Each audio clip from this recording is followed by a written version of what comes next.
Hello friends, I'm Ron, and in this video I will show you how to create a beautiful online course website and online course marketplace using only free resources. Now we will be building this website using a free theme, free Elementor page builder, and only LMS related plugins, all of whom are free. Now this is actually how the website looks like from first glance.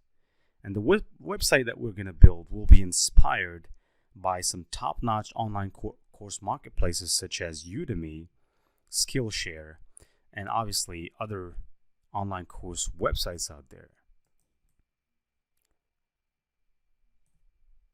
Now this website has some amazing and professional LMS website features that a website of this category must have. In fact, it has even some amazing features that even paid themes and plugins don't offer. On the website that we'll build together, you can create both free and paid courses. Now here is an example of a paid course that people need to use PayPal to pay for. And obviously, there's also a very interesting feature out here that once people are on the product page, which is this page, they can actually visualize the image, zoom on it. You can see that there's a sale going for the product here. The original price for the product is $89.99. We're selling it for $19. So there's the option to show discounts to people, which can be very interesting if you want to generate more sales. Now if we scroll down, you can see the description of the product, which is the course. And obviously we can see some related products to this course. And so if people might complete this purchase and might find out that they like any of the other courses, they might consider adding them to cart as well. Now on this website, you can create different types of lectures. You can also create quizzes, which is actually very interesting. And this website is also a marketplace.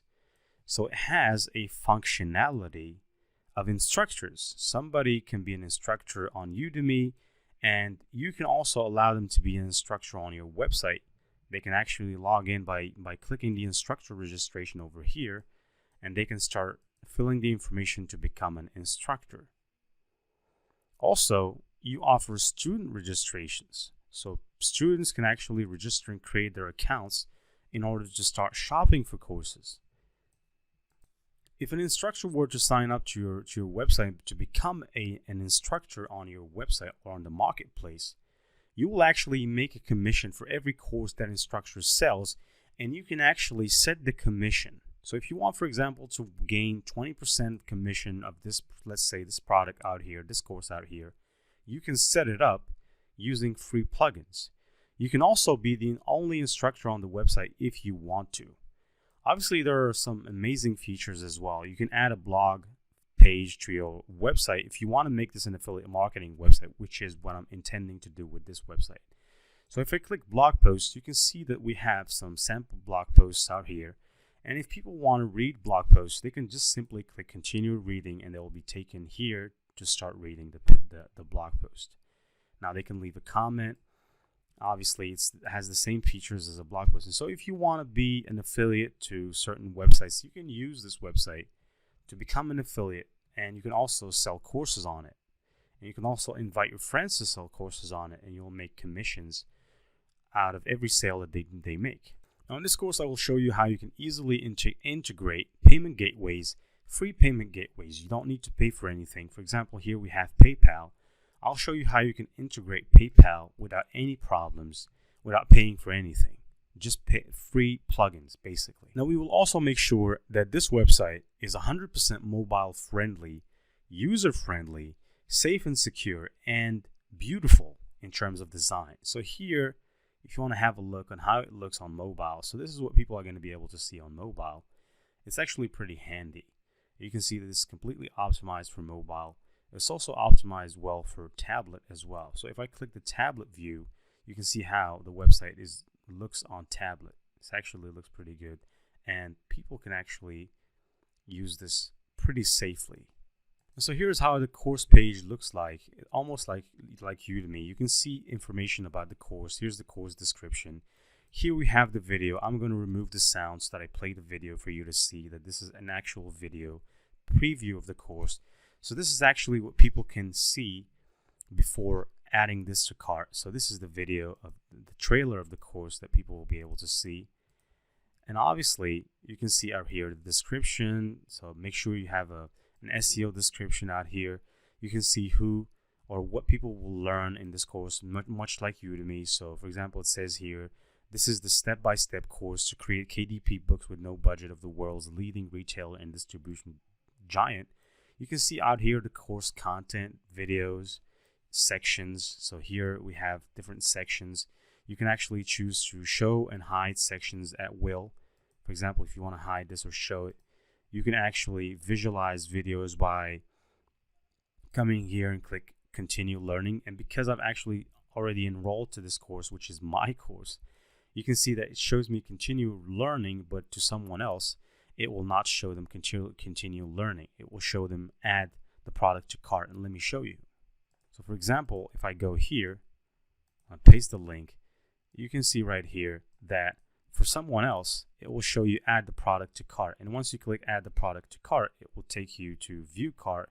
And once you view cart, you'll be able to see your product out there. You'll be able to see this right here, and you'll be asked to pay for the product using PayPal. And so obviously if you click this, you'll be able to safely log into your PayPal account and continue the purchase if you want to. It's completely safe. The website is HTTPS. Its connection is secure. So it's actually, the data is encrypted so people can actually pay for the course without any problem. Now, if you want to see how the course looks like after someone enrolls to the course, you can actually click continue learning. It will take you to this link where you can start watching the videos.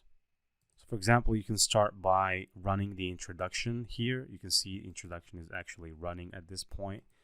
You can see that there are 4 videos in the first section, 3 videos in the next section, the second section, and you can see you can pretty much watch all these videos at your own discretion. And actually there is a quiz here. So for example, here I've added a quiz, and if you click on it, you can see Amazon KDP certification quiz. So if I click on the quiz, which is a quiz that I've already taken, it's a 10-minute quiz at most. So if anybody completes the course or the quiz in less than 10 minutes, they will pass the course or the quiz. If they do not, then they will be asked to redo the quiz. Actually, the quiz is only 4 questions. You can see out here they're already passed the quiz, and it's 100%. Its results is passed. I have total mark of 100 out of 100. If we want to see details about the questions, I can just click over here, and we can see the questions in this quiz. And this is our landing page. So this is what people are going to be able to see once they land on our first page of the website.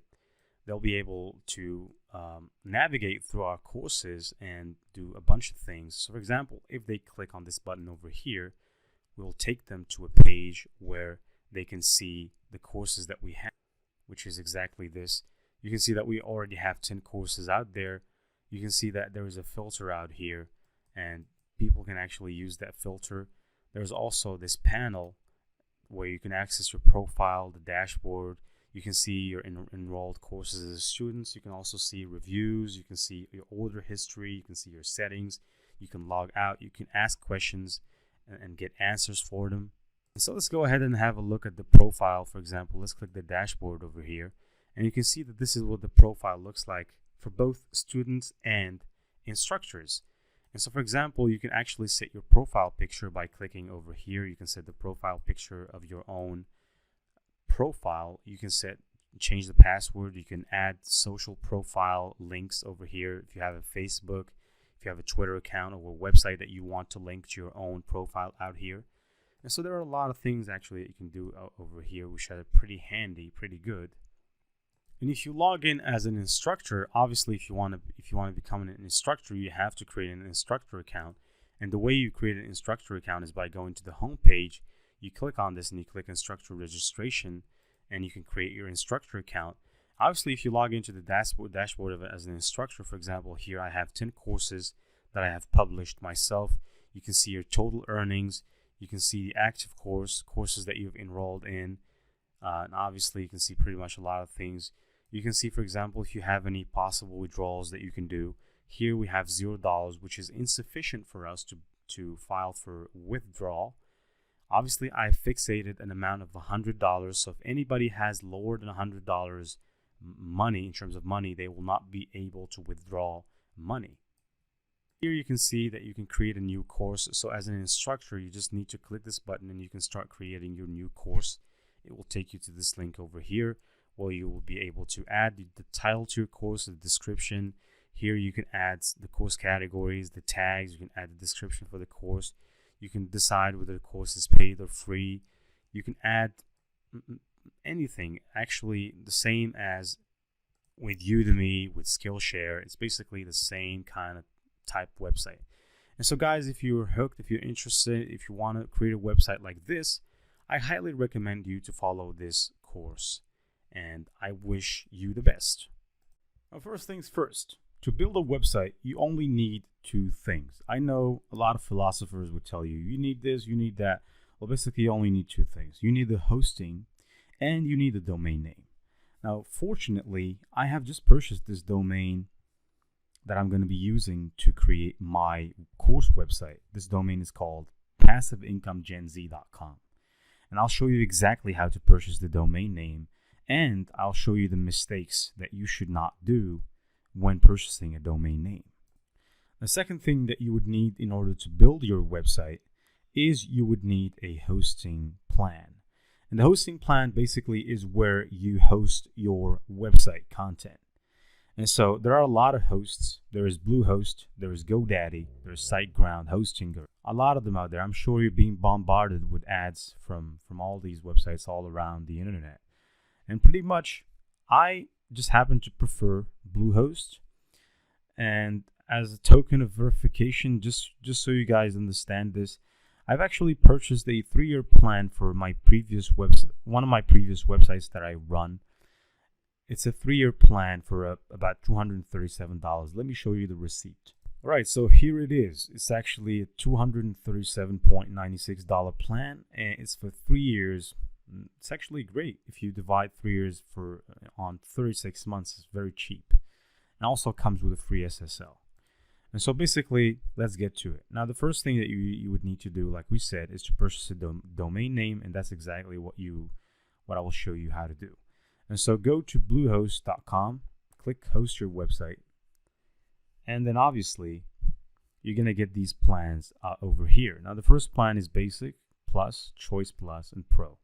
I highly recommend you to choose the plus program or plus package. And the reason is why that's the case is because you can actually host many websites on this, using the same plan. So, and you purchase it only, it's about twice the price of a basic plan, but the basic plan is, I'm not going to say useless, but you add one domain over here. If you pick the plus plan or the choice plus or the pro plan, you'll be able to add as many domain names as you want. And also, you get a free SSL. Like I said, it's an unlimited number of websites. It can support up to 50,000 visits per month, storage of 20 gigabytes. I'm not going to run into all of those things.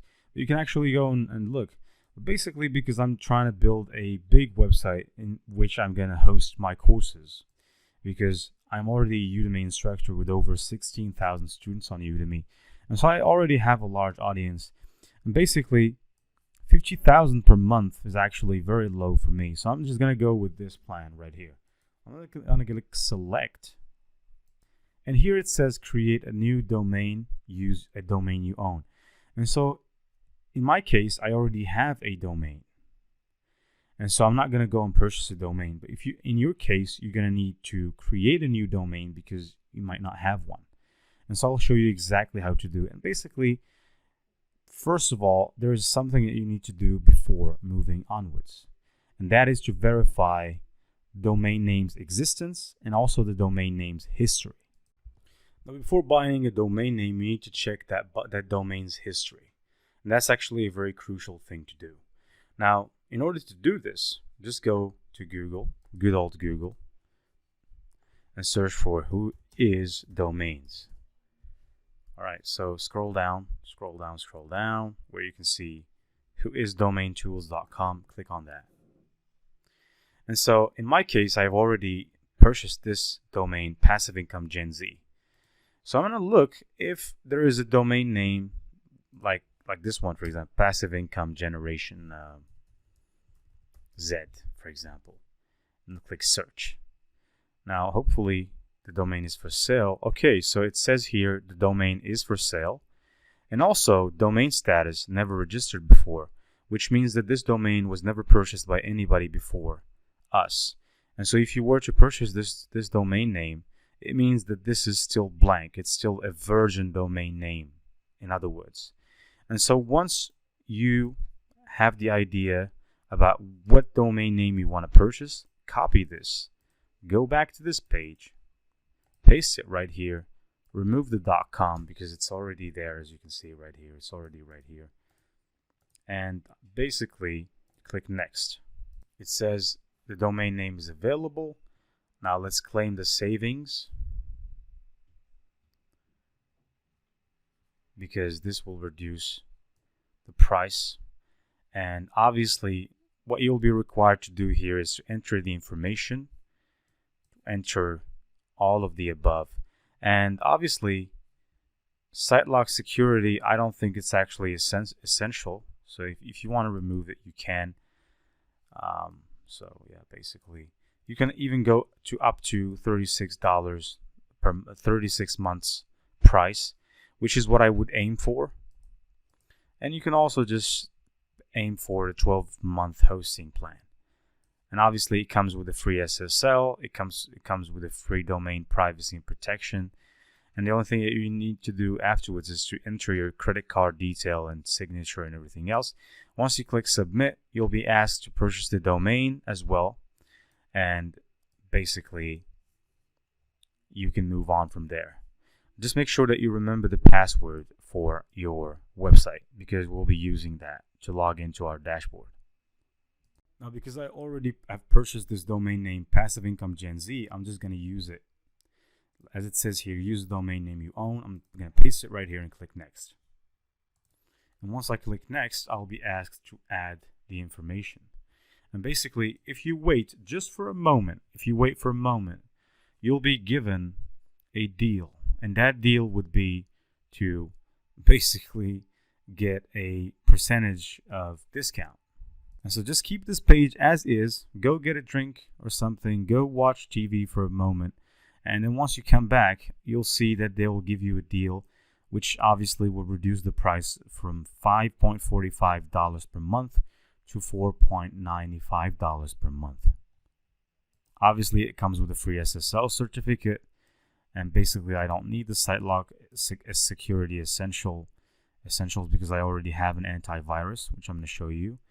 And basically the only thing that will be required for me to do at this point is to enter my detail.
The payment is being processed right now.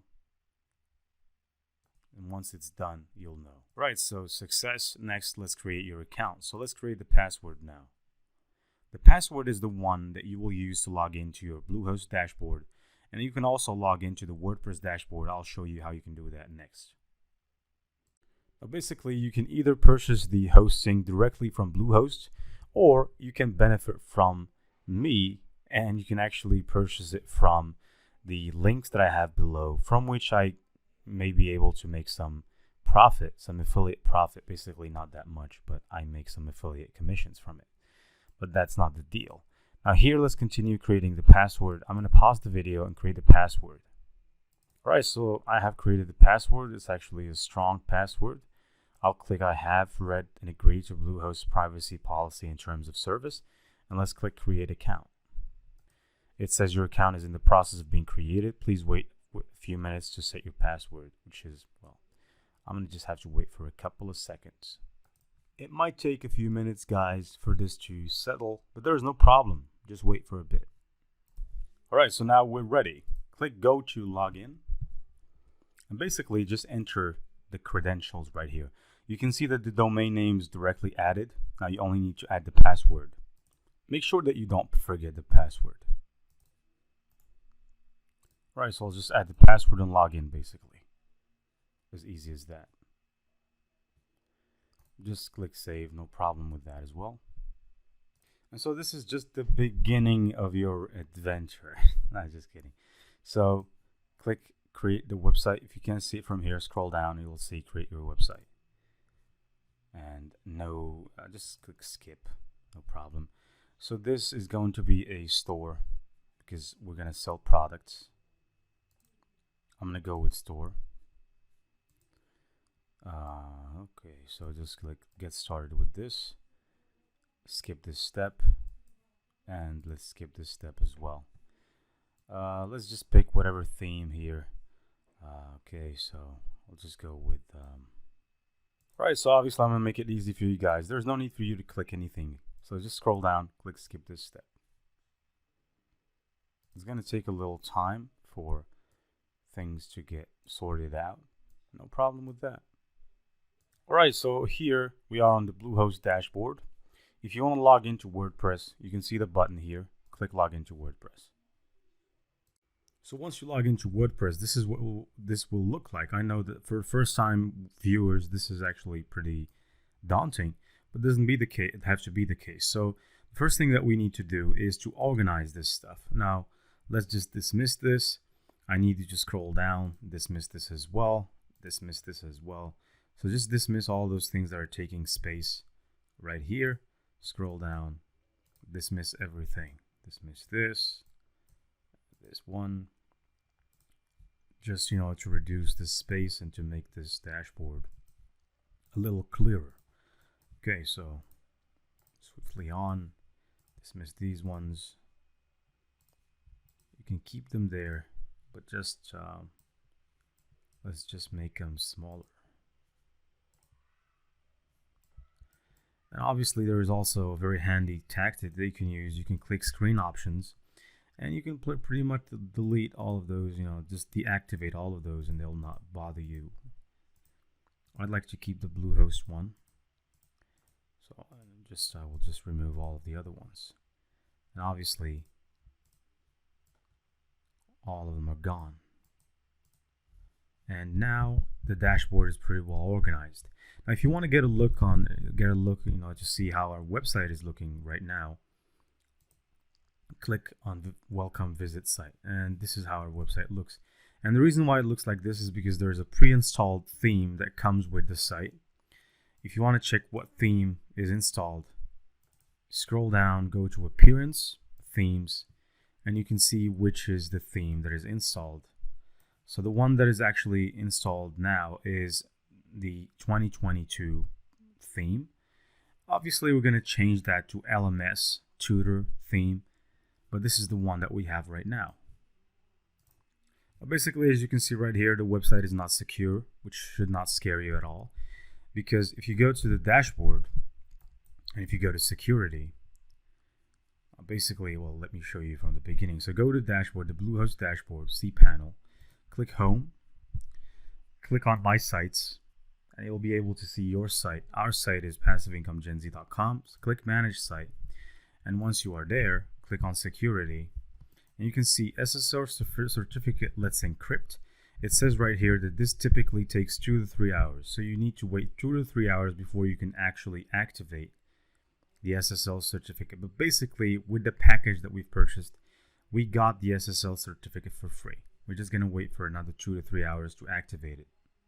Now, there are other ways to install a free SSL, especially if you don't have, or if you didn't purchase the SSL with the hosting plan. You can come here, go to plugins, add new, and search for a plugin called free SSL. Basically search for free SSL, and here it says really simple SSL. This one is installed by 5 million people. You can click install now, and basically once you install it, you can activate a free SSL lock without having to purchase an SSL. Back to our point, let's go back to the themes, appearance, themes. The next step would be to go ahead and purchase the theme. Not purchase, I'm sorry. We're going to go and just install the free theme, because there is a paid version for the theme that we're going to use, and there's also a free version. And for the subject of this matter, this course, the free version is more than enough. Now, basically, when you are inside a WordPress dashboard, it might seem actually pretty daunting at first, but don't be. I'm here to make it easier for you. Now let me explain some of the things, but first of all, I just need you to do this before I can explain anything. I need you to go to the section where it says plugins, click on installed plugins. If you click there, you should be able to see all these installed plugins up here. I don't want you to do anything else, just follow this. Just click plugin, click on this right here. As you can see, right after we clicked here, all of the others were selected. And so basically what you want to do is click on this one, click delete, and then click apply. Okay. All right, so we've deleted them all. It takes a little bit of time. And so basically just delete all the plugins. Just keep this Bluehost plugin. If you don't want to keep it, then there's no problem with it, because you can install it, or you can directly access the Bluehost dashboard from the Bluehost website. But I just chose to keep it right here. You can decide to delete all the plugins. And so basically, for one thing, once we've deleted all these plugins, you can see that this has shrinked a lot, and this is what we want. And so let me explain to you in detail what every single thing here means on WordPress dashboard. The first thing is the dashboard. So if you want to access the dashboard, you just click on this. Basically, it's as simple as that. Now this, you can see updates. Here, updates about WordPress. You can decide to reinstall the WordPress version. And if there is a new version coming up, you can actually install it from here, update your website. And basically, if you click home, you only get news about WordPress and blogs and stuff. So it's nothing very important. Here, posts.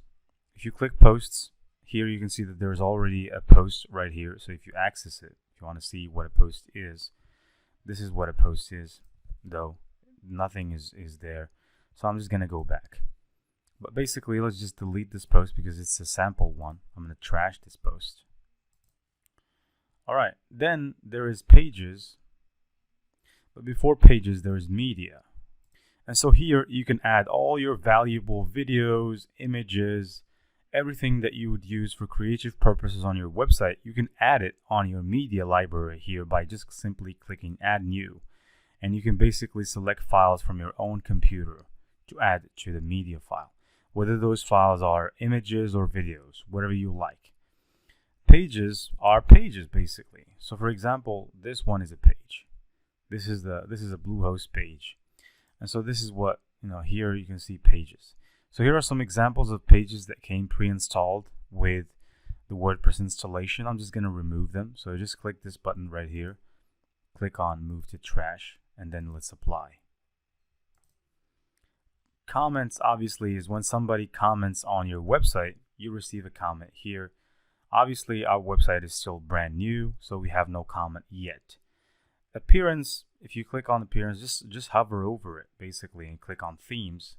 you can see which theme is working. Obviously, this is not the theme that we're going to work on, but let's just keep it there for a minute. Now, the theme is what gives the website its design and its look. So if I go, for example, and hover over welcome and click on visit site, this is what our website looks like right now. And so all of this is because of the theme. The theme is what gives the website the look. And so this theme, here's the look that it gives to the website. It's the theme called Sinatra. And so this one, for example, 2021, this is the look that it gives to the website. And so every theme is different. Plugins, if you go and click on plugins, obviously, plugins are, let's say, add-ons or wheels on a car, or something like that. So plugins are actually, they complete your website. So if you need, for example, to add a payment section or payment gateway on your website for people to be able to pay and to have transactions on your website, you would need plugins, because plugins are necessary for that task. If, let's say, for example, you want to speed up your website, you can add a plugin to speed up your website. If you want to optimize images on your website, you can actually add a plugin to do that for you. If you want, let's say, to optimize videos on your website, you can add a plugin for that. And so plugins are ultimately add-ons. They actually add more functionality to your website. The more plugins you install, the more functionalities you have. But though you have to be careful, because installing a lot of plugins, a lot more than needed, will actually slow down your website. So be careful there. You only use the plugins that you would need. Do not just install any plugin that you like or fancy. Obviously here, users are, the site admin. So if you have more than one site admin, you can actually add a new user here. So if you and your friend are running the website, you can add your friend as a new admin by clicking add new right here, which is not what I'm trying to do right here. I'm just going to go back. And obviously tools, this is not really interesting, so we'll not go over that. Settings, on the other hand, is interesting, especially the general settings. So hover over settings, click general. And right here you can see that there is the section, it's empty for the site title and for the tagline. So the site title, I'm going to give it passive income generation Z. And then for the tagline, I'm going to use make or learn how to make money online now. So this is my tagline. Obviously here you can see my email address. If you scroll down, you can see the time zone. You can see everything else. So basically I'm just going to click save changes. Now we finished with the general settings. Let's move to the writing settings. Now the writing settings actually here not really interesting. So default, post category, uncategorized. Let's keep it standard. So let's just move on to reading. Nothing problematic about that. Let's move to discussion. Also, this is good. All right, permalinks. Let's move to permalinks directly. And I want you to actually choose this option, post name. Click on post name and click save changes. And the reason why I chose post name is this is actually the one that is most used and the best one for SEO purposes. And so this is actually a quick tutorial about the WordPress dashboard. Obviously you're not going to need much, so do not stray around that much. You don't need to know more than what I've explained to you to learn how to use the WordPress dashboard. This is basically all you need to learn. You need to understand that there is an appearance section where you can find the theme that you're using for your website, and you have the plugins. These are the most important, and also the settings, general, permalinks, reading, and all the above, media, posts and pages. So just familiarize yourself with all of those and you'll become an expert of WordPress in no time. All right, so let's go through the list of things, or list of plugins that we're going to need for this website. So mainly the plugin that we're going to use for website speed is WP Rocket. Though you can actually use Lightspeed Cache, which also is very good. Lightspeed Cache, it's a free plugin. It also allows you to speed up your website. But because I'm building this website for professional purposes, I'm aiming to make this website a professional course, online course marketplace. in which I want to sell my courses, and also I want to invite other instructors on Udemy, on Skillshare, and on other platforms to come to my platform and to sell their courses there. And so this is why basically I want my website to be world class. And so this is the reason why I choose WP Rocket, is because it allows me to have a superior WordPress performance when it comes to speed. I don't have to optimize anything. It's basically very cheap, $50 per year. And basically they take care of everything. The speed is spot on, always 99, on 100 scale, speed percentage or speed scale. And so basically my website will be very fast year round. I don't need to take care of optimizing images or hiring someone from Fiverr to optimize my website speed, or going through the hassle of having to optimize my website speed myself. And so this is why I choose WP Rocket. Also, there's another plugin that I would like to tell you that I would use is Ithemes. Now, Ithemes is very important. Like I said, because this website that I'm building is not like any website. This is a very serious business. I need to make sure that my website is secure so that these people can actually come there and they can enter their credit card details, they can enter their information, and we can make sure that none of these things will be compromised. And so this is the reason why Ithemes is perfect. I rely on Ithemes most of the time, and even for this website, I'm going to rely on it. Ithemes Security Pro. And also, there's another plugin that I'm going to use, which is Backup Buddy. Now, Backup Buddy is actually very important. And the reason why it is the case is because it backs up your site. Now, as you may not know, WordPress websites sometimes can be there can be a problem, a technical problem, and then you are at risk of losing all of your development, all of the information that you've provided on your website, and just like that, in 1 minute, in one instant. And so I cannot compromise that. I cannot play with that, man.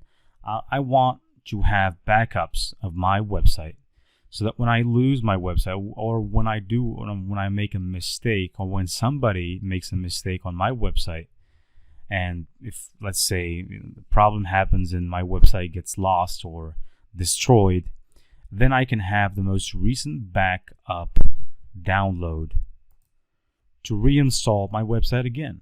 And so this way I make sure that I can go back to at least what I did yesterday or what I did 4 hours ago, so that I can, make sure that I do not lose everything that I've built for 6 months to a year. This happened to a friend of mine.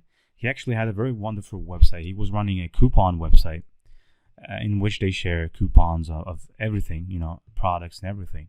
And it was running pretty well for a year. And then what happens? He got attacked by some hackers. And then obviously they just destroyed his website, and he lost everything. He lost the entire website. And the problem was he did not have any paid backup plugin. He had some free backup plugins. And I remember back at the time I told him, you're compromising your website, man. I mean, you're really pushing the buttons here. If someday you lose your website's data, you will not be able to restore your website back again to what it was. And so I even begged them, just purchase this. It's only about $50, $60, or $70 or even less than that per year.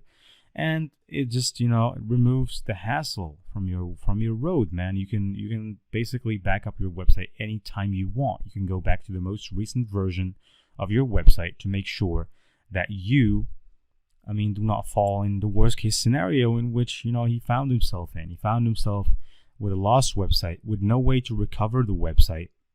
And obviously 1 year of work was lost just like that in hefty minutes. And so I do not want to suffer from that, because this website that I'm building is for the long term. I don't know about you guys. If you're building a website just for fun, then there is no problem in not installing any of these plugins that I just cited.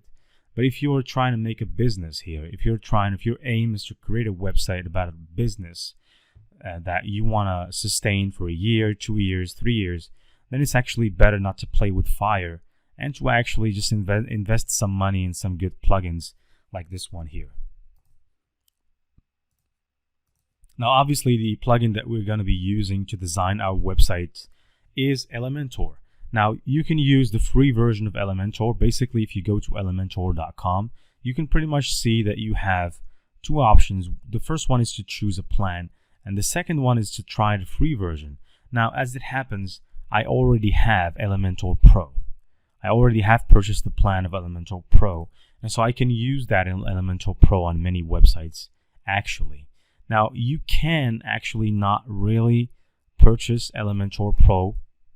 It's not necessary for this course, so if you just want it to be free, it's okay.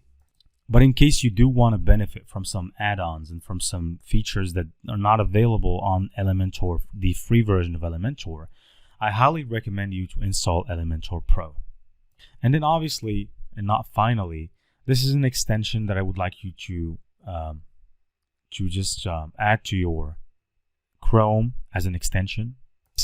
Basically just go to Google, search for Grammarly extension Chrome. Now, if you're using Firefox or any other browser, just search on Google for Grammarly extension. And if you use Firefox, then search for Grammarly extension Firefox. If it's for Chrome, search for Grammarly extension Chrome. And then it will lead you to this page over here where you just click Add to Chrome and basically add the extension. Okay, and just go through the steps. As you can see right here, there's 20 seconds left for the extension to be downloaded. And then we're going to go through some very small steps to install and to complete the installation of the extension on our PC. To be precise, on our Chrome browser. All right, so just click Next, Next, Next, and continue with Grammarly. And obviously right now, the Chrome extension was installed. Right. The Grammarly Chrome extension was installed. And the best part, or the reason why I actually I am at this point recommending you to install the Grammarly extension is because it helps you correct mistakes, grammatical mistakes while building your website. So if, for example, you write a word that is false, what Grammarly does is it shows you, hey man, this word is false, change it.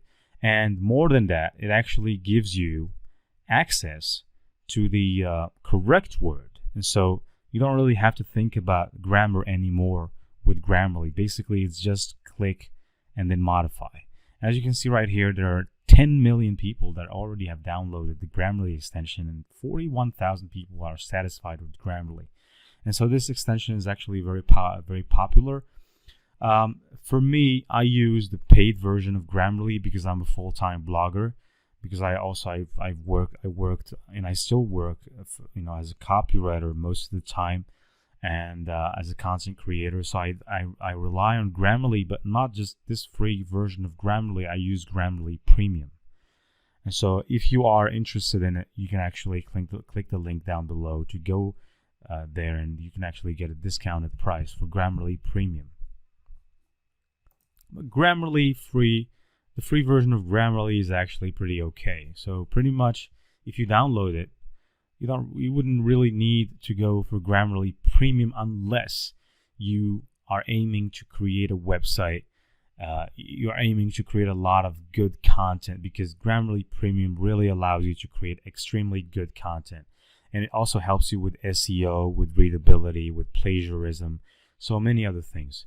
But just in case you want to use Grammarly just for correcting mistakes, grammar mistakes, then the free version is completely enough for you. Now, the last thing that we would need to install is the theme. And so for that, I need you to go to Google and search for Tutor LMS theme. Scroll down to where you can see themium.com. Click on it. Now, this theme is actually, there is a free version and there is a paid version. Now, the free version will be enough for me at this stage. I'm going to just create a website at first, and if I decide that I need the paid version, then I will pay for it. But generally speaking, the free version is enough. And so if you want to install the free version of the theme, just when you go to the website, click on Themes, scroll down to where you see View Detail, click on View Detail, then scroll down and click Download Free. So now you would have downloaded the theme. Now I'll show you exactly how we will install all of these, how to install WP Rocket, how to install Ithemes, how to install Elementor free or pro version, and basically how to install this theme right here. 3 hours went by. Now we have the chance to install or encrypt our website with the free SSL certificate that comes with the package with the hosting, the Bluehost hosting package. And so if you want to activate the SSL, you would need to go to My Sites on the Bluehost cPanel, click Manage Site, and then go to Security right here, click on Security, and then you can see right here SSL certificate, let's encrypt. And here it says SSL helps keep information like logins, passwords, and customers' credit card numbers safe. And since this website is going to be a transactional website where people are going to conduct business, obviously I'm going to put my courses in there, and also I'm going to invite a lot of instructors, a lot of my fellow instructors to put their courses in there as well. And so it will require a degree of security. And so if the website is not secure, then nobody would trust you. And if nobody trusts you, then nobody will, first of all, nobody will purchase from you because they cannot enter their credit card details because your website is not secure. So always, if you want to conduct a purchase, check for this lock right here that says connection is secure. And so for this website, let's activate the SSL certificate and let's be done with it. Now that we have installed the SSL certificate, let's log into the WordPress dashboard to see whether the lock is activated or not. It should be. It should be though. Okay, so the SSL certificate is actually on, and also it says here enforce HTTPS. Okay, so good. Click log into the WordPress dashboard to open in a new window or new tab, and basically, now guys, if it takes a long time for you to load the dashboard, no problem. It's actually very natural for a first time hosting plan, and after a week or something, you should be able to easily, it should become very fast. The dashboard will become very fast.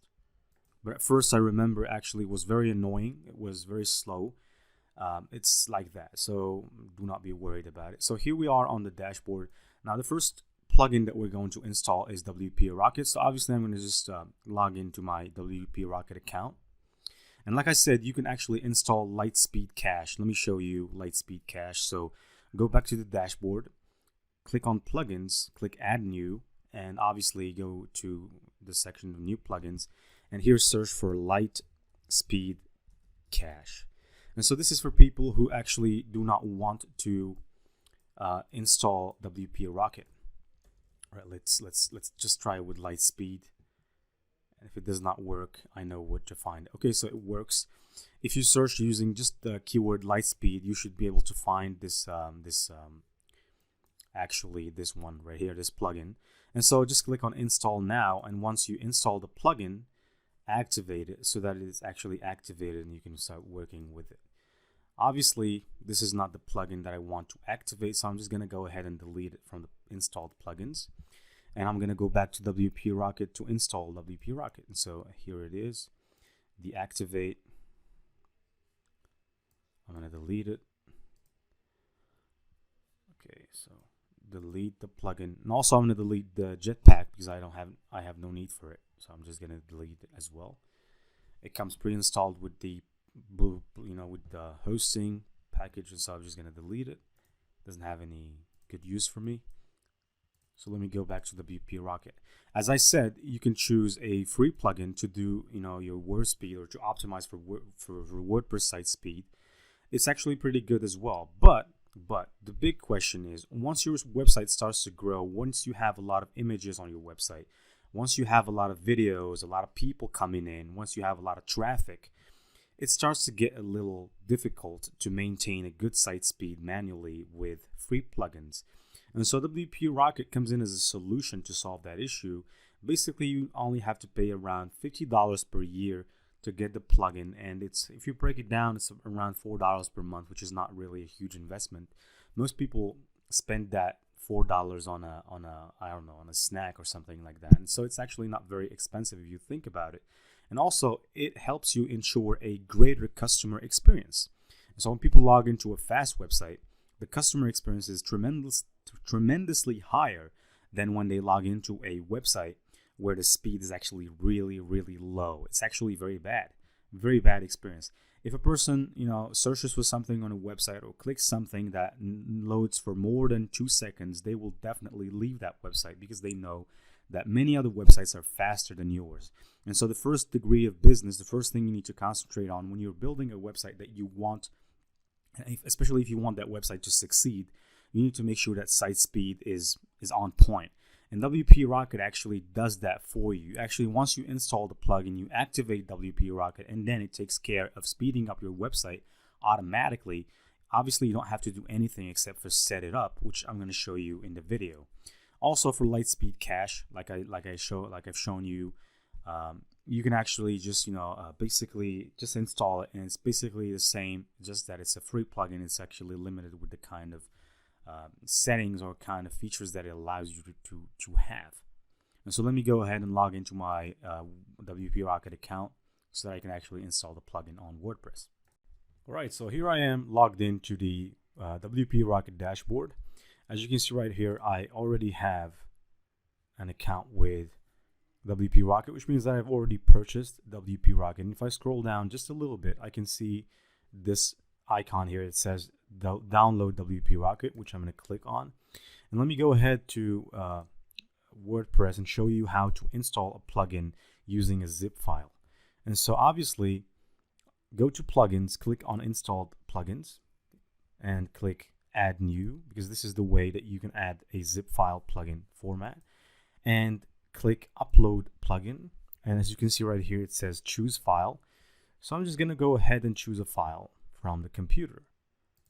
Obviously, WP Rocket, install the plugin. And then obviously we're going to have to, after installing the plugin, we're going to need to activate the plugin.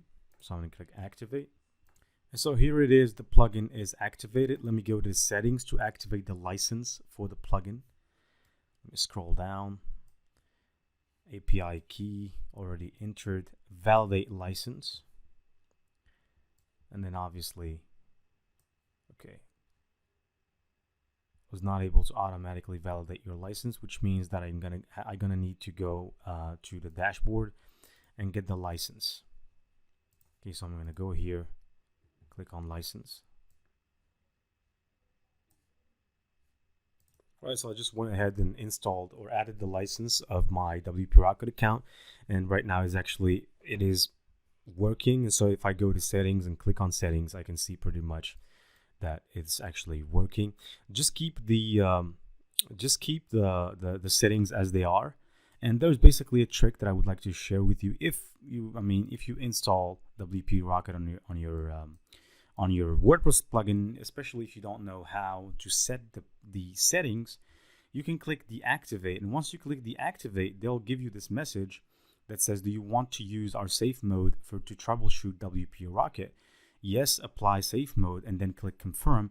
Now the plugin will not be deactivated, but the safe mode will be activated, which means that the website speed will be automatically let's say optimized from that point onwards. So there's no need for you from that point, or from this point, there will be no need for you to optimize anything on the WP Rocket settings here if you don't want the hassle of going through the settings yourself. And so this actually removes all of the work and the manual work that you would have to do to set the settings right here. So it is functioning properly now. The website speed is on top. And obviously, at the end of the creation of the site, I'm going to take you to a website in which we're going to test our website speed, just to show you how great this WP Rocket plugin is. And I'm only going to do that after I add tons of content to the website, which means I'm planning to add 10 courses to this website. And so right after I add those 10 courses, I'm going to go ahead and show you exactly what the website speed is. Okay, so I'm going to go ahead and install Ithemes security as my antivirus. Now, as you know, guys, if you create a website, there are a lot of hackers out there. Okay, so I'm just going to try to simplify it as easy as I can. Now, you can work with those free plugins for security. It's perfectly fine. It's your choice. For me, because this website, I'm intending to make it a professional website. I don't want my website hacked after day 2 from the website creation. And so I would like, or I'm going to go ahead and install Ithemes Security as my website antivirus. Okay, so and it actually works perfectly for me because I've used this Ithemes Security plugin for WordPress security in the past, and I think actually they have great stuff over there. And so basically what they do is they create walls, or they run walls that protect your website. And so if somebody were to impregnate or try to impregnate your website's defenses, you get notified by email that there is an attempt from somebody to penetrate or to get to take your password, because obviously all it takes to log into one's website is a password. And so when you create a website, you need to get used to the fact that there are a lot of people that are going to be trying to get your password. And so from time to time, you'll be receiving these emails saying that today there has been 100 attempts to penetrate or to connect to your website. And so what Itheme does, it actually blocks people from trying more than actually 2 or 3 or 4 passwords. You actually can set the limit. And so if you want people to be blocked from accessing your website, even yourself, if you want people to be blocked from accessing your website, let's say after 2 password typing attempts, then you'll be blocked for 24 hours. So if, let's say, a smart hacker comes in and says, okay, I'm going to penetrate this website. Now, if they may do whatever they want, but if you set the limit for 2 website passwords that they can attempt to write, it gives them really low chances, because what they do is they have bots, and these bots actually they swarm your website with a lot of password combinations, and until they fall on the password that is actually good, or the password that you have used for your website. And so what Itheme does, it really limits the possibility of your website to be hacked to 0%. And so if you install this plugin, basically all you need to do is to set it up, and obviously there's no fear of being hacked, and you can work on your website for as long as you want. Now, if you want to check the link for Ithemes, to get if you want to purchase Ithemes by any means, you can check the link down below. It's actually a link with a discounted price. You can go there and check it. If you don't want to, there's no problem actually, even if you don't run your website using an antivirus. It's just that, like I said, there is a high possibility that some people are going to try and hack through your system, because to be simple with this is any domain that gets purchased, anyone can know that domain was purchased. And so any hacker, hackers have a list of domains that, for example, were purchased today at this hour. And so they might choose your website from the bunch, and who knows, they might attempt to hack into your website, and you don't want that. And so I'm in Ithemes right here on the website. You can see here I'm a member, and I'm going to log into my member panel to install the Itheme plugin. All right, so here am I logged in to my Ithemes account. As you can see right here, this is the dashboard. So I'm going to go to the list of my downloads.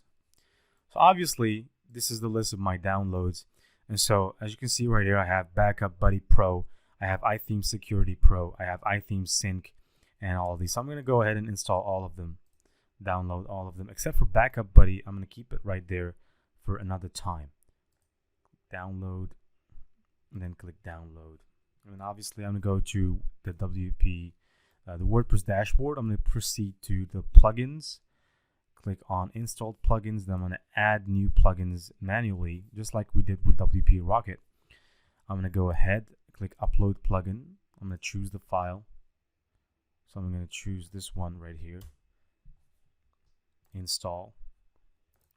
Let's activate the plugin. Obviously the plugin was activated, so let's add another one until we've added all the 3 plugins. Upload plugin, choose file, and then obviously I'm going to click this one right here, click open, install, and finally activate. There's one left. Activate the plugin. And basically you can see right here, WP Rocket shows us that we can clear cache. Well, I suggest you not to clear cache while you're working on your website. So only clear cache if you're going to leave the WordPress dashboard, or if you're not planning to do any modifications on the WordPress using the WordPress dashboard. that is a more efficient way. And so let's add the third plugin, the last one. Right, upload plugin, choose file. And so here it is, Ithemes Security Pro. So this is the one that we've purchased. It's a yearly plan, basically. Purchase it for a year. Like I said, if you don't want to purchase it, there's no problem. You can build this website for free, basically. Well, the only thing you would need is, it depends on your choice if you want to buy it or not. I'm not actually pushing anybody to do anything. It's you. It depends on your website, depends on your business, depends on your plans. For me, personally, I want to have this website for the long term, and so I guess it is better to have a secure website. All right, so let's go back to the list of plugins, and you can see right now the plugins that we have installed at this point. So we have Ithemes Security Pro, we have Ithemes Sync, we have WP Rocket, and so obviously, so this is what it is. So next, I'm going to go ahead and install Backup Buddy. All right, so now the Backup Buddy plugin, and the reason why I want a backup plugin instead of those free plugins that you can actually just install for free from the WordPress dashboard on the plugins that are already available for free, is because, like I said, this website that I'm building it for the long term. And so if after 6 months I lose everything I did, I want to have a plugin like Backup Buddy that gives me access to go back to the most recent version of my website. Now, and because this happened to one of my friends, he actually, I've seen it firsthand. He was running a very successful website, coupon website. Okay, so it's a coupon website where people come and share their coupons for their stores, for their online courses, for whatever. And he's from India. No, he was my friend. Actually, I've worked with him a couple of times. We've made money together, and obviously, one time, he had an accident. He assigned this freelancer a task, and he gave him access to his dashboard. And so after giving him the access to the dashboard, but that freelancer made a mistake, and obviously crashed the whole entire website. And so basically, everything was gone. All modifications were gone. And the only problem was that this guy that I'm talking about, my friend, he had a free plugin. And the free plugin basically was not enough to restore the latest version that he had. And I can tell you, what that did. Now, he was not able to fully recover the website, although he's still working on it right now. But I don't want to go through that same problem. And so for any website that I create, I install Backup Buddy. And it's actually, for me, not that very expensive. So I'm going to go ahead and install the Backup Buddy plugin. Obviously, Backup Buddy is a product of Ithemes. Okay, so you can purchase it from the same website as Ithemes. It's actually, like I said, it's a product of Ithemes Security, and so these guys actually are very good when it comes to security. So I'm going to go to the WordPress dashboard now. I'm going to click on plugins, and I'm going to add that plugin. Okay, so add new, upload plugin, and then choose file. This is the plugin Backup Buddy. Open it. Then obviously let's click install, and let's activate the plugin. So I'm going to go ahead and activate the plugin right now. All right, so the plugin was activated successfully, and if I go here, I need to license it first. All right, so now that the plugin was licensed, you can actually access it. You cannot access it from here. So sometimes certain plugins you cannot access from here exactly. So just scroll down to where you can see Backup Buddy here on the left side and click on Backups. Okay, so if we click on Backups, let me go ahead and show you some information over here. So let's go ahead and scroll down. I need you to look here on the left side where you can see schedules. And of course, all of this is right if you install Backup Buddy. If you don't want to install it, no problem, man. You just can skip this part of the course. And so no backup schedule set up yet. So let's set up one schedule at this point. Schedule name, backup.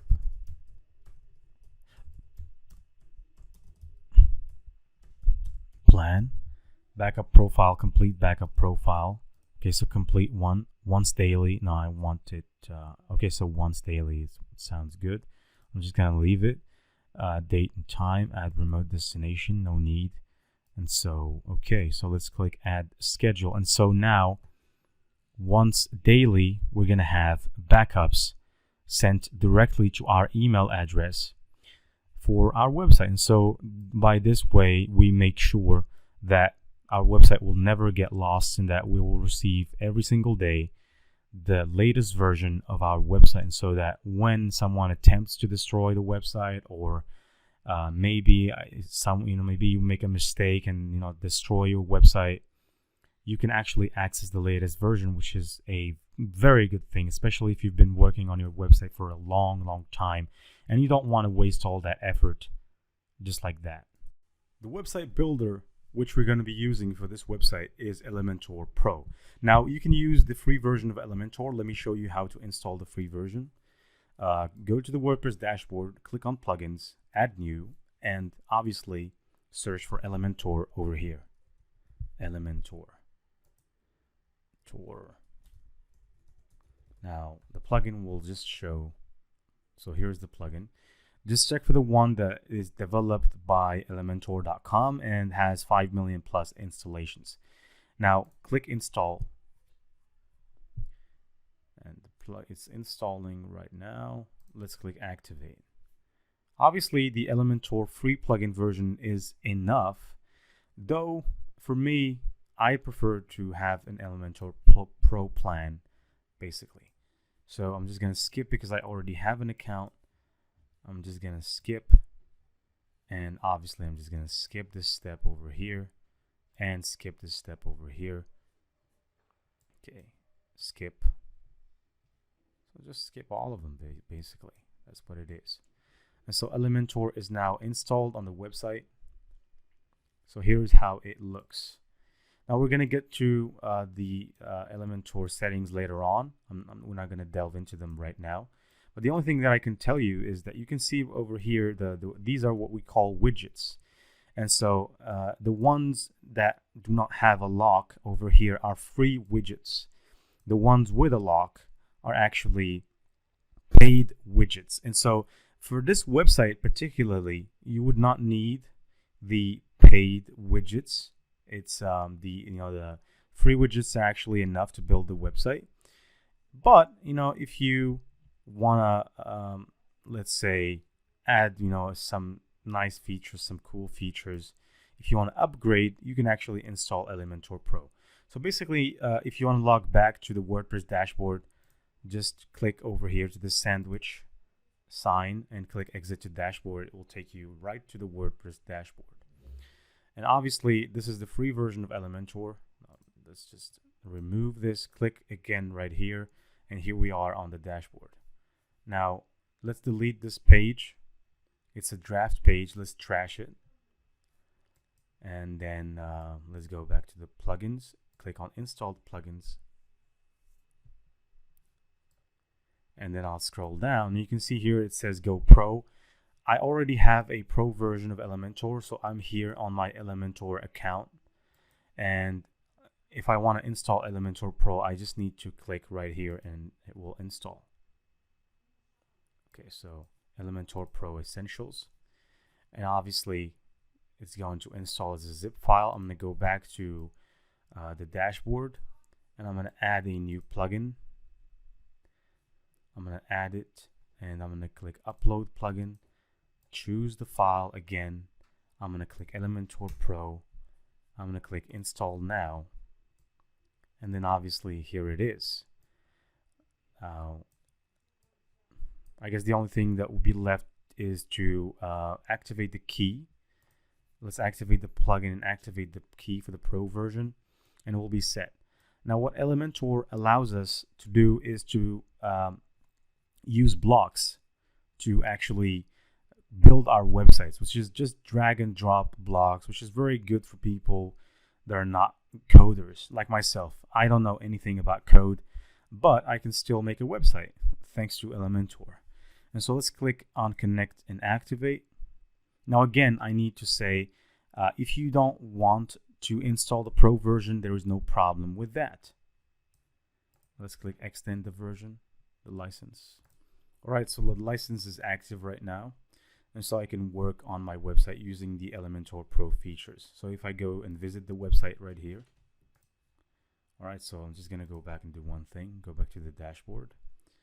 I'm gonna click on refresh. I'm gonna go to the plugins, installed plugins. Let's scroll down. You can see right here that the Elementor Pro version is active. And so, so right now at this point, we can edit any page using the Elementor Pro version with no problem. You can also edit it with the Elementor free version, and that is enough for you. Obviously, like I've mentioned, Elementor Pro is only a upgrade of the Elementor version, free version that is, that already exists. And we've demonstrated how to freely install it from the WordPress dashboard. We've talked about themes, and we've talked about the fact that themes are what gives a website its look. So for example, right now the theme that is installed, that is active, is 2022. And so if we go to hover over here, this section, and click on visit site, we're going to be able to see this theme right here, this bird. And this is what the website, our website, looks like right now. So anybody searching for our website, reaching out to the landing page, this is what they see. And so we want to have a theme specific to online courses. And so there is a theme for that. And the name of the theme is Tutor LMS. So search for Tutor LMS theme. The first page that pops in is Tutor LMS. Click on it. And I want you, once you get to the landing page, click themes. And then scroll down, click view details, and download the free theme. Now let me show you how you can go ahead and install the theme on the site. Go back to the WordPress dashboard, click on appearance, click on themes.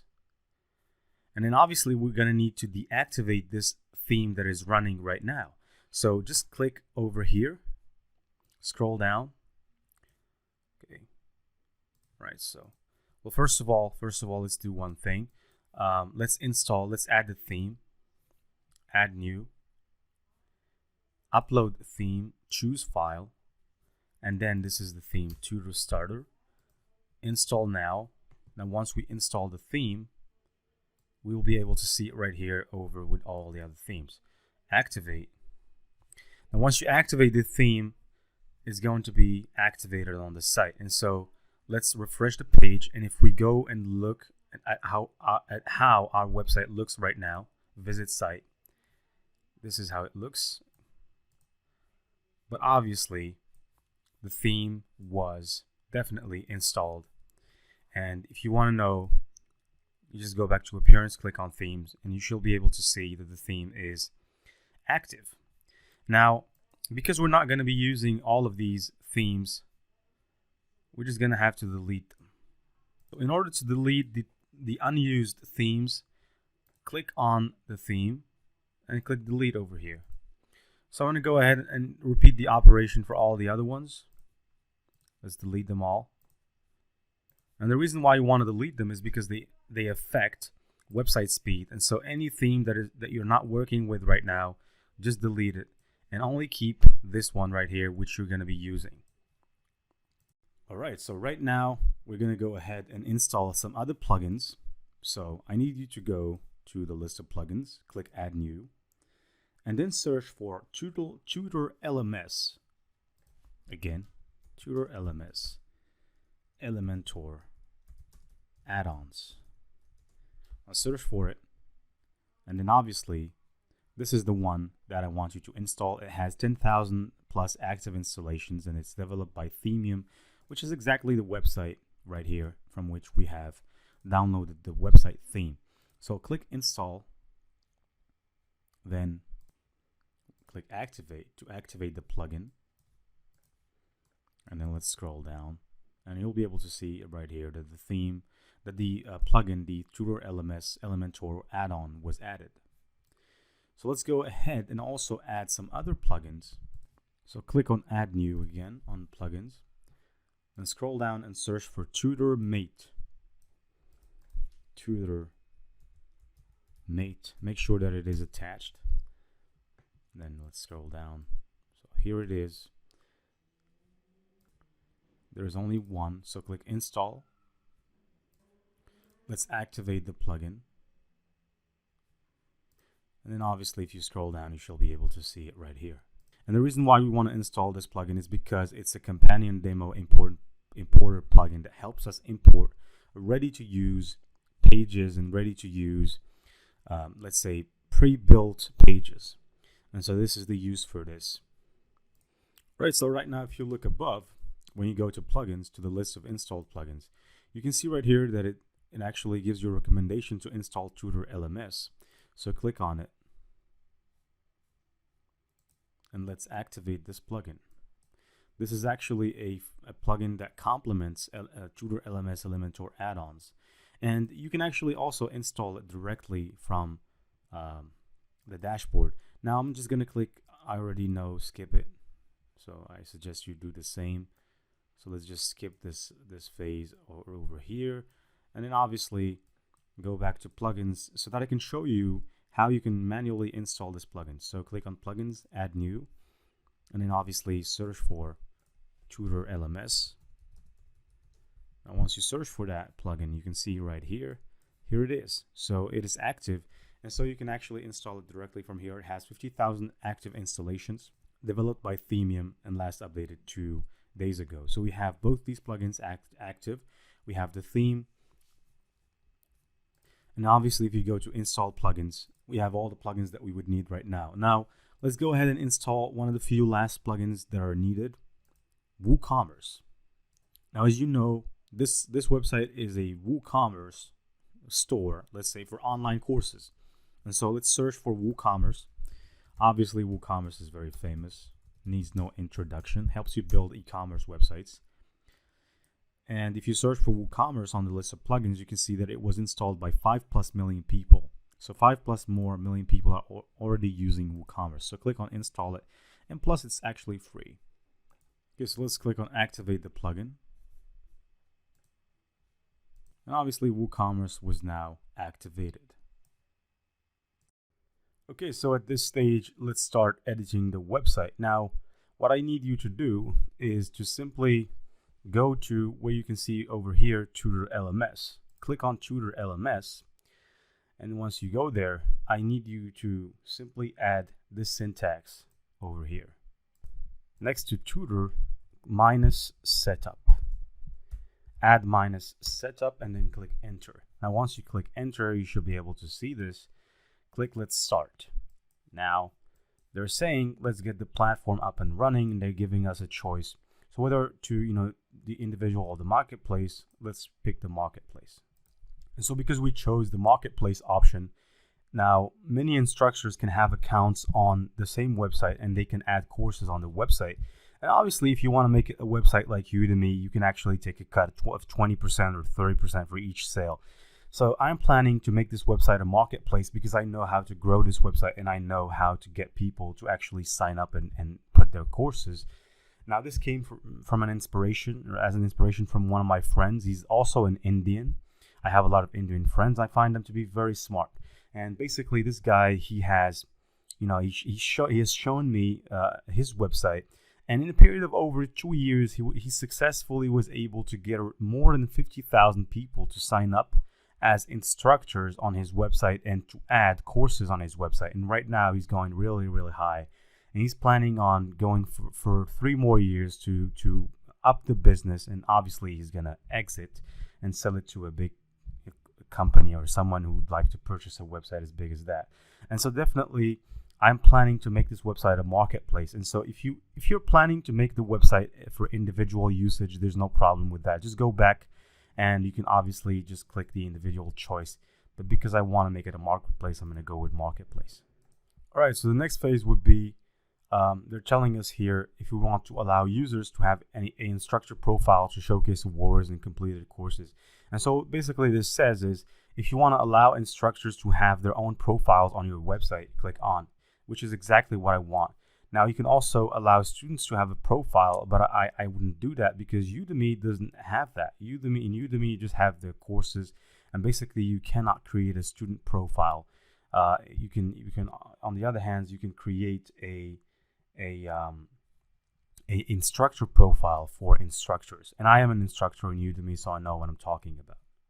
And so let's all right, so at this point let's click next. Okay, so here's my Udemy account. If I go to my instructor profile, and if I go to the communications section, you can see right here that I have the Q&A section, which is question and answer. I have the featured question section. I also have the messaging section in which I can directly contact my students that I have on Udemy. And basically over here, I want to show the instructor bio, which means I want to let students know the instructor, which means that they can visit the instructor page and see how many courses they have in there. And I also, like Udemy, I want to allow people to have the opportunity to add questions and to get answers, obviously, for their questions. Now here, you can define the number of courses that you want to add per page, and you also can define how many courses you want per row. So I'm going to leave this as is, and I'm going to move ahead. Now here's where things get a little more interesting, guys. Now here, you want to allow signups, which means that this will be a sign-up website like Udemy. For example, here I have my account. Anybody can have their account on my website, and that's what I want. So I'm going to activate this. Now I also want to activate the earnings for instructors because, like I said, this is a marketplace for instructors in which they can actually promote their courses and get money basically from doing so when someone purchases their courses. And so I want to have a part of earnings from that. And so I'll allow it, and I'll click next. Now here is where you can actually set the commission rate for each instructor. And so basically here it is set at a standard of 80-20, so which means that for every course sold, I, as the admin of the owner of the website, I get 20%, which is pretty high. So I'm going to set it at 10% because I don't want to scare people off. I'm just starting out, so this means that I want people to come in and to at least create an account. Udemy charges around from 40% to above as a commission rate, which means that 10% is still very good. So people would be highly interested in monetizing their courses on my website. And here is where you choose the payment withdrawal methods. Now, obviously, when an instructor creates a course and if people purchase that course, they're going to have some earnings, and so they need a method to withdraw their money, just like with any other e-commerce website for transactions. And so the payment withdrawal method over here, we have three options: the bank transfer, e-check, and PayPal. I'm going to allow them all. And so, for example, if someone wants to withdraw, if an instructor wants to withdraw their money, I can actually, they can send me a withdrawal request, and I can actually send them money using PayPal. And so I'll click Finish Setup, and we're done. And then finally, I want to enable membership for instructors. So I'm going to click Enable over here, and obviously right now it is good, nicely done. Well done, guys. Now, if you want to start building the course right away, you can click here, Let's Start Building. And if you want to get the LMS Tutor Pro, you can get it for 20% discount from over here if you click on this link. All right, so let's go ahead and create our first course using Tutor LMS. Now, I want you to go above if you can't find Tutor LMS with a list of plugins. Or if you can't access this panel over here, just go on top, search for Tutor LMS, click on the icon, and it should take you here to this section over here. Now, you can see the plus button, Add New, click on it. And obviously, you're going to be able to create your first course. And now, basically, because I already have courses on Udemy, I have around 10 courses. So I'm going to start with this first course over here. So I'm going to click Edit the Course on my Udemy dashboard because there is where I have the information. I'm going to click Course Landing Page. And obviously, this is the course description. This is the course title, subtitle, and I also, if I scroll down enough, I can see the video and the course image, the video introduction for the course and the course image. And so if I go back to my WordPress dashboard, here they're asking me to add a title for my course, to add a description for my course, to add an excerpt for the course, to add some tags, to categorize the course. Well, no thanks. If I scroll down enough, I can also see they're asking me to add new topics. So all of these details we're going to need to enter. Also, the featured image for the course is also very necessary. So we're going to go through all of these things, and obviously I'm going to show you how you can create your course, your first course using Tutor LMS. All right, so let's go ahead and enter the first thing, which is the title. I'm going to go back to Udemy. So here's the title of my course, How to Make Passive Income on Amazon KDP with $0. I'm going to take that. I'm going to paste it over here. Once I pasted it, all right, so I'll click publish, and you can see once I've pasted it and published, you can see the permalink for the course already appears over here. Now, the permalink is basically the link from which you can access the course. Obviously, that's what it is. So if you take this link and share it on Facebook, if people click on it, they'll go directly to your course or your course landing page, in which they can either purchase, or if your course is free, because you can set your courses for free, they can start watching it without paying for it. But I do not intend to put my courses for free, because I've put a lot of time into creating them, and so there's no need for me to put them for free. If people want it, they need to buy.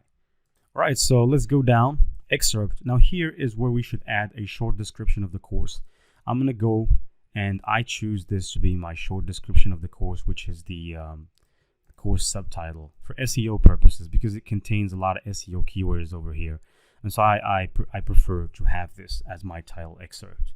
And so I need to update now, and then, all right, so let's go ahead and set the course description. I'm gonna go back to my Udemy, and I'm gonna just copy and paste the description. It's a long description, yes, but it's actually better because it is more SEO optimized. So it contains a lot of content, which means that it's going to be ranked high on search engines. So I'm going to paste it over here, and as you can see, it was pasted in style. Now I have some mistakes that I can actually change using the Grammarly extension that we've installed earlier. I'm going to go ahead and change those. So I'm going to correct the mistakes, basically all the mistakes. Content, okay, so this one. So scroll down a bit. Basic. So you can see that the Grammarly extension is actually pretty good. It actually is excellent. It actually shows you the mistakes that you have in your text, and it shows you how you can actually modify them to make them better. All right, so also you should note that Google pays attention to grammatical mistakes, which means that if a text contains loads of grammatical mistakes, it is a trashy text. And so let's update. Now I have my description ready. Just one last thing. Why choose this course? Over here, I need to add some bulleted lists, I feel. So I'm going to take all of those and I'm going to make them into a bullet. One single bullet. I'll scroll up. You can see right here, bulleted list. And then obviously, if I scroll down, I can see that I've added them as a bulleted list. I can take this, for example, and add a line underneath it. But first of all, I need to click on the toolbar toggle to display more options. And then obviously,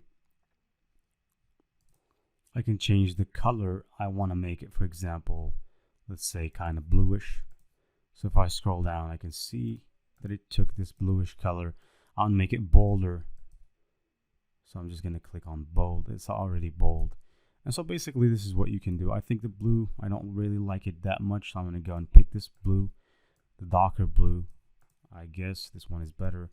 And so obviously this is how the landing page looks. So I'm going to scroll up and click on update. Let's scroll down. And once you scroll down, you can see that you can set, let's scroll down again. You can see that you can set the maximum number of students. Now, if for example you want your course to be only joined by, let's say, around 50 students as a max, you can set it up from over here. Now, because I don't want to set a max, I'm going to keep it at 0. And as it says here, number of students that can enroll in this course, set 0 for no limits, which means that if you set it on 0 or at 0, there is no limit to the number of students that can enroll to this course. Now, sometimes marketers may add a limit of, for example, 1,000 to make the course look kind of good. Now, this tactic is used a lot by many marketers to display scarcity. And so I wouldn't do that. I wouldn't do that. Okay, so scroll down. I'll just keep it at 0 to make it, infinite. I'll allow anyone to join this course. Now you can set the difficulty level. There's no problem with that. I'll actually set it for all levels because this course is destined for all levels. Now, is this a public course? Make this course public. No enrollment required. I'll keep it right there because I want people to purchase the course. If I make it a public course, anybody can actually watch the course without paying for it. Now, the Q&A section, I want to enable it because I want to enable the students to ask any questions they want. and to obviously get answers for those questions. All right, so what will people learn from the course? What will I learn? I'll go there to my Udemy page, and then I'll go to the intended learners. Here is where actually it shows what people will learn. So I'm going to copy it one by one, line by line. So just paste the first line. Now I'll make sure I add a point over here. I'll go ahead and paste the second line, and then the rest of the lines. Copy this line, paste it over here, and then I'll just copy the rest.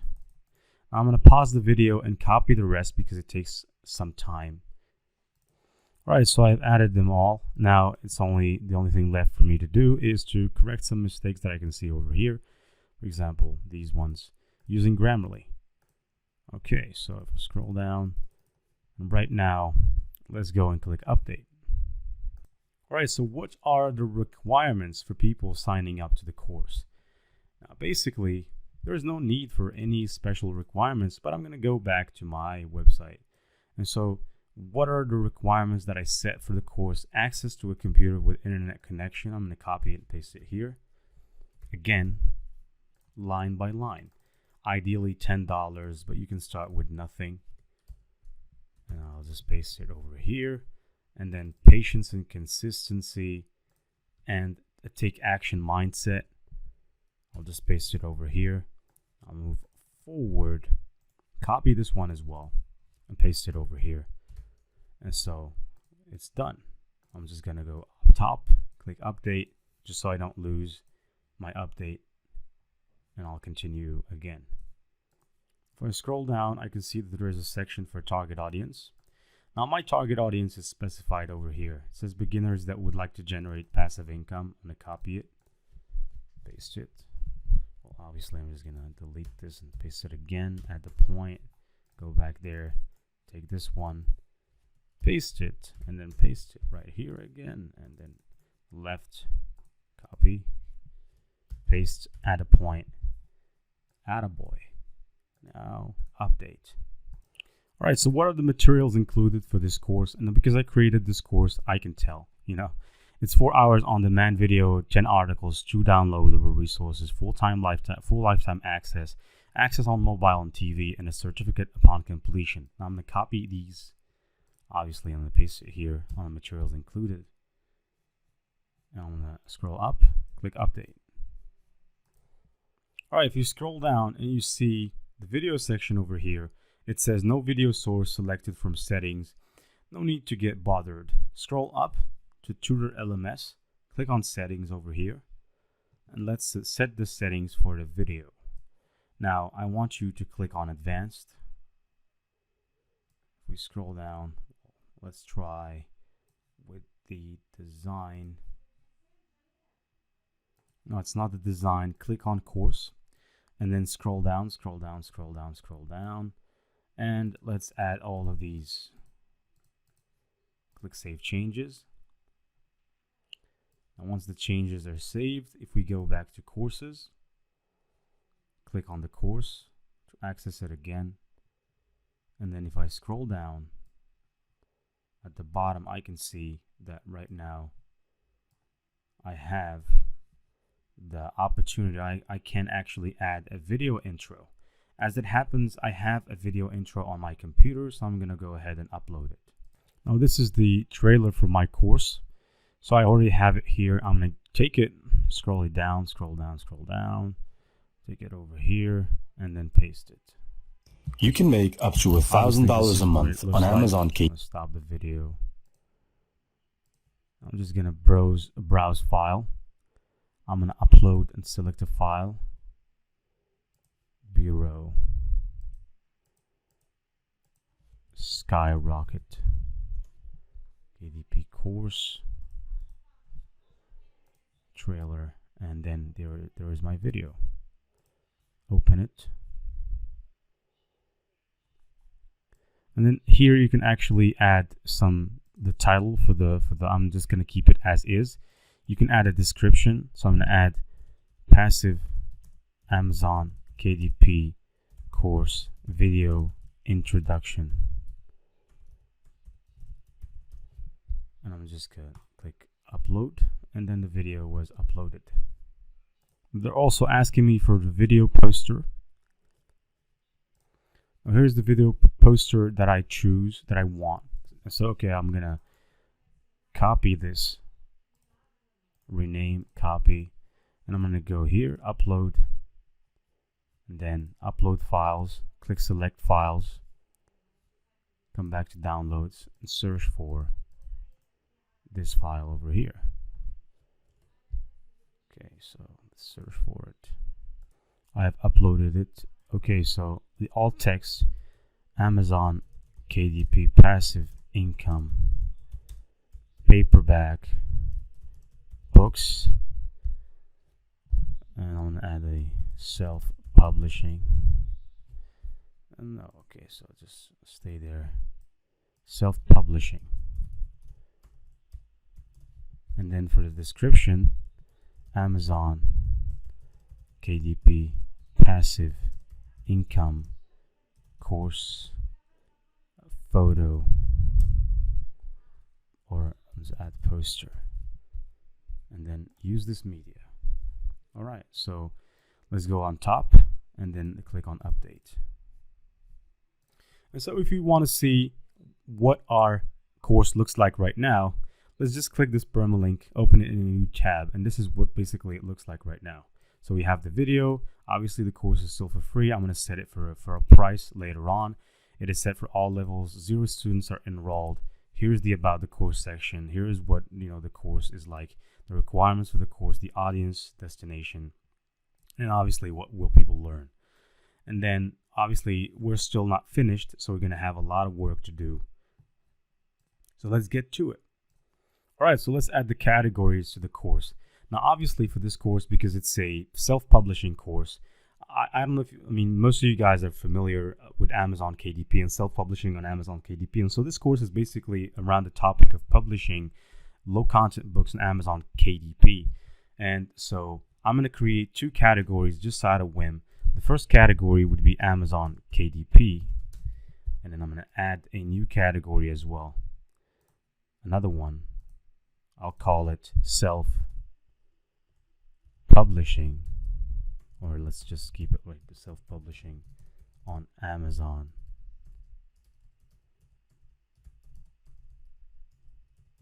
KDP. And so this is the new category. So 2 categories, let's click on update. To me, this course fits into both these 2 categories, so I'm going to keep them both. If you guys want to remove one, keep the other, it's up to you. I will keep them both. Now here is where we get to some SEO stuff. Now tags, basically tags is what people use to search for. It's the terms that people use to search for something. And so I'm going to type as many things that people can search about. I'm going to type Amazon KDP. Let's add it. Self-publishing. Let's add it. Amazon Kindle. Let's add this one as well. So I'm going to add as many tags as possible as people, because people, like I said, when they search for something, they have, each and every person has a way of searching for things on the internet. And so I'm trying to get into their mind here to find out what are the words that they're going to be using. Publishing on KDP. Also, I'm going to add the tag KDP. I'm going to add the tag Kindle Direct Publishing Tutorial. And then I'm going to add passive income KDP. Low content books on KDP. And so for me, these tags are enough. So I'm going to go on top and click update. And so for the featured image of this course, I want to add this one right here. As you can see previously, I've added this image as the preview for the video. Now for the featured image, I'm going to set this one as my featured image. So I'm going to go to the downloads. I'm going to copy the name of this file. I'm going to go back here, set featured image, click upload file, select files, and then go to downloads, and then I'll search for this file over here. Okay, it's not. All right, so here it is. Let's add the alt text Amazon KDP course for passive income. Scroll down, the description, publish low content books on Amazon KDP with a $0 budget. All right, so let's set the featured image. Now basically, let's click update and preview our course to see how it looks. It must look fabulous by now. All right, so let's preview the course. Open in a new tab. Let's scroll down, and here it is. Here's how it looks. There are still no reviews because nobody has, and you can see the tags, you can see everything else that we've added. If you want to show more about the course, now they'll show you all the text. You can click here to show less. Basically, you can see that this is quite similar to Skillshare, for example. It's quite a good looking course, and basically this is what we want. All right, so now what we need to do is to start adding our course videos. So basically, if I go back to my Udemy channel, you can see right here that this is the curriculum of my course. I have the first section, and from the first section I have around, let's say, 12 sections. Now, the 12th section is a bonus section, so I would not really need to add it on my website, and I would reduce my course to 3 hours. I have no problem with that. I've only added this because Udemy sometimes, it's actually pretty good to add bonus sections on Udemy, and I will decide not to add it on this website over here. And so what I need to do now is I need to simply just reverse this, do this like I did this here. I need to do this on this website. And so the first video, or the first section, is Amazon book marketing intro. And so I'm gonna copy this section name. I'm gonna come here and I'm gonna add new topic. Now I'm gonna name the topic Amazon book marketing course intro. And for the topic summary, I'm gonna add the same. No problem with that. So, introduction to self-publishing on Amazon KDP, and then I'll click add topic, and I'll basically do the same with all the other sections. Now we have around 6 sections. It's exactly what we have. And so I'm going to go to this section right here, getting started. I'm going to add it, add new topic, come back here, I'll cancel, I'll just copy this, getting started, come back here, and obviously just add topic. And then I'll come back, same thing. The third section, I'm going to take it. Basically, this is just reverse engineering what I did on Udemy here. So, how much money to expect? Add it. I'll come back to section number 4 now. Categories of low content books. Add new topic. Paste the topic name over here. And you can pretty much see how this works. Cancel. Scroll down. There's not much sections left. Create and publish. Basically, this is a 3-hour course. It's not the longest course that you can find, but it's still a long course. So in order not to make this video any longer, I'm going to pause the video and add the rest of the topics the same way I've added these 5 first ones. So here it is. I've added the list of topics. Now let's add the lessons. Now as you can see over here on Udemy, for each section I have here, I have a number of videos in each section. So for example, section number 1 contains 4 lectures. Section number 2 contains 4 lectures. Number 3, 4 lectures. Number 4 contains 2 lectures, and so on and so forth. And so obviously I'm going to do the same basically over here. in order to add the lecture, just click right here, click over this button, update topic. Well, basically, that's not it. Click on this button over here, click lesson, and then let's start. Now, let's go to the first course. Now, the first one is an intro.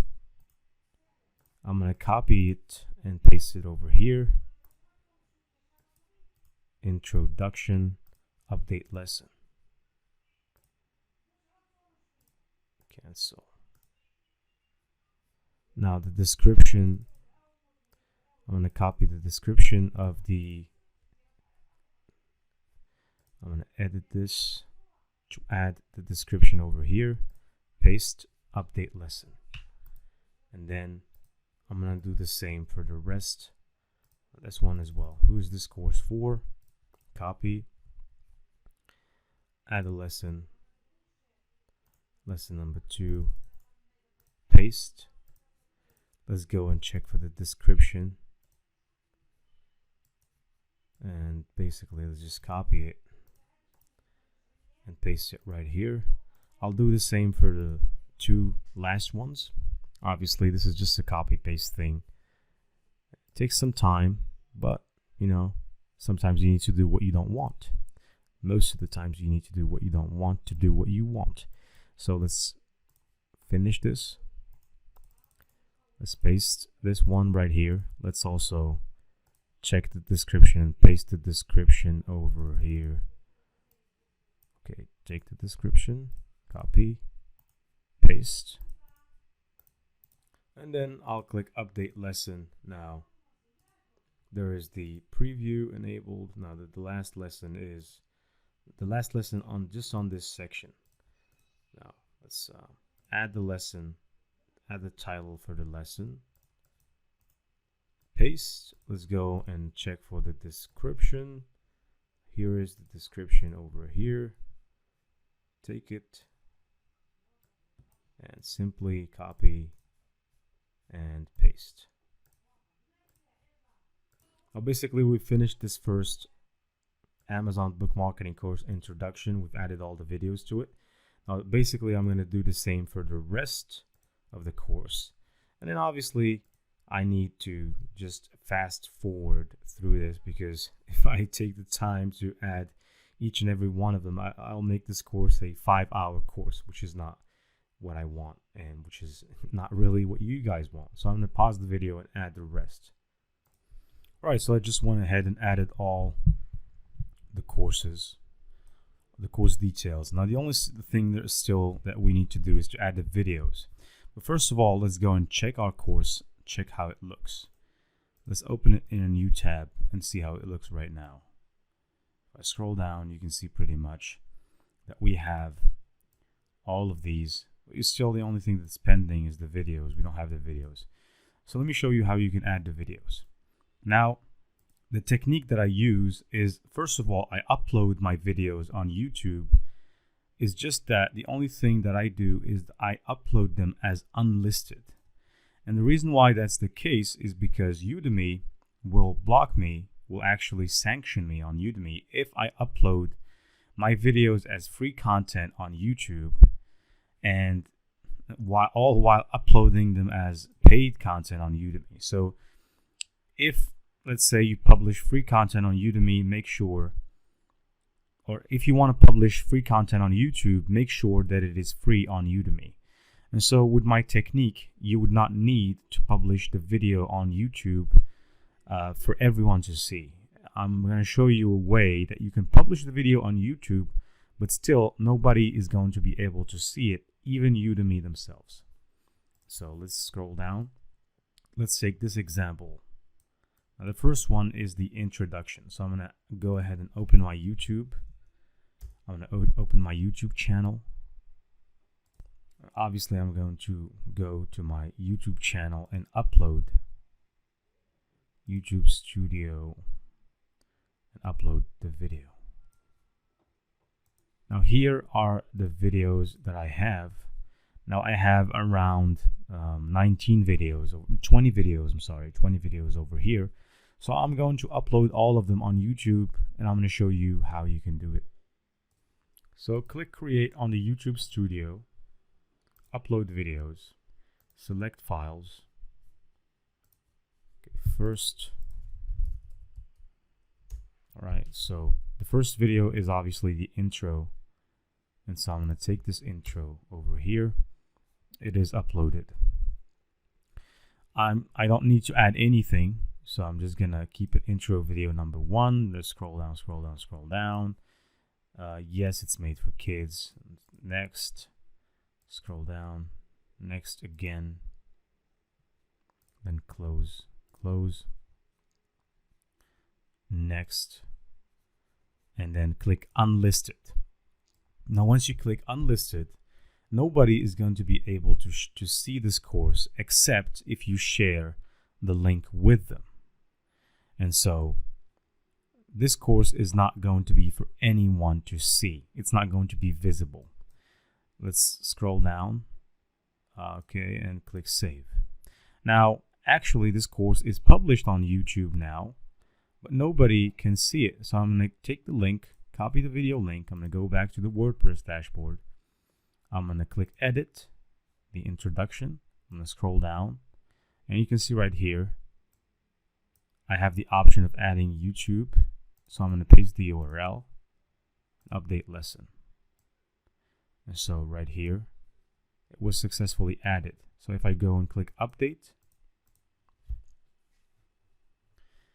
now once I click update, let's see how the page looks right now to get a glimpse.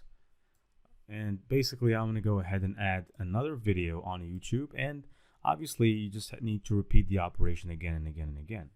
It's just a repetitive operation. Just publish the videos on YouTube as unlisted, and people will be able to see them on your website. So I'm going to go ahead and publish the rest, create, upload, select files. The second video is obviously okay. The second video, video number 2, where is video number 2? Now, most of the times when you're looking for something, it does not appear before you. Okay, so required for course completion. So this is video number 2, pretty much the same as the video number 1. Just scroll down. Yes, it's made for kids. Next, next, next. And then add as unlisted. Save. And then you go ahead and copy the link. Now it is processing at 87%. Might take a minute. Alright, so I'm going to go ahead and copy the link to this video as well. I'm just going to repeat the operation. I'm going to go back to the WordPress dashboard, and I'm going to do it the same that I did for intro. I'm going to do it for who is this course for, which is video number 2. Click edit, and once you're there, scroll down, click the YouTube option, paste the URL, and then obviously update the lesson. Now, I have 18 other videos that I need to add. I'm going to go ahead and add them, and I meet you afterwards. All right, so fast forward, I've actually added the entire videos over here. So the last thing to do would be to click update. And in a second, let's go and check the final look of our course. So here's how our course looks pretty much right now. It looks very, very, very good. And if we scroll down, you should be able to see that the videos were added. Even though you might see here 0, but the videos were added.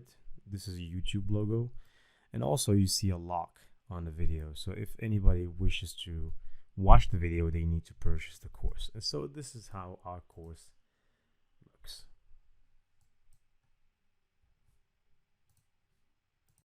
Now, for online websites or online course websites, the asset is, generally speaking, the course.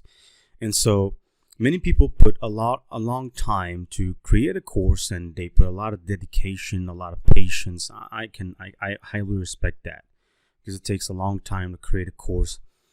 I mean, regardless of the amount of time the course has or contains, but it is actually a very complicated process, and I know that because I've created a couple of courses myself. And so you don't want to have your courses being thrown out the window if something happens to your computer. And so there is another solution apart from uploading your videos as unlisted on YouTube. You can actually use this solution, Amazon AWS. All right, also known as Amazon S3 Simple Cloud Storage. Now, you can start with the free plan. Basically, you can create a free account, and it's actually very affordable. Now, I'm not going to get into the details of how many terabytes or gigabytes of storage they give you. So I'm going to sign into the console. So basically, just go to the aws.amazon.com website. I'm going to sign into my console, and I'm going to obviously show you how to upload videos to your console. Now, once you sign up to the console, search for S3. All right, so S3, I already have it installed over here. So I'm just going to click on it. Now, once I click on it, let me show you how you can go ahead and add some videos there. And the first thing that pops in is create a bucket. And if you scroll down, you can see pretty much that there are just some tutorials on how it works. And so even if you might not find my video useful on how it works, you can basically just scroll down, read this, or watch the videos published by Amazon themselves. And so in order to create a video or to create a course here on cloud, to add it here, click on create bucket, which is what I'm gonna do. And so I'm going to name my course how to make money on Amazon KDP with a $0 budget. I'm just gonna go ahead and name the course how to make money on Amazon KDP with a $0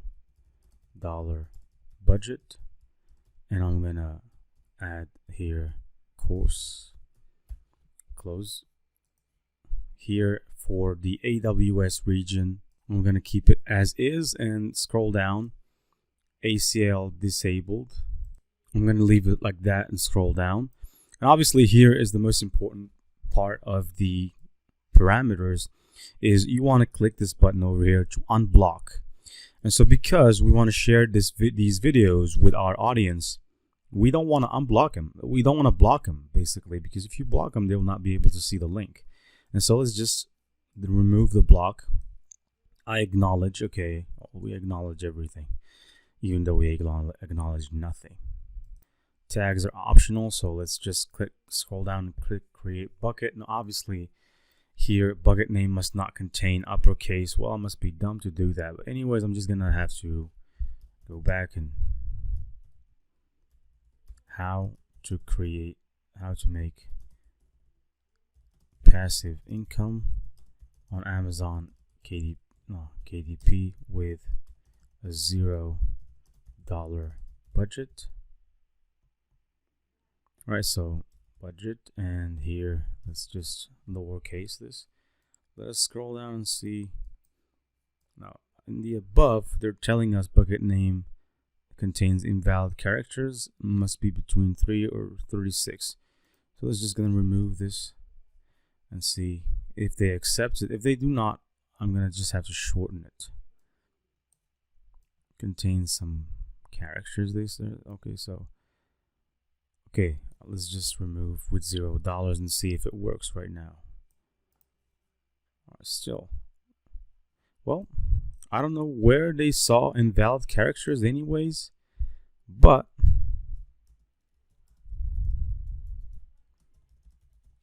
let me just okay, so it's really annoying. Contains invalid characters. All right, so what are these invalid characters? Let's go ahead and see the rules for bucket namings. All right, so it appears that we cannot use spacing. Okay, so I'm just gonna name it my Amazon KDP course. I'm probably gonna add in some separators, and I'm gonna see if they accept numbers. I don't think they accept numbers. I'm just gonna try. And my Amazon KDP course 1, and let's try with this. Now, how obviously they're gonna help us create the bucket, and then we'll start to add videos. Now, I already have these videos over here, you know, organized in sections, so I can easily add them. And obviously here I can click on my bucket and start uploading videos. So I'm going to upload the first video. I'm going to add files from the computer. I'm going to go to the course Passive Income, section number 1, Introduction. Okay, so let's add the video. Obviously, let's click upload, and you can see right here that it is loading. So it's taking some time. So I'm going to upload it, and once I have the link, well, now it was 100% uploaded. So let's click on it, and obviously let's click on the video, and here is the URL. Obviously here's the object URL, so I'm going to click on it. It says the extent does not appear to have any style.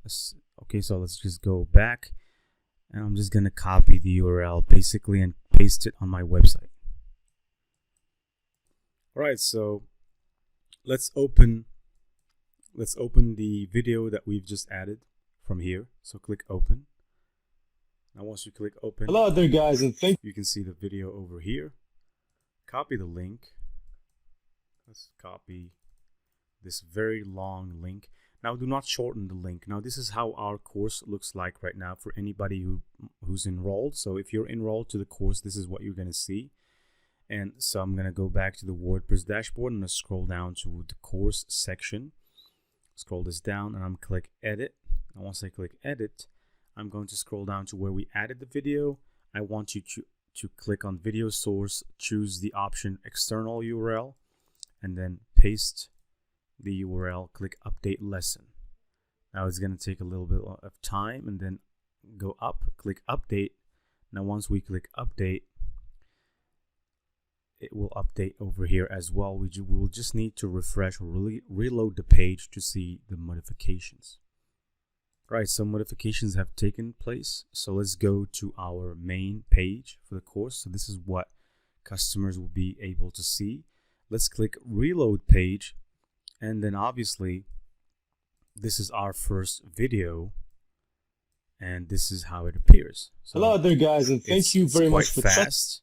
And also it is quite secure, and by doing this, by using Amazon AWS S3, you actually make sure that your videos will not get lost. It's almost as if you were uploading them to cloud or OneDrive, Google Cloud or OneDrive. So these are also options that you can use, but to me, Amazon S3 is one of the cheapest considerations or cheapest options out there in the market that you can use. And so, all right, so this is how you do it. Let's click on bucket points, buckets, sorry. So click on buckets. So this is our bucket. Now, obviously we've just added one video to the bucket. Now you can go ahead and add as many videos as you want. So I'm going to go and add the second video. I'm going to upload it the same way as I did the first one. So okay, and I'll just fast forward the video and add all the rest because I have 24 videos. So I'm not going to add them all at once in the same video because they're going to take probably around 24 minutes to add. So I'm going to fast forward this, and I'm going to do the same process 24 times. And obviously to make this video shorter. All right, so right now I've just finished adding, those videos on AWS S3, Amazon. And so right now I have updated the page, and if I go here and click refresh, I shall be able to see that all of my videos were uploaded on AWS, which actually gives it a better look. If you look at it, it doesn't give it that YouTube-ish look. You can see this blue video read sign, which is actually even more aesthetic. And so if you want to play any video here, just click this and it starts to load. Sometimes it can take more time to load the videos, but that's not a problem. That's not a problem since we've added them successfully. And so here's how our course looks like. Great. So this is the landing page for the course. This is what people will be able to see once they get there.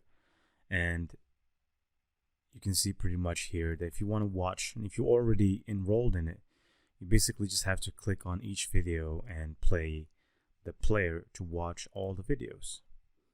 Now, if you want to go back to the previous page or the previous course, just click this button over here. At this stage, let's see how we can add a quiz to make the course all the more interesting. Now, I know that you guys may know that if tests were not present in school, I mean, if we went to school and only studied without tests, then nobody would have ever studied, because simply tests are what makes school all that interesting, all that challenging, because people know that they have to study and they have to pass a test, pass an exam to get a note, to get a degree, to get all of that. And so tests are necessary. And even in online teaching, when you create a course, it is actually great practice to add some quizzes to make it clear for people that this is not going to be easy, that taking this course and taking the certificate is not going to be easy. So you have to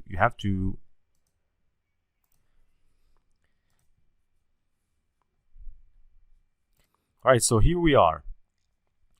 Now, you need to select the question type. And of course, there is a variety of question types out here. There's about 10 question types. So for people who are trying to make or aiming to make a course that is very interesting, you have 10 options, though you can see that 5 of those options have a lock on them, which means that you need to purchase the Tutor LMS Pro version to get those unlocked. But there is no problem, because you can simply use multiple choice questions, single choice, true or false, open-ended, fill in the blanks. I think those are enough for you to create a good and compelling quiz. And of course, let's go ahead and type our first question. Now, the first question I would like to ask is simply, so the question is Amazon KDP a good way to make money online? I'll add this like this. So just keep it because this is a question. And I'll choose the true or false type. And here I'll make the answer required. And I'll give, because I'm aiming to give only about, just to create only about 4 questions, I'll give 25 points for question. The description is optional. There is no need for us. And input options for the question is select the correct answer. So for me, the correct answer is true. And if somebody would answer false, then this means that they would be told your answer is false, just like in school, guys. All right, so we've added the first question. Let's add another question.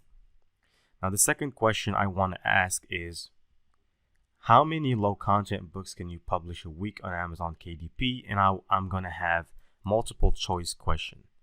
So I'm going to choose the multiple choice question. I'm going to add my question. How many low content books can you publish on Amazon KDP per month? And of course, I already know the answer to that. So it's 2,800 books per month. I'm going to make the answer required or mandatory. I'm going to give it 25 points since we're only going to be creating about 4 questions. And I'm going to add an option. I'm going to add answer text. Okay. Alright, so I just went ahead and added the first option and added the second option. I'm going to make it 2,400. Scroll down, click update, and then I'm going to add the third option, which is, let's say, 1,750. Let's scroll down and click update answer. And to choose the correct answer, I'm going to click here. Now we have 3 options, of course. We've added them manually. So I'll click this one, which means that this has now become the good answer. Click add to questions. All right, so we have 2 questions now. There's 2 questions left. Now the third question I want to ask is, can you make $1,000 per month on Amazon KDP? And I'm going to make this a true or false question. And I'm going to select the correct answer is, now I'm going to give it 25 points. I'm going to select the correct answer is true. And I'm going to add to questions. Now the only question left for us to add is the 4th one. All right, so let's just we've made a simple mistake, an honest mistake. So let's go back to the quiz, click Save Next. So we already have 3 of our questions still there, and I'm going to add a 4th question. Is Amazon KDP a good way to make money online? And I'm going to make it true or false question. I'm going to make the answer mandatory. I'm going to give it 25 points. I'm going to scroll down and make it true as the answer and add your questions. And now we have successfully added our 4 questions. Each of them is 25 points. 3 of them are true or false questions, and 1 of them is multiple choice. So let's now add the quiz. Make the time limit for it to about 10 minutes. And let's just keep the time so that we add some urgency to the quiz, so that when people are going through the quiz, they might be thinking, well, I only have 10 minutes to answer the quiz, so they'll make it faster. Here, quiz feedback mode, let's keep it default. Passing grade, let's make it 100. And max questions to answers, let's keep it at 4. We only have about 4 questions, so the max is 4. And let's click Save Next. And now our quiz was successfully created. Now the only thing left for us to do is to come back here, refresh the page of the course, and then scroll down to this section in which we've added the quiz. And you can see over here that the quiz is already there. So if we were to click on the quiz, you can see that we can start the quiz. Amazon KDP certification quiz, passing grade 100, quiz time 10 minutes, 4 questions. So let's start the quiz, and obviously let's answer correctly. Can you make $1,000 per month on Amazon KDP? True. Submit and next. Is Amazon KDP a good way to make money online? True. Submit and next. Is Amazon KDP a good way to make money online? True. How many low content books can you publish on Amazon KDP per month? 2,800. And let's click submit. And now let's see the results. Now you can see pretty much here that we have earned 100% marks because we know the answers, because we were the guys who entered the answers. We're the teacher. We are the teachers here, guys. We know the answers, all the answers. So we've successfully passed the test. And let's go back to our dashboard. And I want you to click on, Tutor LMS down here at quiz attempts. Click on quiz attempts to see how many attempts. So we only have at this point 1 attempt, which is us. We have taken the course ourselves. And it says total marks 100, earned marks 100%. So the guy who took this test, us, has successfully succeeded in getting a good grade, guys. All right, let's go ahead right now and see how we can add the Q&A section to our course. Now, as you know, when people go through your course, and anybody going through an online course, there needs to be questions and answers going on during the course, because people need to understand certain things. And so let's make this possible for our students by adding a Q&A section on the course. Now, if we go here to the course content, you can see that we only have videos. So people, when people come here, they will only be able to see videos and of course the quiz that we have added here. But that's not enough. We need to allow people a section here next to course content in which they can actually add questions and ask for questions and obviously get answers from the instructors. And so to make this a possibility, it's very easy. I'll ask you to go to the dashboard, and then once you go to the dashboard, Tutor LMS is over here. Now scroll down to where you can see settings just above Get Pro, and scroll down a bit, click on design. Now once you click on design, scroll down just a little bit, just a little bit, just a little bit, just a little bit. And here you can see Q&A. Now let's activate it and click Save Changes. Now once we activated it, you can go here to the dashboard and let's click refresh. And so if we go back to our courses, now actually we only have 1 course, and let's click on the course that we have published. Now scroll down, scroll down, scroll down. You can see here that the Q&A section was enabled.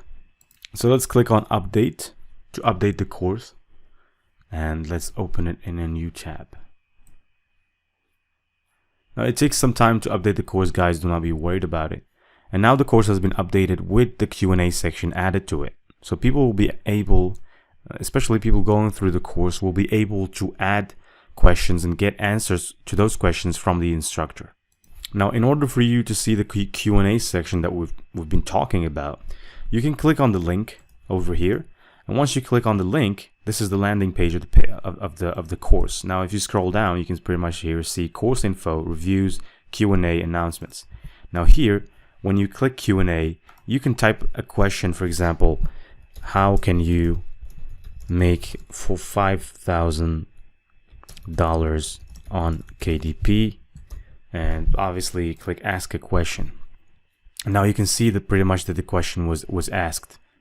And in order for you as an instructor to answer the question, you need to go back to the dashboard, scroll up to where you can see the Q&A section over here on the Tutor LMS options, and click over to the Q&A section.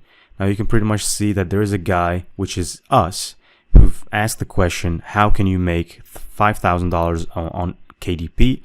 And you can actually click reply to that question. And here, once you add your answer, let's say you make it, or you can make it, buddy, and then click reply. Now, and obviously changes are saved automatically. If we click refresh on this page over here, we'll be able to see, if we click on the Q&A section, we'll be able to see. All right, so here's our answer. It was added. All right, so let's try again. I've refreshed the page. Now let's click on the Q&A section. You can see that the question was added 57 seconds ago. And let's click on reply to see the reply. You can make it, buddy, which is exactly the reply that we have typed. And so this is how you add the Q&A section to make your course more interesting and to make it possible for people to ask you questions. That way you add the interaction with your students to make it better. In order to make this website an e-commerce marketplace for courses, we need to have WooCommerce. WooCommerce is obviously a plugin that is used by most people, especially when creating a WordPress e-commerce website. It's actually a free plugin. Hopefully they'll not make it paid in the future, but it's actually installed by more than 5 million plus people. Now I already have WooCommerce installed on my dashboard over here, but for people who actually may have missed the moment or the video or the exact moment where we installed WooCommerce, I can do it.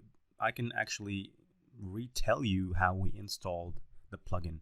Now you can click plugins, click on add new, and then once you go there, search for WooCommerce, simply WooCommerce.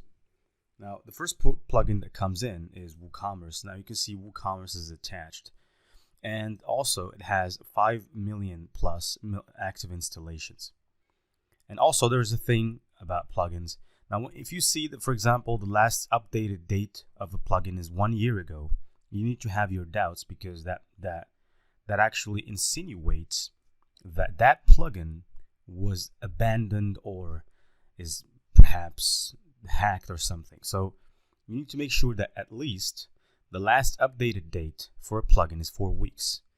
Because if it's 4 weeks or 3 weeks or even 1 day or 24 hours, 23 hours, whatever, this gives you a signal that the plugin is actually up to date. All right, so now if you don't have WooCommerce, you can click activate, install now, just like here, for example, install now, and then click activate the plugin, and then go back to the list of installed plugins, and you'll be able to see WooCommerce. Now, because we want to make our courses on this website paid, not free, because if you come here, you will see that the course that we added, it's actually not paid yet. We have not added the paid option to it. So people will be able to register to this course for free, and we don't want that. We have actually worked hard to get this course done, and giving it for free just like that is not really pleasing. And so let's go to Tutor LMS and click on it. And I'll just click on it, obviously. And let's click on the settings. I want you to follow what I'm going to do right now very carefully. And if you have a question, you might ask it in the comments section. Now, we're now here on the settings. You can see pretty much here monetization option. So click on monetization.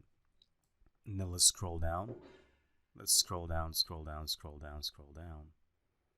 Now we need to be able to see a WooCommerce option.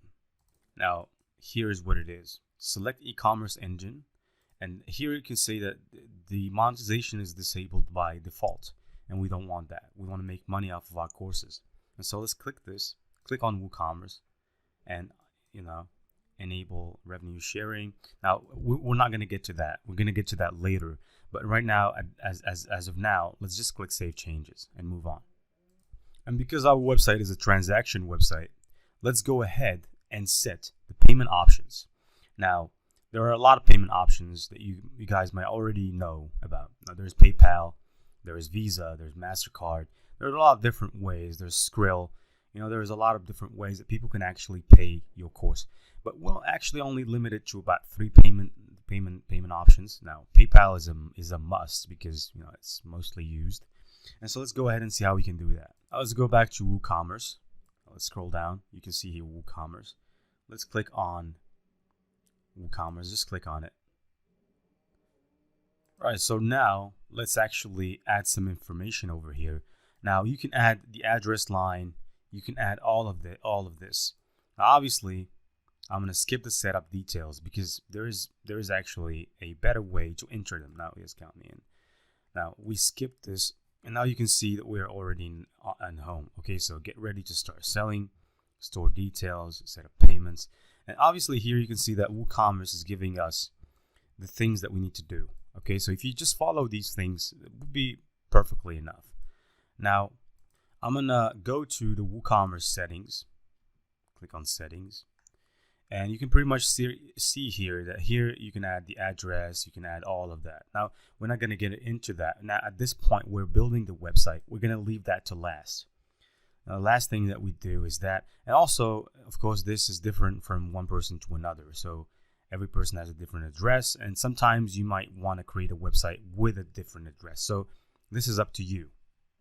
I'm just going to do a quick thing over here. So I'm going to add the address. And of course here, let's enable the tax rates and calculations. And for the currency, you can choose whichever currency you want, to use as a payment currency. Now I prefer to use dollar, and I'll just scroll down over here and click Save Changes. Update. And when it comes to the products option over here, there's not much to be done there. So I'll ask you to move to the tax section over here. First things first, we have 2 options for prices entered with tax. The first option is, yes, I will enter prices inclusive of tax. And this is what we're going to choose. And I'm going to give you an example of this option here, just so you understand better. I have this example over here in this block note. The first example is, yes, I will enter prices inclusive of tax. And this means that all catalog prices are input using your store's base tax rate. So for example, if our price is $9.99 and our tax rate is 20% depending on the country you're on. So depending on the country you're on, tax rates are different, guys. And so for example, in Morocco, my country, tax rate is 20%. In the UK, tax rate is 20%. In some other countries like India, for example, tax rate may go down to 10%. And so the tax rate is different from country to another. And so, for example, if I'm living in the UK and I want to sell the product for a price of $9.99 sterling, whatever they call it, then I'm going to put it at $9.99, and that price will include $1.67 of tax because the tax rate is 20% in the UK. And so what inclusive means is that the tax percentage or the tax value is included with the price. And so by the end of the process of purchasing, when the customer selects your course and then purchases it, you'll only get $8.32 in net profit from that course because $1.67 will go for the tax. And so this is what inclusive means. Now, exclusive is you enter the price excluding the tax. And so, for example, if you want to sell it for $9.99, the price that you need to use, if you choose the exclusive option, you need to put in a price of $8.32, And then the tax is going to be calculated as 1.67. And I would not recommend you to do that because that might actually make you, so it's better to use the inclusive tax and to keep just, use the price, the retail price by which you sell your products. And so let's scroll down here. Now, of course, if you have additional tax classes, you can add them here. For example, I'm just going to go ahead and add one, my tax, and no problem with that. And here you can say display prices in the shop excluding tax. No, we want them to be including tax. And here as well, we want them to be including tax. And let's click Save Changes. Now you can either manually update your taxes, and you can also use the WooCommerce option here. If you go to General Settings, go scroll down, go to General Settings and scroll down. You can see pretty much here that you have this option, Enable Tax Rates and Calculations. Now this, what it does is it automatically calculates your taxes, so you don't have to every time adapt your tax to the location of the customer. Because if a person is located in Hungary and then they purchased your product, and then other person comes in and is from England and purchases your product, there's a different tax or taxation rule for every one of them. And so you don't want that. You want to set the enable taxes and tax rates and calculations. And you need to make sure that the default customer location is set to shop country and region. Now this way, you don't really need to do much of the hard work. WooCommerce does it for you. This website wouldn't be an ideal website without payment options. Now, we need to add payment gateways. And so in order to do that, let's go down to plugins. I need you to go to plugins and click add new. Now we're going to add 3 payment options. We're going to add payment option with PayPal, with Stripe, and with Razorpay. Obviously, Razorpay is mostly used in Asian countries, notably India. PayPal is used worldwide, and of course Stripe is, can be used to enable you to access or accept direct payment and debit card payments on your website. And so let's go ahead and let me show you how you can install these plugins. Now let's start with PayPal. PayPal. Click search. To avoid any confusion, you will find that for PayPal there are 2 plugins. There's this one and also this one. But and like I told you before, there is a way to tell which plugin is the legit one. Now this one was last updated 11 months ago and is untested with your version of WordPress. This one over here was last updated 5 days ago and compatible with your version of WordPress. And so this is the one you need to be using. And plus, you can see that pretty much this one here has only about 103 reviews, 2.5. And this one has 231 reviews, even though they're low reviews, but don't care. As long as the plugin is working, and basically 400,000 people are working using this plugin. So click install now. Do not activate the plugin yet. Just install the plugin. Now, once we've installed this plugin, let's go ahead and install Stripe. Now, click on Stripe, and obviously you're going to have options. And so this one was last updated 2 days ago, compatible with our version of WordPress. Click install now. As you can see, it is used by 900,000 people, already 900,000 plus active installations. The last one is Razorpay, and obviously this is Razorpay. Okay, so this one over here, last updated 5 days ago, compatible with your version of WordPress. Click install now. I don't know why guys don't give these plugins their due. I mean, they're free plugins, but this goes to show you that anything that's for free, people tend to trash it. They don't tend to value it as much as something that they purchased themselves. So you can see pretty much that this plugin is for free and solves a lot of problems for 60,000 plus people, and still they gave it only about 3 review stars. Not great. And so now let's go ahead to the list of installed plugins. Now we have our 3 plugins. And let's go ahead and check them up on the list of plugins. Now you can see pretty much that we have them. It's just that they're still not active, and no problem with that. So let's go to WooCommerce. Click on WooCommerce. I want you to click on the settings of WooCommerce and come here to the payments option. Payments option. I can pretty much see here that we have a lot of options now. Now here, because we have still not activated the plugins, we cannot pretty much see the option to enable Stripe, to enable PayPal, to enable Razorpay. So what we need to do now is to go to plugins, pretty simply, install plugins, and we're going to bulk activate all the plugins that we've just installed. So let's go and click on WooCommerce, select WooCommerce, select so the Stripe gateway, select the PayPal gateway, and then let's go up and select the Razorpay gateway, and click on top bulk actions, activate, click on apply. Now all the 3 plugins are going to be activated, and if we go back to the PayPal setting option for payments, we'll see that we have the options ready. And so let's click on WooCommerce again, click on settings. I'm here on the payments section of the WooCommerce settings. So go WooCommerce settings, click on payments, and then you can see pretty much here that we have Razorpay already enabled. Now there are a lot of options, of course, cash on delivery, check payments. Now there is Stripe. Let's enable Stripe. First of all, let's enable PayPal, because if we enable Stripe, we're going to be asked to create an account there. And so let's click accept PayPal payments, later and alternative payment types. Obviously here they're asking us to activate PayPal. Let's click on activate PayPal. And then obviously over here, enter your PayPal email and your region, and then click next. And obviously once you log into your PayPal account, you'll be asked how will you use the account. Is it for personal use or for business use? I'm going to choose business use. Of course, now they're asking me to convert my personal account to a business account. I'm going to click next. I'm going to add the legal business name for our business, Passive Income Generation Z. Let's separate the Z from the generation and then scroll down.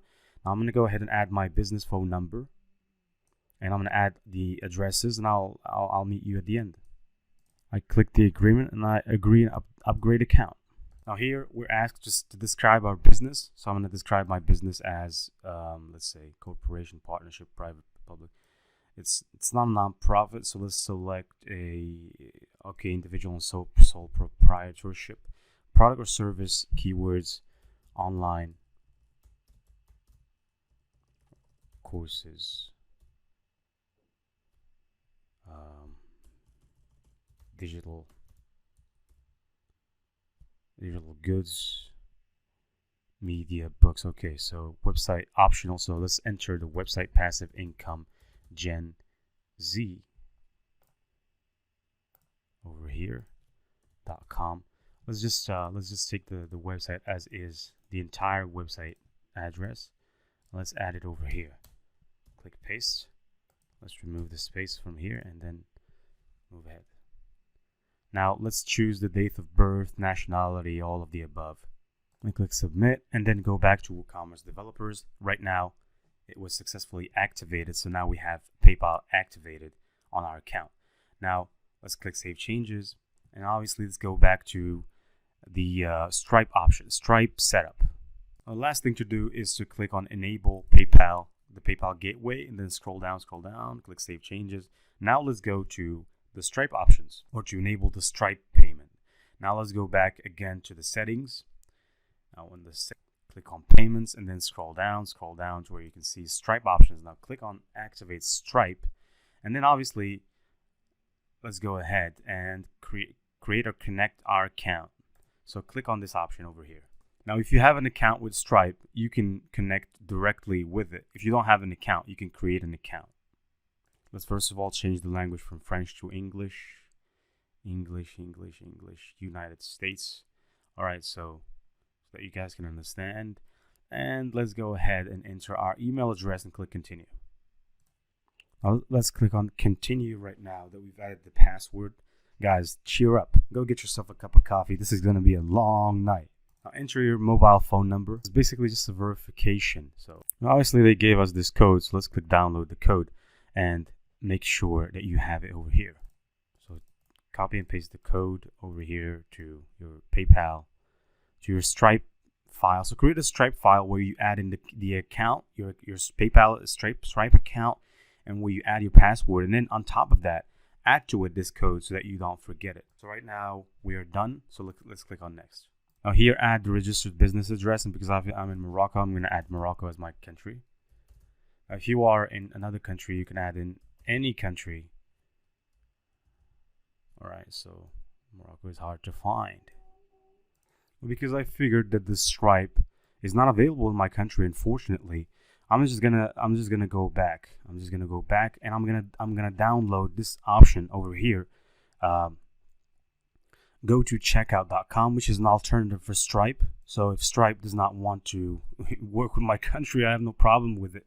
So I'm just gonna go the other way, the other route, and I'm gonna create an account with checkout.com. And obviously, I'm gonna integrate the plugin just the same way I did with Stripe. So stay tuned. So let's deactivate Stripe over here. So it's still deactivated. So I'm just gonna go ahead and delete this Stripe plugin. Unfortunately, Stripe is not available in my country. No problem with that. Hopefully in the future they will be available. And so I'm just gonna go ahead and delete the plugin. I'm gonna check for. Okay, so where's the Stripe? All right, so okay. WooCommerce for Stripe Gateway, and I'm gonna click deactivate, and then obviously I'm gonna go to checkout plugin. I'm gonna go ahead to the dashboard and activate it. So let's search for this go to checkout plugin. All right, so go to the list of plugins, click add new, search for to checkout. Now there are 2 plugins that come in on top. I will go with this one because it was last updated 2 months ago and is compatible with our version of WordPress. So I'll just go with it. Now, if you choose to install these untested plugins, you carry a great risk of having your website, inflicted with viruses. And so it's preferable to use the ones that are compatible with your version of WordPress. Now let's activate the plugin once installed. And then of course, let's go back to WooCommerce, to the settings, to payments. And you can see that the to checkout credit card PayPal is enabled. All right, so now we're done with payment options. Unfortunately, Stripe is not available in my country, but if you are living in any other country except mine, you can actually install Stripe with no problems. You can start accepting payments with Stripe with no issues. Now, because I don't live entirely in Morocco, I'm actually commuting between countries, so I'm somewhat of a digital nomad. And, recently I've moved last year to Morocco, and obviously I'm going to stay here because this is my country. And so I could have purchased an account or anything. I could have found a solution to use Stripe. But for the purpose of this video, let's make everything legal, guys. And yeah, use everything that you can, but use it legally. So do not go into any kind of shady acts or shady ways to get what you want. Stick with the rules, with the rule of law. Whatever there is a rule of law, stick with it. Okay, so right now let's go ahead and make this course paid. And in order to do that, let's go to WooCommerce Settings, Accounts and Privacy. Now let's allow customers to log into an existing account during checkout. Let's also allow customers to create an account during checkout, and let's allow customers to create an account on the My Account page. Let's untick these 2 things. We don't need them. So these 2 things are not necessary. Let's just tick the 4 first ones. I'm making it easy for you guys. So just the 4 top ones. And then obviously scroll down and click Save Changes. All right.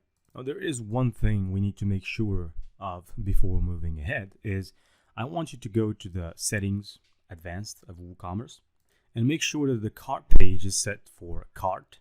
Make sure that the checkout page is set for the checkout, and make sure that the My Account page is set for the My Account. Now let's go back to Tutor LMS. Click on Courses. Now the only course that we have up to now is this one over here. So scroll down, and you can pretty much see here that we have an option. Course type paid instead of free. Now in the beginning we only had the option free because we didn't do much of the things that we've done. And so by following the video or the course up to this point, you should be able to select this paid option. But of course, it demands of us to select a product. And of course, we have a course, but this course is not set as a product yet. And so we're going to have to take this course and turn it into a product using WooCommerce. And so scroll down to here, products, click all products. Now, the best thing to do would be, okay, so click create product. But first of all, the best thing to do is to name your product the same way that you named your course. The course is named How to Make Passive Income on Amazon KDP with $0. So let's take that course, click copy, and then let's make this as the product's name, just so we have no confusion around the product. And then once you've entered your product name, scroll down here to product data, click for tutor, and add the price. Now for this, I want to make it for a price of $49.99. As far as the tax status, keep it taxable. And for the tax class, keep it standard. And the reason why you want to keep it standard is because we already set the tax calculation for automatic, which means that the tax is going to be different from one client to another. So if someone in New England or someone in Colombia will pay a different tax price, and so we don't need to do it ourselves or customize the tax class.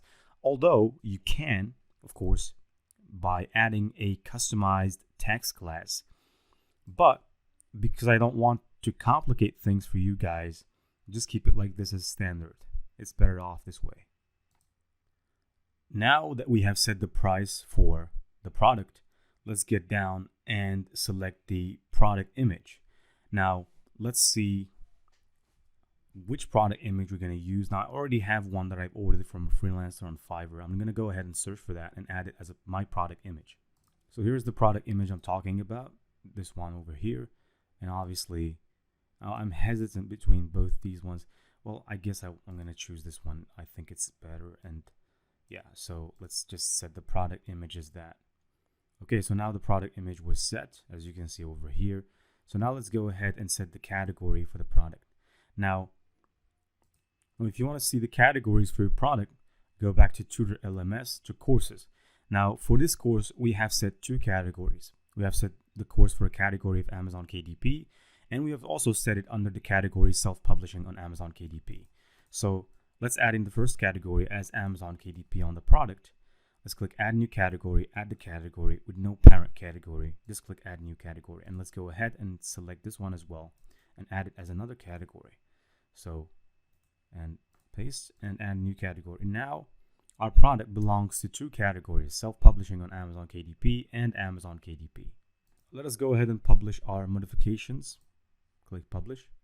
Now let's go ahead and add the product description. Now for the product description, I'm going to just go ahead to the landing page for the course, and I'm going to select the course's entire description as our product description.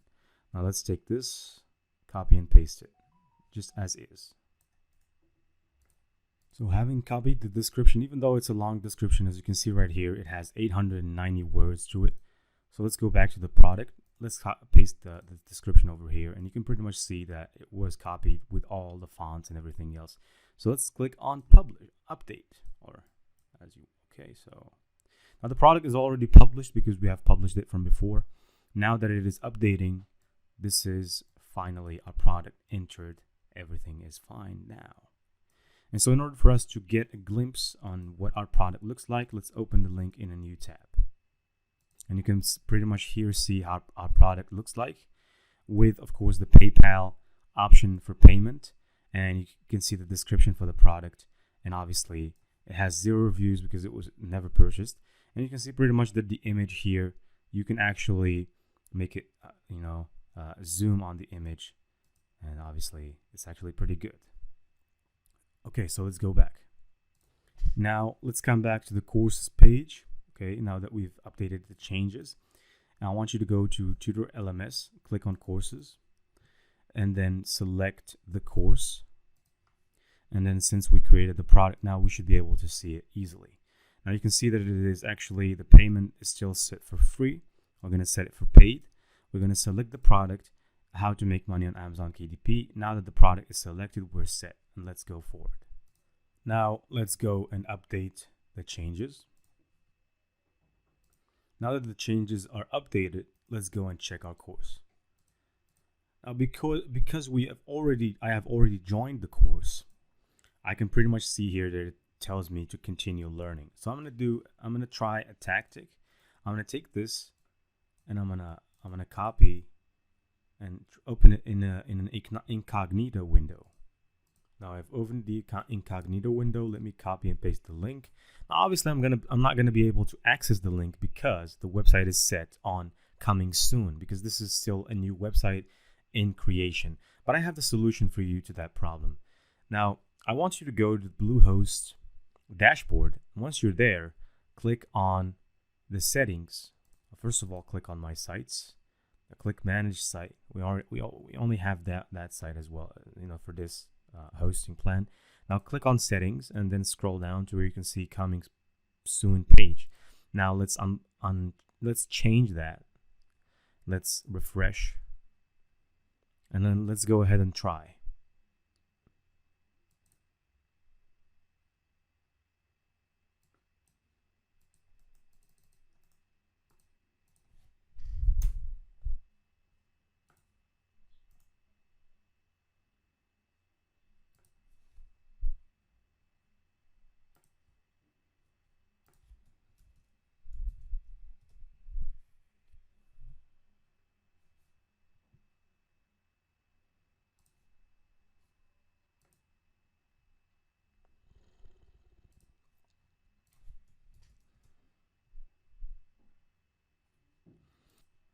Now, obviously, we've made the changes, but it is still showing us the coming soon option. Now, there is no problem because it takes actually from 2 to 3 hours for changes to propagate. There's no problem with that. But generally speaking, you'll be able to see right next to the trailer of the course, you'll be able to see here a cart where you'll be asked to add the product to cart. But back to our main thing now. As I told you guys, this is going to be a very rough night, a very rough day actually. So I want you to pay very careful attention with me. There's still some Tutor LMS settings that we need to go through, and we're going to go through them as fast as we can. Now let's go to settings. Let's check something. All right, so let's check that the dashboard page is set for dashboard, so it's okay. And now let's go to pages. I want you to open all pages in a new tab, and then check if the dashboard page is there. Okay, so the dashboard page is there. Fine. Now, if you find that the dashboard page was not created for you automatically, you can simply create it by going to pages and click add new, and then obviously name it dashboard. Now, if you add a new page, this is how it works. You just name it dashboard, and then obviously you click publish, and after that you would have created your page. Let's go back. Obviously, because we want to make this website a marketplace, I want to enable the marketplace option. I also want to allow instructors to publish their courses, and I want to add the become an instructor button to the website. And over here, the terms and condition page. Now this is obviously, you will need to create a page that we're going to create right now, and we'll name it terms and conditions. And obviously we're going to add content to it later. Now the content that we should add to the terms and condition page is generally legal content. Now you can go and check on Google for terms and conditions sample documents to create your own terms and conditions page to add to your website. In order to add this page, the only thing I need to do is to go to pages, click on add new, and then basically I'll just paste the page name as here and click on publish. Now let's publish it. Now once the page published, we'll come back to the dashboard, and obviously here select option. Let's select the terms and conditions page and click on save changes. All right, so now let's go to the course settings, and then here students must be logged into your course. Actually, yes, let's keep that like that. The course content access, allow instructors and admins to view the course content without enrolling to the course. Yes. And obviously content summary, let's keep that. Auto redirect to courses. When a user's WooCommerce order is auto completed, they will be redirected to enrolled courses. Yes, we want that as well. So because like this, if a person enrolls to a course, they will be taken automatically to the course, and that's what you want. You want people to be taken directly to the course to start learning right there and then. We are looking to simplify the process of learning for people, and people generally procrastinate. So if a person will purchase a course today, generally speaking, they'll leave it for next month, and that's when they will decide to watch it. And so it comes, as an instructor, as someone, with the experience that I have in the digital world, I believe that people need to be pushed a little bit. And so whenever you can find those opportunities to push people a little bit, to push them to watch something or to do something, even though they might not want to do it at the time, it's actually very beneficial, and you will find it very useful. Auto course complete, yes, we want that. So if a person, for example, completes the course, we want to make sure that the course transforms as an auto-complete course. Now, if you choose to untick this button over here, what this will do is students will need to manually complete the course, and we don't want that. We want to appear as a legit company, as a company that knows when students have completed the course and when students have not completed the course. Here, choose when a user can click on the course completion button. I will make it strict. I want people to complete the course before they can actually file for course completion. Now, course retake, enable this feature that will allow students to reset course progress and start over. Yes, I will actually allow it. Publish course review on admin's approval. Enable to publish or republish course review after the approval of site admin. No need for that. I want people to be free to publish as many reviews as they want. Here, enable classic editor to edit lesson. Well, I'll enable it, no problem. Automatically load the next content. Yes, like Udemy, for example, if you're on Udemy, you might find that after you finish one course, you are redirected after 30 seconds to watch the next course. And that's what we want to do with these people. So if someone is watching a course, they might watch a video and then take their mobile phone and be carried away. So we want to make sure that the next course loads automatically so that they keep concentrated on the content of the courses. Enable lesson comment. No, this is not a YouTube channel. We only enable reviews, and obviously because we want to make this as professional as we can. Okay, when time expires, choose which action to follow. So this is for quizzes. I'll choose auto submit because sometimes people might get carried away. They might be on a quiz and something might appear, and they might go and do something else and abandon the quiz. And so I want to make sure that even if they answered about 30% of the quiz, I want to make sure that the quiz answers will be sent to me or to the instructor. All right, so all of these things are not really that interesting. Here, obviously, this is something that we have gone through, or we went through at the beginning. And so you want to take all those boxes, and let's click Save Changes. Right now, monetization. Of course, monetization we've set it to WooCommerce, so there's no issue. Here, enable revenue sharing.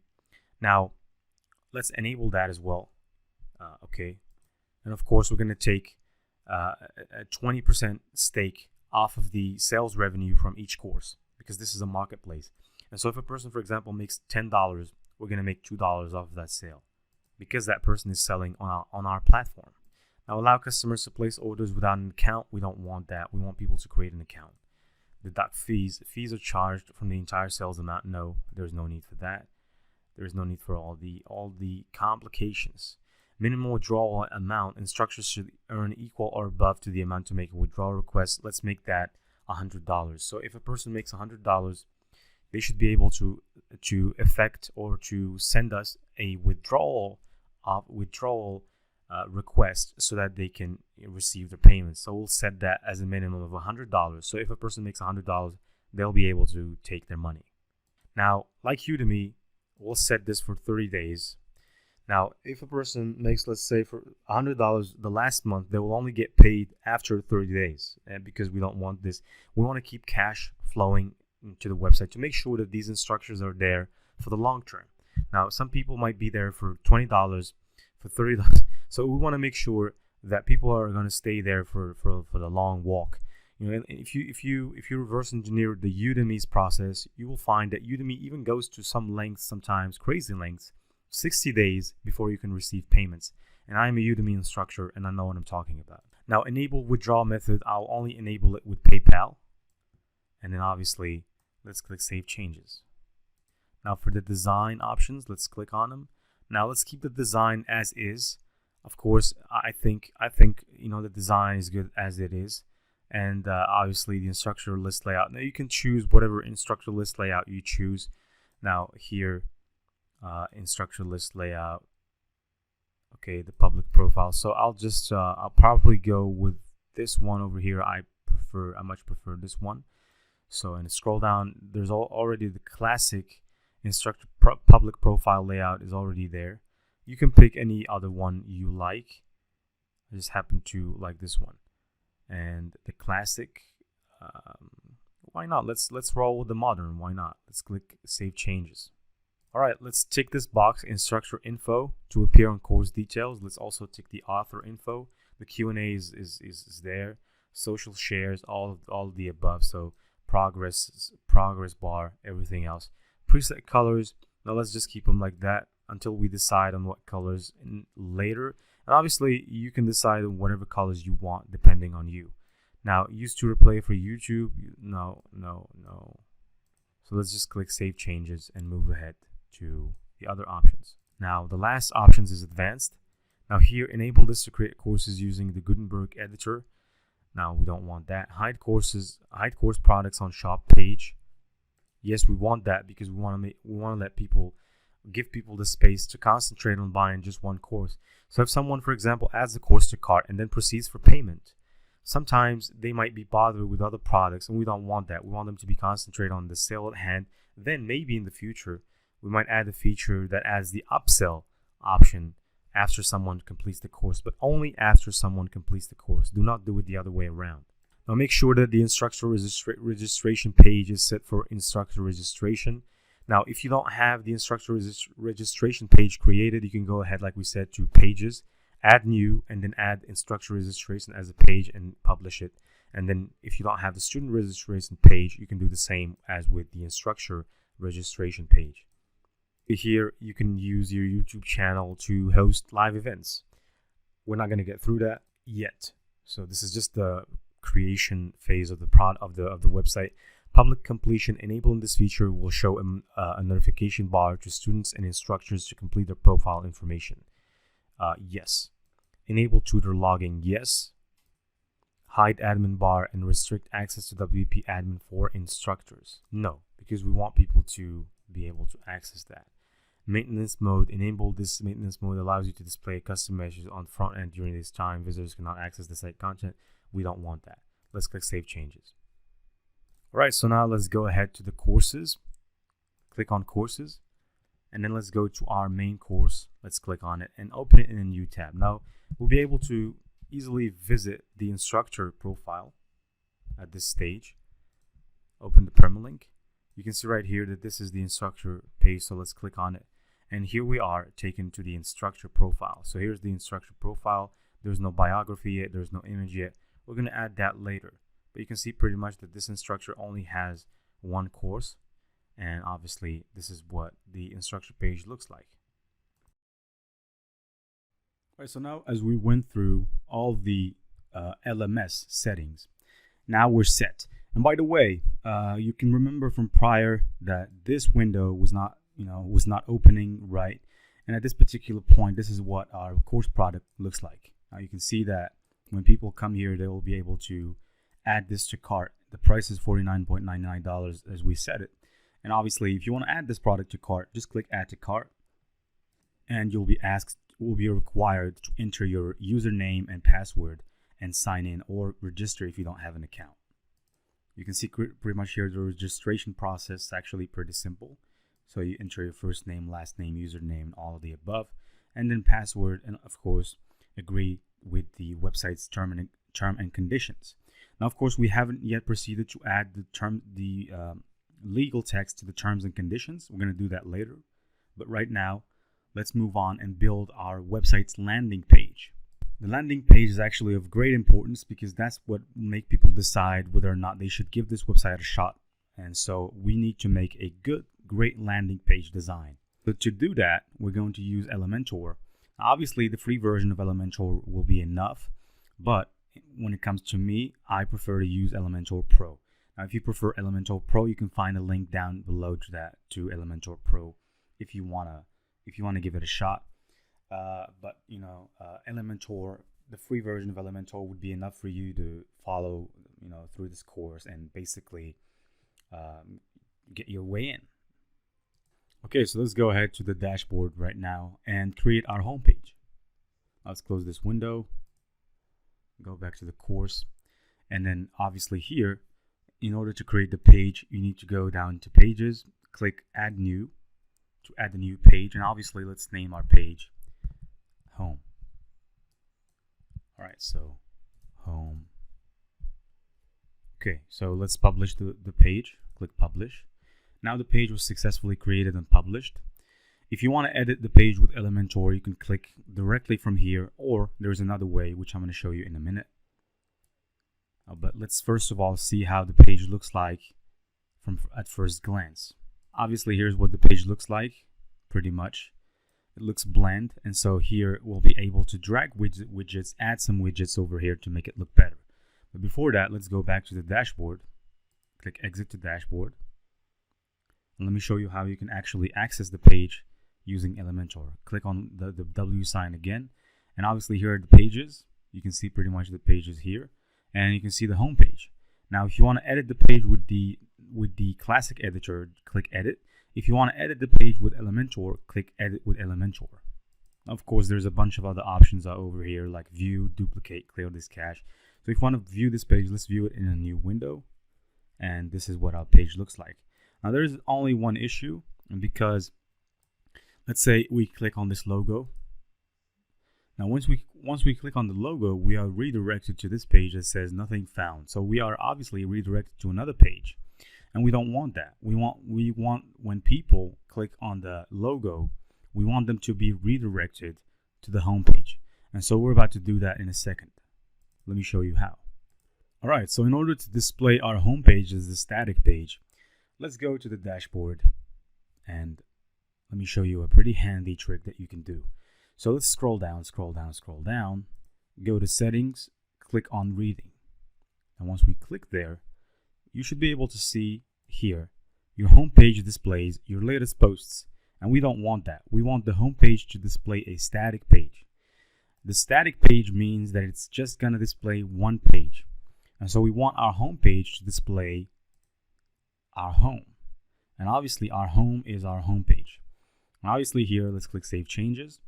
And if we go back to test this, so let's go back and visit site, open in a new tab. Obviously, if we click the logo, we'll be directed to the home page. As you can see, the home page is blank. And if let's click again on the logo, you can see that we are redirected to the same page, so it works at this particular point. Now, let's start editing the page using Elementor. Now, once you're here, like I said, you can access Elementor from the dashboard, access the edit option from the dashboard, from the WordPress dashboard, or you can directly access it from here. As you can see on top, there is the option of edit with Elementor, so I'm going to click on it. It's loading. Now, let's go through a quick introduction of Elementor. Now, Elementor is a plugin, but most importantly, it is known as a page builder. And so the way that Elementor is used is by building a page using blocks. We call them widgets. As you can see over here, you have all the widgets necessary. I'm going to enlarge this so that it appears bigger, and you can see pretty much you have the option to add headings, to add images, to add spacers, to add buttons, to add videos, to add icons, to add Google Maps. Here you also have the option to add Google Posts, to add price lists, reviews, block quotes. And so mainly you have a lot of options. And of course, the free version of Elementor does not come with all the options. Most certainly. There are those options, those paid options that you get. And obviously those paid options are displayed over here under Pro. You can see over here Pro, and the ones below are Pro widgets. But mainly, like I said, the free version of Elementor actually gives you access to do many things. And then basically, when you see the sign of a lock over here next to a widget, that means that you don't have the Pro version, and that only the Pro version will enable you to unlock those features. Now, obviously, Elementor is very well known, very popular, used by a lot of websites out there. I think it's the most used website builder out there, and also the most convenient because of how easy it is. And so let's get through it. Let's create our first section over here. Now you create your first section by clicking this plus button over here. You click create the first section. Obviously you decide how many columns you want on the section, and also the display of the columns. You can see pretty much that this is the configuration that you get. For example, if you choose this section over here, you can pretty much see that the column on the left hand side is smaller than the column on the right hand side, and so that's the configuration that you choose. If you want to delete this, you can actually click delete. Now let's go back, for example, and choose this section. Now let's say you want to add an image here and a text heading over here. Now you go back to this button over here, click again here, and then if we want to add an image, I'm going to scroll down, or you can search right here on the widget directly by clicking image. Now once you search about it, or you search for it, here it comes, image. Now if you take it, drag and drop it over here in the column, you can see that an image widget was added. Now if you want to add an image here, for example, you only need to stay here and choose image by clicking choose image. And let's upload it from the media library. We already have around 2 images here, so let's just select this one and click on it. Now you can see pretty much that the image was added. Now let's say, for example, we want to add a text heading over here. You can add the text heading and you can name it whatever you want. Basically from this side here, you delete this and add Amazon KDP course, for example.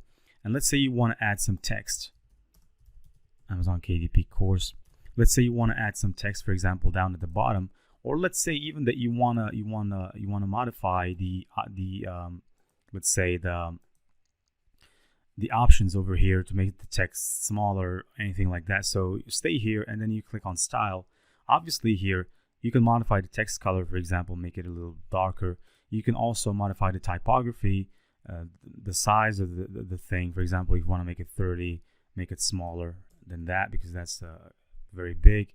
You can actually even use blend modes here. So there are a lot of options out there. You can add a text stroke to the text, for example, by making it like this. You can add a text shadow if you want to add some blur. And also there are advanced options over here, layout options. And we're not going to get through that. I think those things, need an advanced course about Elementor. Obviously, let's say, for example, that you want to add a description underneath Amazon KDP course to describe this post. Now you can come here and scroll down or search for paragraph now, or text last time I checked, text editor. Now you can take this text editor and add it underneath Amazon KDP course, and you can see pretty much here that the text was added.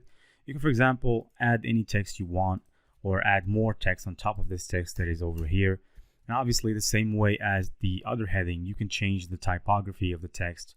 You can change the alignment of the text. You can pretty much change anything you want. And so obviously, because this is not the kind of section that we were going to be creating, I'm just going to go ahead and delete this section because this was just it was just a tutorial for you guys to get familiar with Elementor. And let's go right now and build our homepage. Right, so now let's add our first section. So let's click here, the plus button, then click this one, and let's go ahead over here to the 9 dots. Click on the 9 dots. You'll be able to access the widgets again.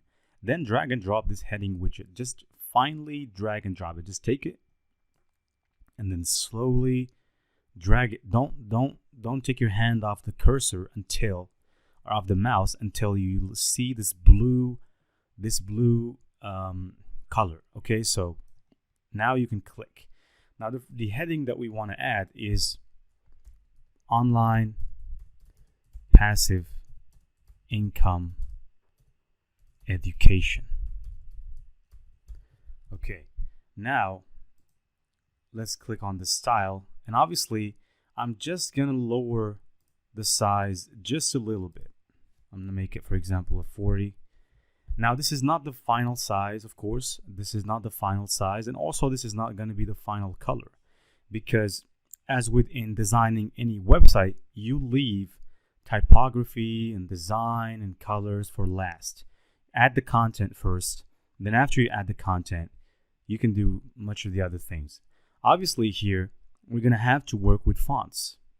Now fonts here, as you can see on the down below the typography, there is this family word, and obviously there is these are fonts. And so for this course, we're going to be using two different fonts to make our website look more professional.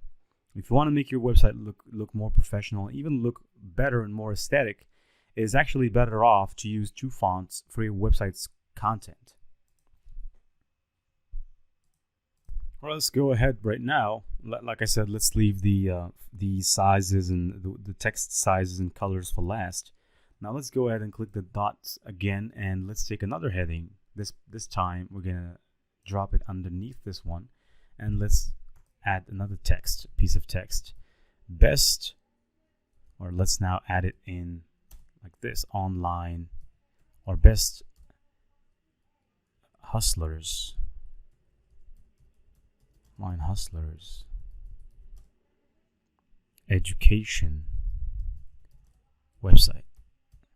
And as you can see over here, the text looks kind of funny because it is all in the same line, and we don't want that. So in order for me to have it separate, do as I do right now.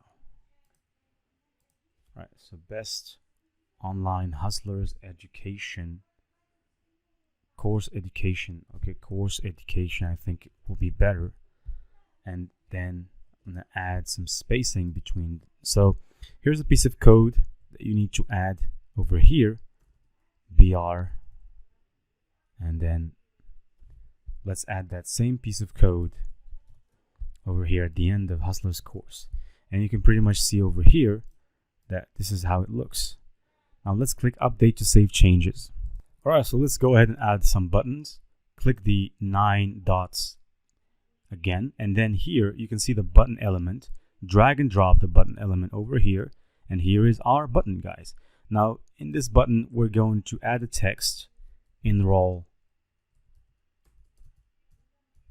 now. And obviously this will be our call to action, and then obviously this is not just the only button that we're going to add on our landing page. We're going to obviously add another button. Now because we have added mostly all the elements that we're going to need for this section, let's go ahead and do the modifications on the site, and let's start with this one over here. So let's modify the color from blue to kind of this kind of blue. This is what we want. So this one over here, I think this one is good. And so let me take a moment to copy this color code. We call them color hex codes. And then I'm gonna drop the typography over here to about 22. I think it's actually big enough. And then I'm gonna choose the font Poppins. You can search for it basically from here. Poppins. As for the weight, I prefer the 900. Actually 900 looks kind of big, so I'm just gonna go ahead with 500. I think that's good. And obviously over here there's not much to be done, and so let me actually go to the second one and then go to style.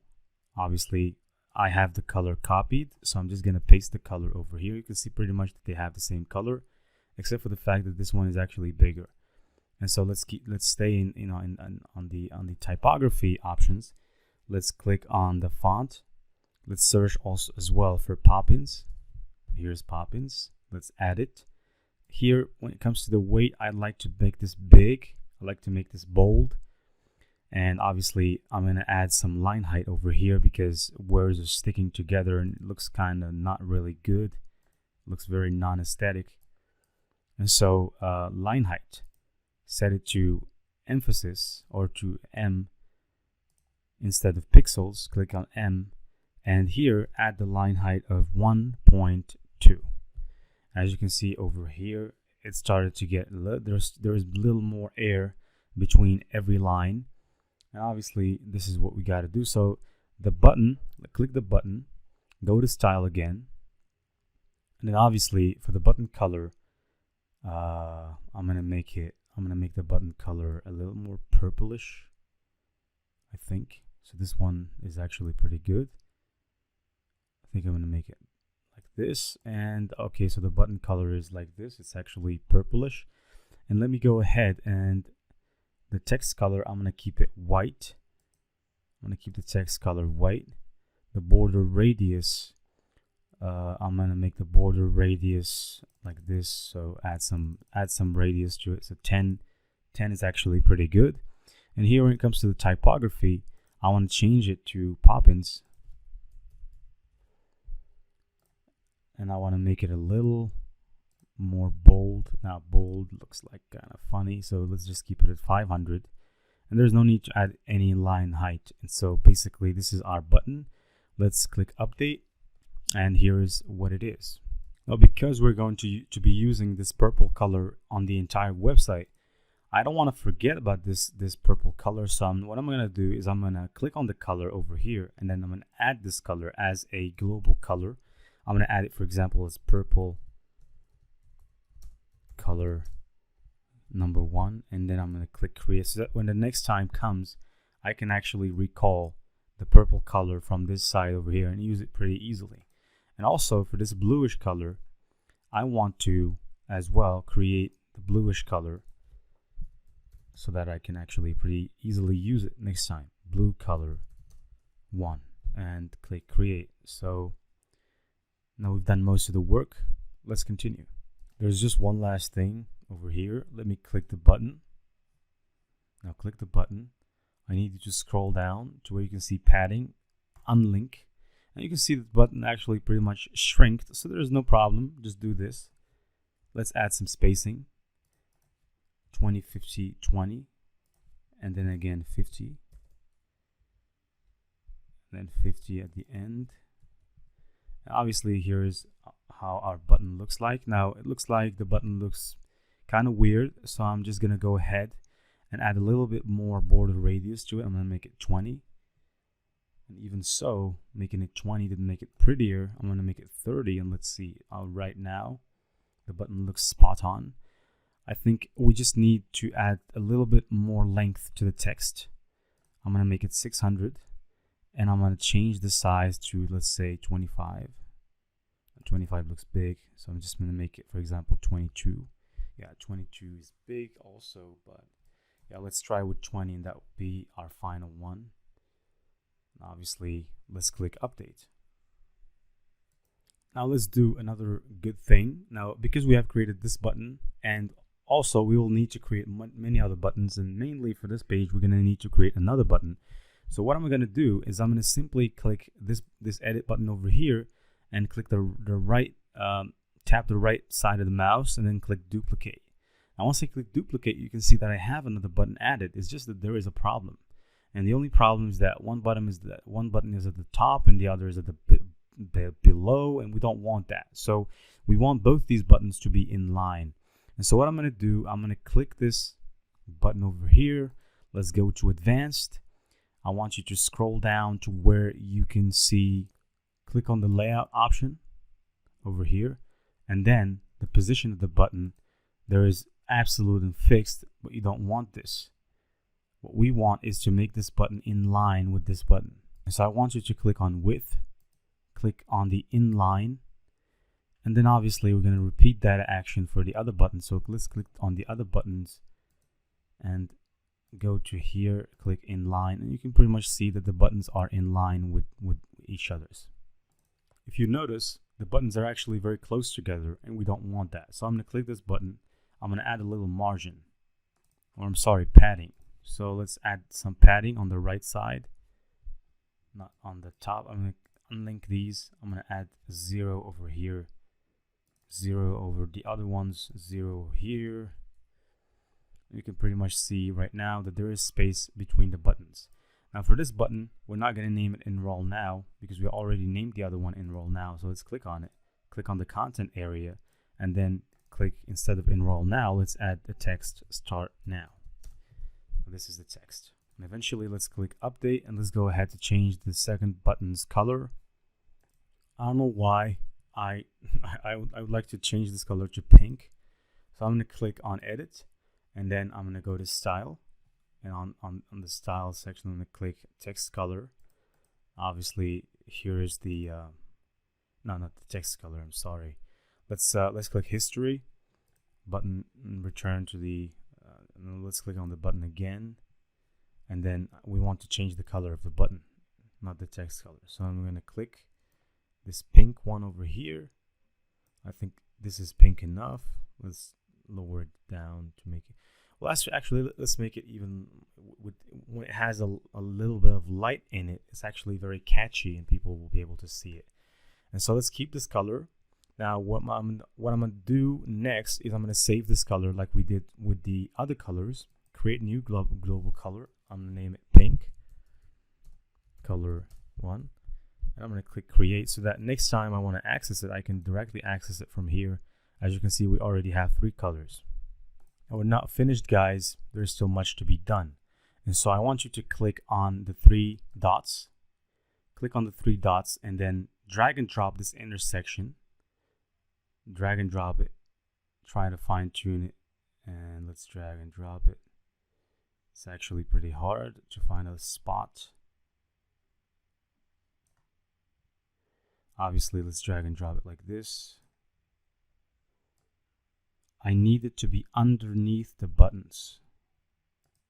Because it's actually very hard to drag and drop it manually like this, I suggest you to do this technique that I'm going to do right now in a minute. Now, I need you to click the left on the right hand side of your mouse and then open the navigator. Now once you open the navigator, you can pretty much see our intersection that we've added. Now there's an option that you can actually, when you click the eye, you can see that the intersection suddenly disappears. If you want it to appear again, just click on the eye. And then obviously I want you to take this intersection slowly and then drop it underneath the buttons. You can see that right now it was dropped underneath the buttons. Now we don't need the navigator anymore. And now let's click delete. And obviously you can see that the intersection was added. The only problem that we have is it only has about 2 columns. And so if you want to add another column, let me show you how. So in order to add another column, I want you to right click this thing and click add new column. Now you can see pretty much that we have 3 columns and we're set to go forward. All right, so right now let's start adding some widgets. I want you to go to the 3 dots, click on the 3 dots and search for the widget image box. Now drag and drop it, and obviously this is what it looks like. Now for the first section, I'm going to name it over here. Now you can name it from here, title and description. I'm going to name it Learn Online Now, or Learn Online Courses, let's say. This one rhymes better.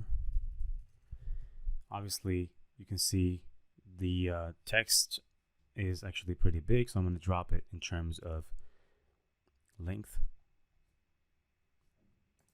Go to style, click on content, and obviously when you scroll down you can see the typography here. Now we want the typography to be Poppins.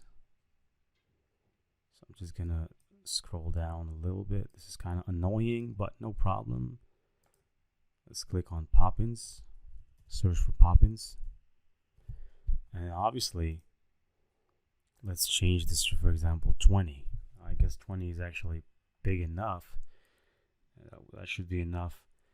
I might also be thinking to change the Poppins font, but no worries. I'll see to that later. Now the weight is actually pretty big. Let's try 700. I think 700 is pretty fine.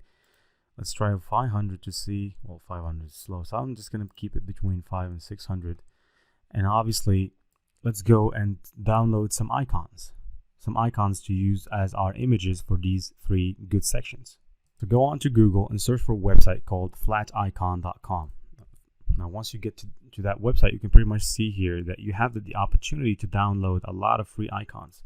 Of course, there is paid icons. You can also download your logos from here, but I'm just gonna go ahead and download some icons over here. Now the first icon that I would want to download is a PC icon. Let's search for a PC, because when it comes to learning online, I need to have a logo over here that shows a PC. So I'm just gonna choose one with no colors, one that I can color myself, that I can actually color. I would use the purple color to color the icons that I'm going to choose. So let me just go ahead and select one of those. So I guess this one is actually pretty interesting. So I'm going to click on it. As you can see right here, you can edit the icon, from the top. So I'm gonna log in. I'm gonna take a moment and log in with my account so that I unlock this feature of editing the icon. And right now you can see that I can edit the icon. Now obviously you can select any color you want.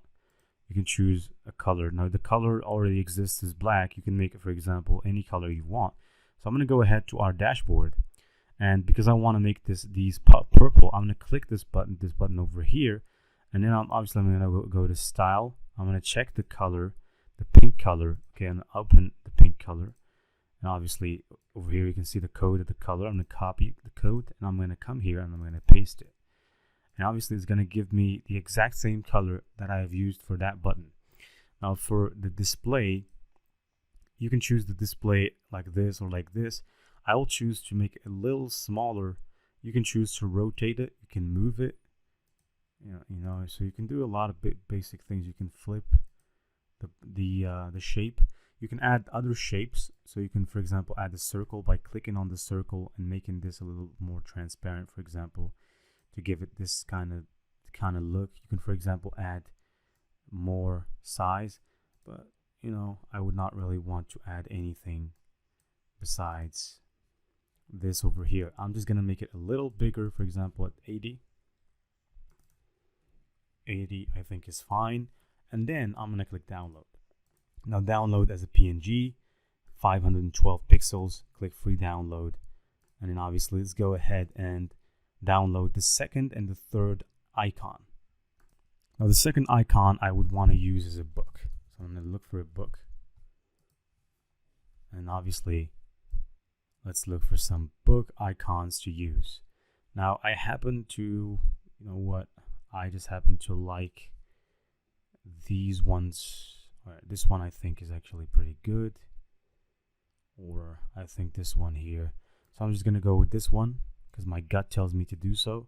Click on edit, and then obviously the color, I'm gonna choose a new color. I'm gonna paste the color, and obviously I'm gonna change the display to 80 to make it the same size as the other one from before.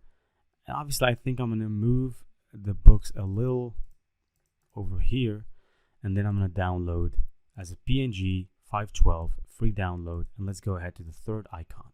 Now let's close this, and let's go and look for library. Obviously book library. So let's scroll down, check if we have some library options, and then I think I would need an icon with some people in it. If I could find an icon with some people in it, that would be great. And then obviously at this point so I'm gonna type book library instead of just library like that. Book library, and try and see if we have some options to be displayed. So let's scroll down. Let's see if we have some good options over here. I don't think we have some good options. This one here sounds interesting. Let's see if we can find another one more interesting than that. And then obviously we just found this one, so I'm gonna click on it, and obviously click edit. I'm gonna choose the color. I'm gonna paste the color, and then change the display from 100 to 80. And then obviously I think this one is good, so click download as a PNG 512 free download. Now we have all our buttons, all our logos, and let's go back, and we're gonna add them to these sections over here. And so let's go ahead and add our image. So let's click this one over here, content, choose image, upload image, select image.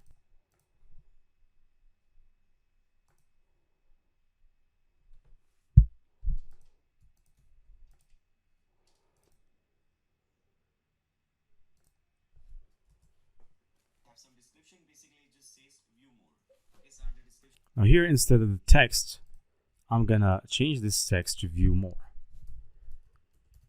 View more, and add a simple arrow over here, or some 3 arrows. Now let's position the image. Okay, so let's click on this, and I want to position the image left. You can see right now that it was completely changed to left. All right, let's style this. Let's click on this, scroll up, click on style. Now, obviously I want to add more spacing. I'm going to make it 40, and then I'm going to add a little more width to my icon to make it a little bigger. I think this size is 60 is actually pretty good. Okay, so let's change the positioning for the icon. I want you to stay on the style, click content, and then here the alignment middle. You can see that it actually is aligned in the middle right now. So let's continue and style the text now. Now let's go ahead and change the font for the text. Now, Learn Online, I want to change the typography from whatever it is right now to Domini. I'm going to go to typography again and search for a typography type or font type called Domini. So here's the Domini. I'm going to make it 700. I think is actually pretty good. Okay, so 700 is good. And also I want to decrease the line height between the words. Actually, this is actually pretty much I can say that it sucks. But we need to go through this. Line height, for example. Well, let's keep it like that. Or let's just release. Okay, so this one is good. Let's click update. Actually, now looking at it, I don't think it's actually looks pretty good. So I'm going to go ahead and do some modifications over here. In terms of line height, I'm going to choose M, add 1.2 line height. And obviously, I'm going to change this typography of the text. The size, I'm going to change the size to about 26. Now it appears kind of bigger. Now let's have a look on how this will look actually. You can see that the height is actually pretty big. There is a huge height between Learn Online courses. The first phrase and the second phrase, we're going to eliminate that. Let's click here. Let's click typography, scroll down, letter spacing, let's keep it like that. Line height 1.2. All right, so let's go ahead and fix the line height problem now. And you can see that there's not much space now. Problem solved. We can pretty much see that this is actually pretty good. All right, so let's add a background color. Now, content. We want the background color to be black. And so in order to do that, click on the column. You can pretty much see here on the style, click style. And you can see background type, background. And obviously here you have this button over here, click it, and then let's click a color, change it to black. And obviously let's click update. You can pretty much start to see right now that the color is black. Because it looks a little dark, it looks actually pretty dark, I need to go ahead and make a move to lighten this color. So I'm going to click on the color, and obviously I'm going to thin it down, make it a little lighter. I think this color is actually pretty good at this point. Let's update. Let's have a look at it to see how it looks. Looks pretty fine. The only issue that we have is that we cannot see view more anymore. So I'm going to click on edit image box. I'm going to go to style. I'm going to scroll a little bit down to where I can see the content. I'm going to click the content. I'm going to scroll down to the description, and I'm going to change the typography color or the color from this one to a little bit more kind of whitish. Or let's make it all along white. So white actually goes pretty well. Eventually, let's see this color over here, and let's choose from the palette. Let's choose from the palette. Blue color. Now we have our colors well done. All right, so you can see that this is actually pretty smushed together. There is no space, there's no breathing out there. So what I'm going to do is I'm going to click the column, and I'm going to go to advanced. I'm going to add some padding. Let's try 20. Let's see how it looks. Well, 20 still doesn't look that great. Let's try with 25. Let's see how 25 works. I think 25 is enough. So let's click update. All right, let's add also some margin, left and right. let's add about 10 over here and 10 over here. And what I want you to do is to simply now duplicate these, or duplicate this one 2 times.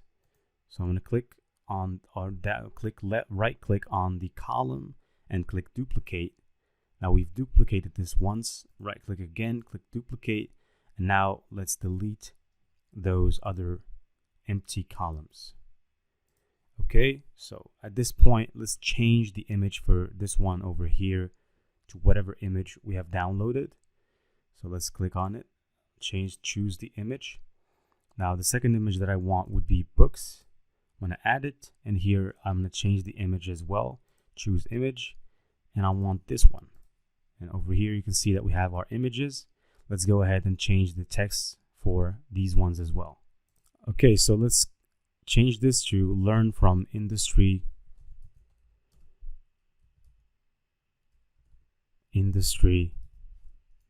leaders, and then this one over here, or learn or courses from industry readers, just to keep this actually in the same line. Now obviously this doesn't look very good, doesn't it? It actually kind of looks attached to the buttons. It looks kind of smushed. And so what I want to do is I want you to click the edit intersection, and over here on the advanced section I want you to unlink values and add a value of 60 on top, 40 at the bottom. I made a mistake. It should be 60 on top, 40 at the bottom. So 60 on top, 40 at the bottom. Right now it actually looks better, more aesthetic. You can see that there is more space to breathe. Let's click update. And now finally, let's change this text over here to, let's say, online courses library. All right, so here we want people to be redirected to a page where they can see all of the online courses that we have on our website. And we named it Online Courses Library for that matter. Now let's click update. Now, the only issue I have is I think the size of the buttons is actually pretty big. I'm going to go ahead and I'm going to style them a little smaller. So I'm going to go to typography. I'm going to make them, for example, at, let's say, 18.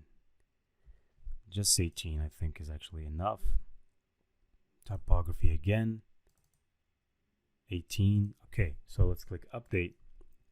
And now that we have built the content for our first section, what's left to do is to add a background image to this to make it look better. So I want you to go to a website called Pexels. So let's go ahead to Google and search for Pexels. Now the reason why you want to use Pexels or Pixabay or any of those websites out here, you can find them Unsplash, Shutterstock, is because you actually can license the image and you would not necessarily fall into legal issues with the image holder. So search for an image about school. Now I want a perfect image. I want to find the perfect image for me. And so let's look for a good image out here that's pretty representative of what we're doing, online teaching. And I think I'm going to go ahead and choose this image over here. So I'm going to click download the image. I have downloaded the image successfully. All right, so let's now go ahead to the dashboard and add our image. Now to add the image, I want you to focus very, very, very well. Go on top, click on the dots, and as here on the style settings, click on style, and you can see background. Now I want you to click the background, click on classic, and then here you have the option to choose an image. So I'm going to go ahead and choose the image. Click choose image. You can upload the image. The image is successfully being uploaded, and then obviously it takes a little bit of time, and once I get there I'm going to click insert media. Now because the image size is actually pretty big, they're saying over here that the suggested maximum size is 2560 pixels. So in order to change the size of this image, I want you to click the image and open it using Paint. Now in order to do that, click open with and open it with Paint. And then on Paint, we'll be able to resize the image. You can actually even use GIMP or Photoshop or anything you want. I prefer Paint, so I'm going to click on Paint, Open, and let me show you how you can go ahead and resize this image to make it smaller than the dimensions they're asking for. You can pretty much see here that the image is pretty big. And so click on Redimension, Pixels. You can see that it's actually huge. And so we can go, for example, to, let's say, 2000. Pretty much, let's see now. And the image dropped in size. So if we make it bigger, it's actually still pretty good. So let's load this image. Now as the image size was changed, let's upload it again. Now the image is being uploaded. And because the size is actually smaller, hopefully it will be successfully uploaded. Alright, so the image was successfully uploaded. As it says here, the size is 2000 by 1334. Let's click Insert Media. And over here, we can see that the image was inserted. Now I want to position this image in the center. Click Center, Center. And Attachment, I want to make the size cover so that the image covers the entire thing. Now, you can actually do many things. For example, make it fixed so that when people actually scroll down like this, this is what will appear. But I don't want that. I want it to be just by default. Let's click Update. Now, obviously, you can see that it's gotten pretty hard to see through some of the text. So what we're going to go ahead and do is to simply modify some of this text. All right, so let's now go ahead, and because the colors are not looking pretty good, this is not looking pretty, it doesn't stand out. When someone looks at Best Online Hustlers course education website, they will not be able to see it, quite frankly, the way we want them to see it, because it's actually very irritating for the eye. And so what I'm about to do, let's click here and let's add some gradient to the image. And so click on Gradient, and then obviously, actually it's not that. I want you to scroll down to Background Overlay, and here the background type, Gradient. Now over here, choose the color of the background. I'm going to choose a black overlay. And then obviously that's the first color, and the second color, let's choose black as well. And so the overlay was actually applied. As for the second color, I have changed my mind. I'm going to make it transparent. I want you to go to location and change this from 0 to 40. Now you can see that it's actually starting to appear a little better. Now with this actual angle 180, the colors are actually displaying from top to bottom. And we don't want that. We want them to be displaying from left to right. So I'm going to change it to 360. And you can pretty much start to see right now. Not 360, I'm sorry. I want to display them on 90 so that the color, the black color, appears over here on this left side. And obviously, let's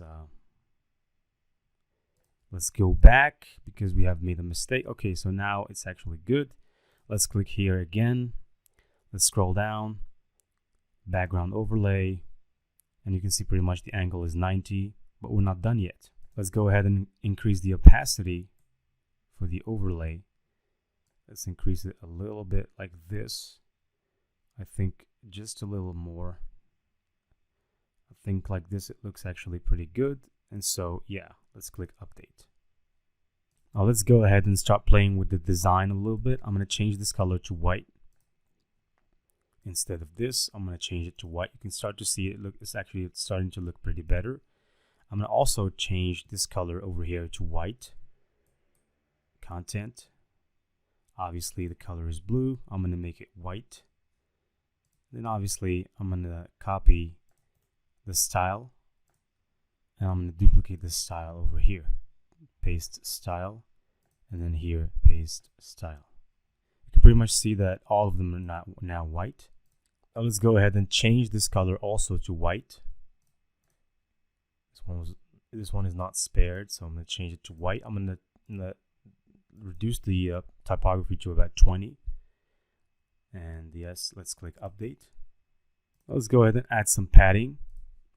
Let's click the three dots, go to advanced, unlink them, and add some padding from top, 150 to give it more space to breathe. And let's click on update.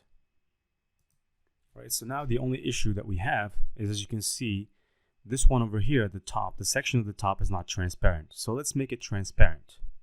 So now that this page was updated, let's go back to our dashboard. Let's go to the pages, click on all pages. Now let's click the home page and click edit.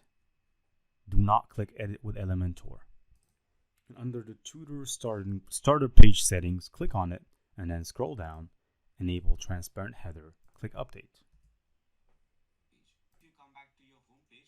So if you go and visit Elementor, this is what we're going to be able to see. Now it is actually transparent. The logo is passive income generation Z, and it's over here, and it's actually transparent with our page. Now let's go ahead, before moving on, let's go ahead and change one last setting. Now let's click on preview changes. It will open in a new tab. And once we'll be able to preview changes, let's click edit page.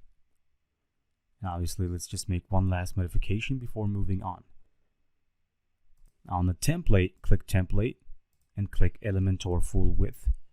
Click update. And then once you've clicked update, click preview and preview in a new tab. And here is how our website looks like at this stage. Looks pretty good, huh? Notice that we have a small inconsistency that we need to address. We'll address that later. Is that these elements are actually far on the left side. So let's address it. Let's click edit with Elementor.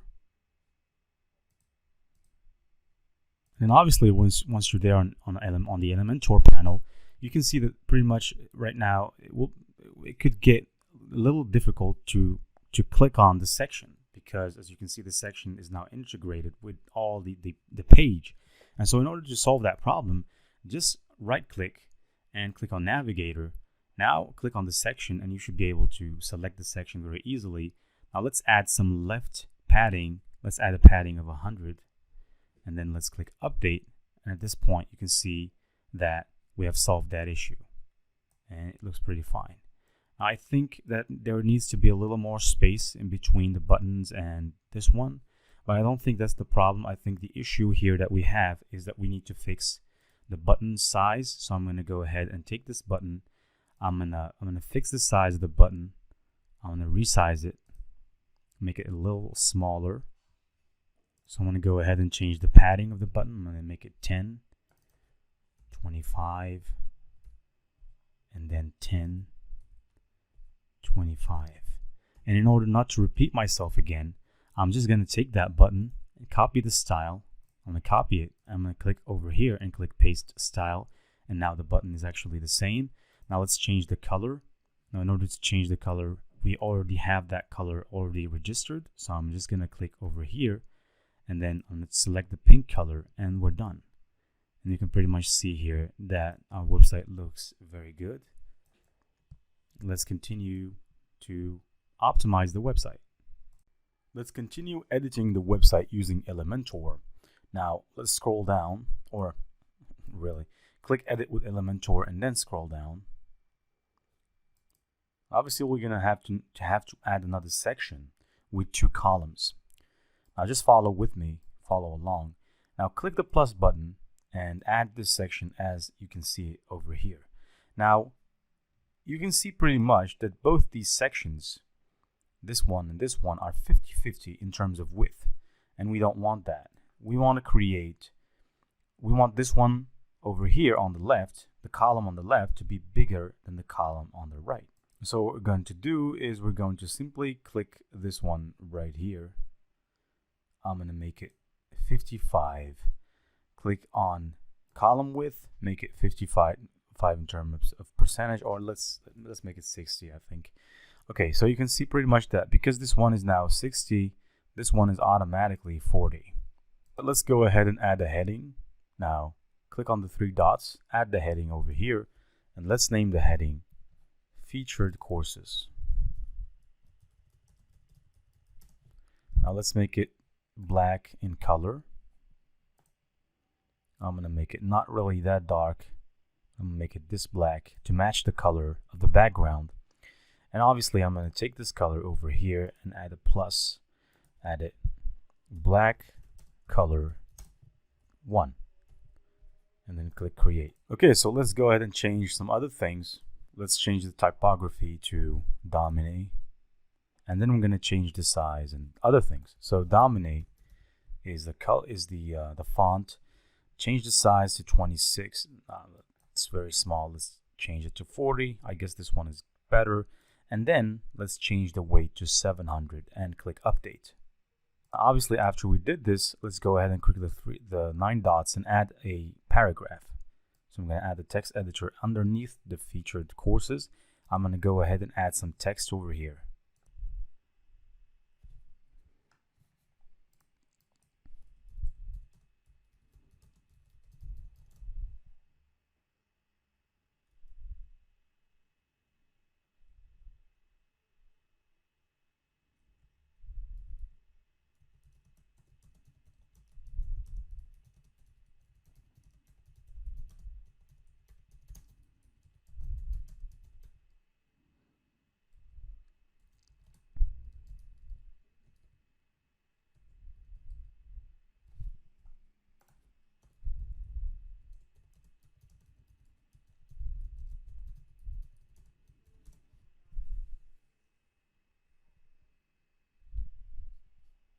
Obviously, there is SEO work that we would need to do, of course, for the website, on-site SEO and off-site SEO. But this is not the time to concentrate on SEO because this is just the primary phase of building the website. Obviously, I'm going to tweak the website and I'm going to build different versions of the website and see which ones actually are much pleasing and get the better results. But generally speaking, this is the first version of the website, so there's no need for us to be very extreme about SEO. Build a website, get interactions, and then develop based on data. Change things based on data, but never change things based on what you want or what you think is right. All right, so let's go ahead and change the font for the text. So obviously, let's click this button over here, and then come to style, and then let's change the color to this black color that we have added previously. So let's click on this over here. Now this one. And then obviously scroll down to the black color that we've added. Let's select it. It was selected successfully, and let's change the typography to Poppins. And let's change the size to, let's say, 26, not 20 or 20. Let's see, 20. Still big. 18. I think 18 is right. And then 500, not 500 is very big. Let's keep it at 400 and let's keep moving forward. Let's go ahead and create a button in this side over here. So click the 9 dots, go to a button, select the button, paste it right here, and then obviously let's copy the style of this button over here, copy, and then paste the style. You can pretty much see that the style is the same except for the alignment. We want it to be aligned at the right side. So I'm going to click on it. Let's check one thing before. Because we have set these buttons, both of them, to inline, this one also was set inline when we copied the style of this button to this button. And so right here, what we need to do is to change that feature for this button. So let's click the button, go to advanced. Then you can see right here the option for width, click, and set it for default. Now, once we've set that for default, let's click the button, go back to content, set it for right, and then obviously you can pretty much see that the button was now set to the right side. Obviously, let's take the button and let's add some padding to it. Or obviously, I'm gonna change some stuff. I'm gonna change the border radius because I don't think that this one should be like these ones when it comes to border radius. Style is good.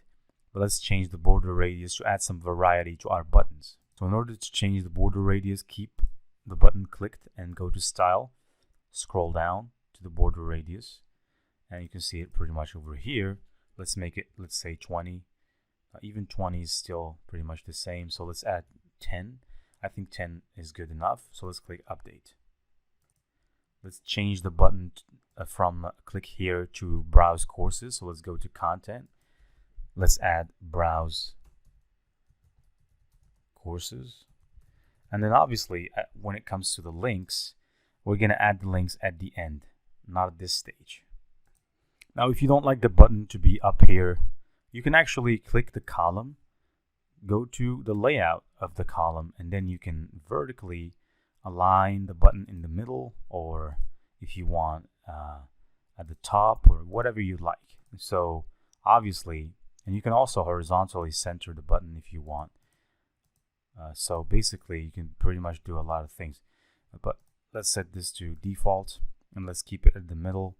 I think right now it kind of looks a little bit, I don't know, I don't like it like this, so I'm just gonna go back. I'm gonna set it for top.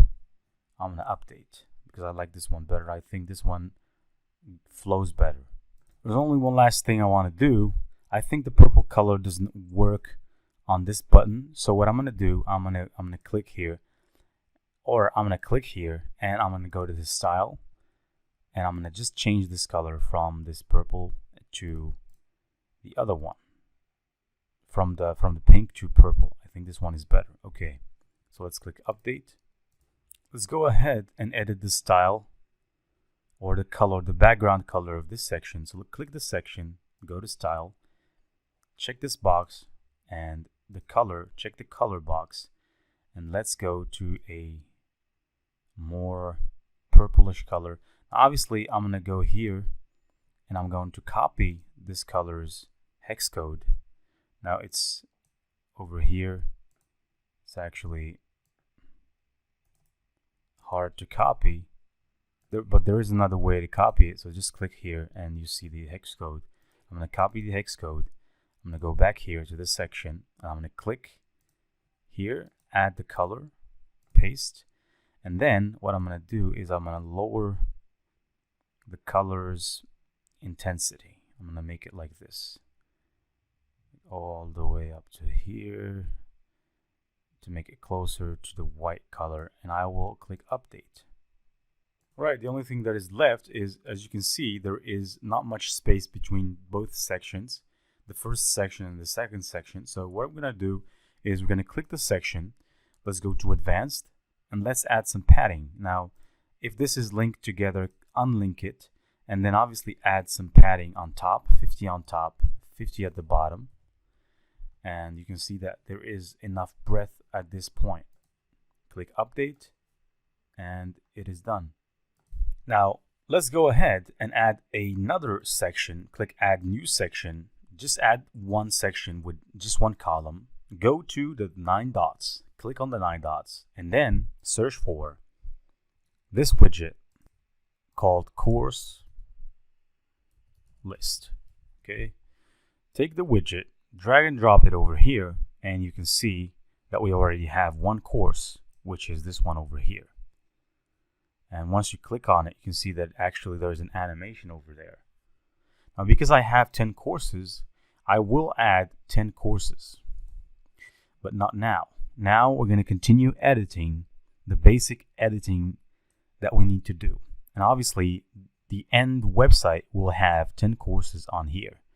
And obviously, the more courses I have, the more courses I add to the site, the more my website will have courses. Now, I know this actually sounds philosophical, but this is how it works. Now, in the columns, I want to display 3 columns. This is the for the classic one. Obviously, you can choose a card skin. You can see the difference between card and classic. There is also stacked. There is this one overlaid.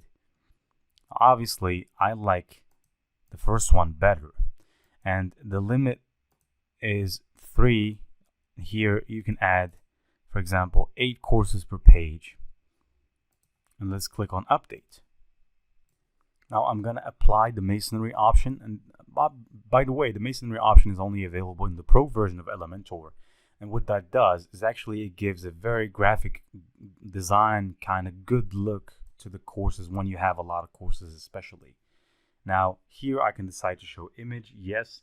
The hover animation, if you click on no, you will see that the hover animation will fade, but let's just keep it like that. The rating, let's keep the rating showing. Let's also, the avatar, I don't want the avatar to show. For the author, I want to keep the author's name because people need to know from whom they're buying. And difficulty level hide, category also hide, wish list show, footer, and pagination. All right, so let's go ahead and change the style. Now let's go to the content, click on content. As for the typography and for the color, you can see that the color is this black. Now we want the color to be the black that we've added here on top, on the featured courses heading.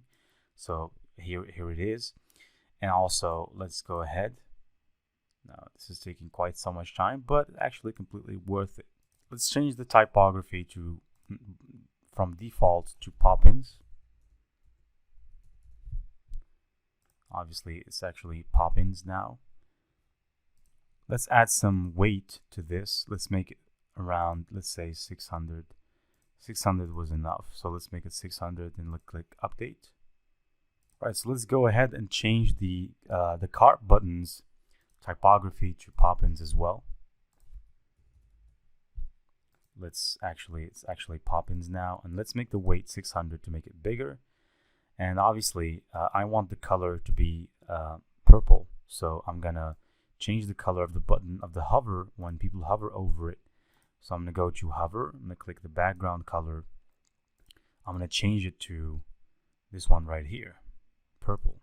So when people hover over it, they'll see the purple color, and let's click update.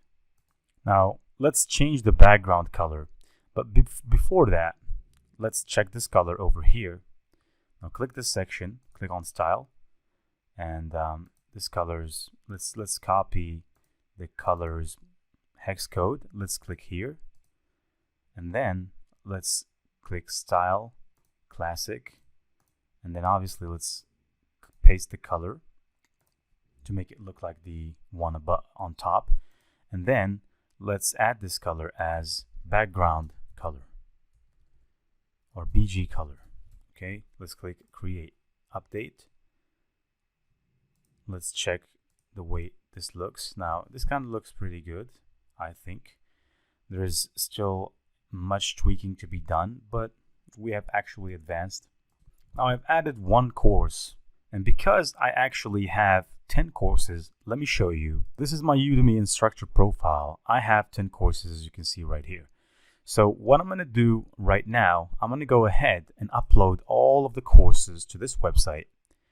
And obviously, I'm going to fast forward. So guys, you won't be able to see exactly what I do, but it's generally speaking the same way that we did this course. It's just that I'm going to do it 10 times over. So you can guess the time it's going to take. All right, so I just went ahead and added all of the courses that I have on Udemy. And this is how the website looks right now. So you can see pretty much that I went ahead and added a good number of courses. I have 10 courses, and I've added them all. And because I'm logging in as a website admin, you can see here that it already gives me access to the course. But generally speaking, someone else will not see start learning. Other people will see the product. They will see add to cart. Now, in order to demonstrate this, let me show you. So let us go to the WordPress dashboard. Let me go to products. So let's scroll down to where products are located. All right. Products. Let's click on all products, and we can see pretty much that these are all our products. So you can see that I've added 10 products successfully. And all of those are actually courses that I have on Amazon. So for example, on Udemy, not Amazon. So if, for example, I click on this course right here, now this is a product that I've added. So people will be able to purchase this course by clicking through the cart, adding the product to cart, and basically just like they do with any e-commerce transaction. And so basically this is the permalink for the product. And so if I were to click open link in new tab to see how this looks, you can pretty much see over here that the product, how to make passive income on Amazon KDP with $0. there's the option of add to cart. You can actually buy as many products as you want. So if you want to buy the course 3 times, you can buy it as many times as you want. Obviously, it still has 0 reviews. Now, I'll be looking for a way to import my reviews from Udemy, because I always have around 50 reviews for this course on Udemy. And basically, all of them are good reviews. Here's the description for the product, and obviously here is people, I offer them the chance to pay by PayPal directly if they don't want to add it to cart and continue the transaction using Visa or MasterCard. But basically, this is how it goes. And so this is the website now at this stage. Now this is not all. Obviously, there's still a lot of tweaking to be done. Now, of course, I just like I told you, I've uploaded 10 courses to the website. And pretty much here you only see about 8 courses, and that's all right, because I've changed or modified the options to only show 8 courses per page. And so this page will not be able to see more than 8 courses. And so if you want to see the other 2 courses, you need to click next. Now, because the Tutor LMS, the free version of Tutor LMS, limits you, and of course, they need to do this in order to make people buy the real thing.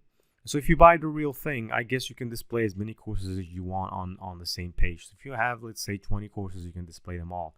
If you have 10 courses that you want to display on the same page, you can do that as well. And so that's one of the key things that come with a paid plugin. Now, obviously, let's go back to modifying the website. So what I want you to do, in order for you not to feel so confused, always go back to the dashboard. And obviously, if you want to access the Elementor side of things, to be able to modify your website using Elementor, just hover over this and click Visit Site. Now, once you click Visit Site, you'll be directed to this page over here that you can see here. And obviously, you can see on top that you have the option to either edit page with the classic builder, or you can edit it with Elementor. I recommend you click Edit with Elementor, and then obviously you're going to go to Elementor. Now let's complete our website creation. Guys, there's still only about an hour to complete the course, so stay tight and actually go get yourself a cup of coffee to complete this course. It's actually very valuable. Obviously, there are a lot of things that you can do with a website like this. You can actually, if you have courses that you want to add, you can sell your own courses. As you know, because Udemy and other platforms, they take huge amounts from your money, so they're taking commissions. Obviously, it's not that bad, because they do marketing and they sell your course for you, and so they can go even up to let's say 50% or 40% of profit from your course, and so this leaves you with very little thin margins. And so if you want to make a lot of money, you need to sell your products by your own, the price that you want to sell them for. If you want to sell a product for $49, it's better off to sell it yourself and get the entire $49 instead of putting it in a website and then only getting about 30% or 40% of that price. Because to me it's a waste of money.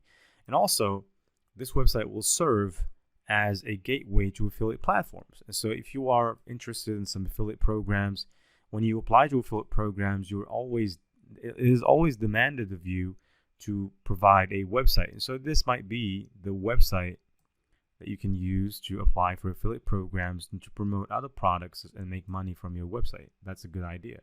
And so let's complete the site creation. Now, what I want you to do is to scroll down to the end to the bottom, click on the plus button, and obviously click on this. We just want one column. And so I want you to click the 9 dots. Take the heading, just drag and drop the heading over here until you see the blue text or blue area, and add this heading called Popular Categories. Now, obviously, let's make this, let's go to Style, and let's style this as, the typography. Let's make it Poppins. Let's just click over here and then search for Poppins. Now, obviously, it comes in, and obviously I want you to search for, let's say, about 36. 36 is enough, I guess. It's actually even bigger, so let's make it about 34, and let's see. Well, 34, not bad. Here, let's make the weight about 500. To me, it's 500. Let's go up and see if this rhymes well with this one. Well, actually, you know what? I'm gonna do something here. I'm just gonna click over to this side. Just click over this edit button, click, and then click copy.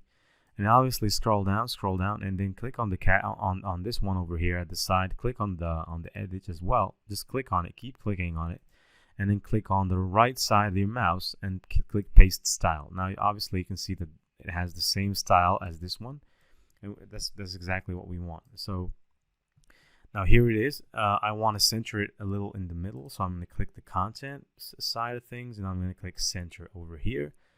Now it's a heading number 2. That's nothing wrong with that.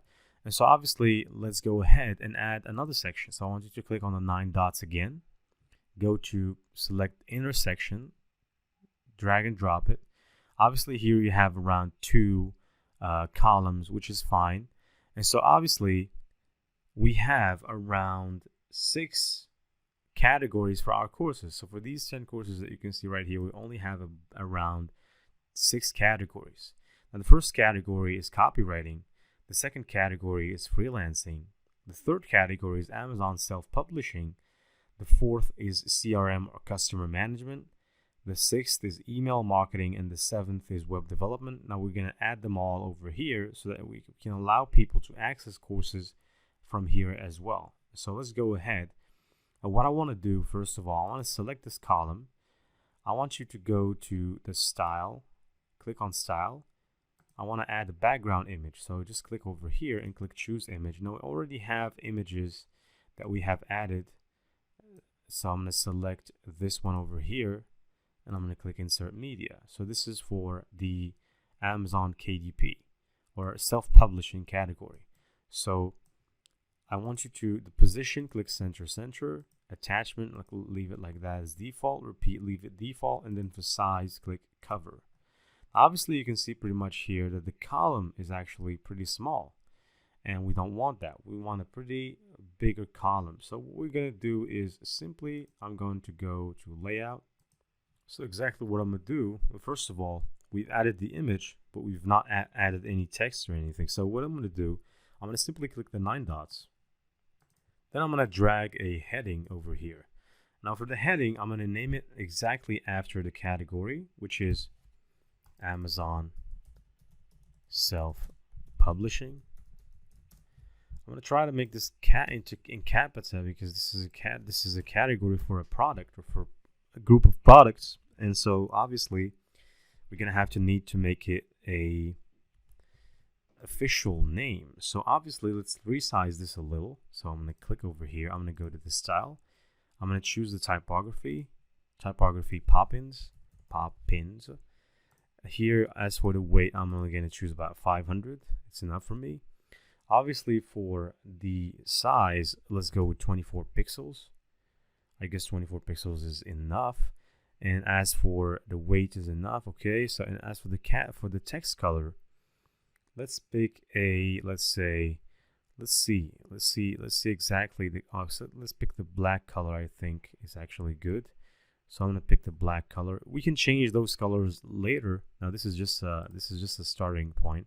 So let's click on the edit button, and I'm gonna go to content and center it. Now obviously here it is centered, but you can see pretty much that the image is actually pretty smushed.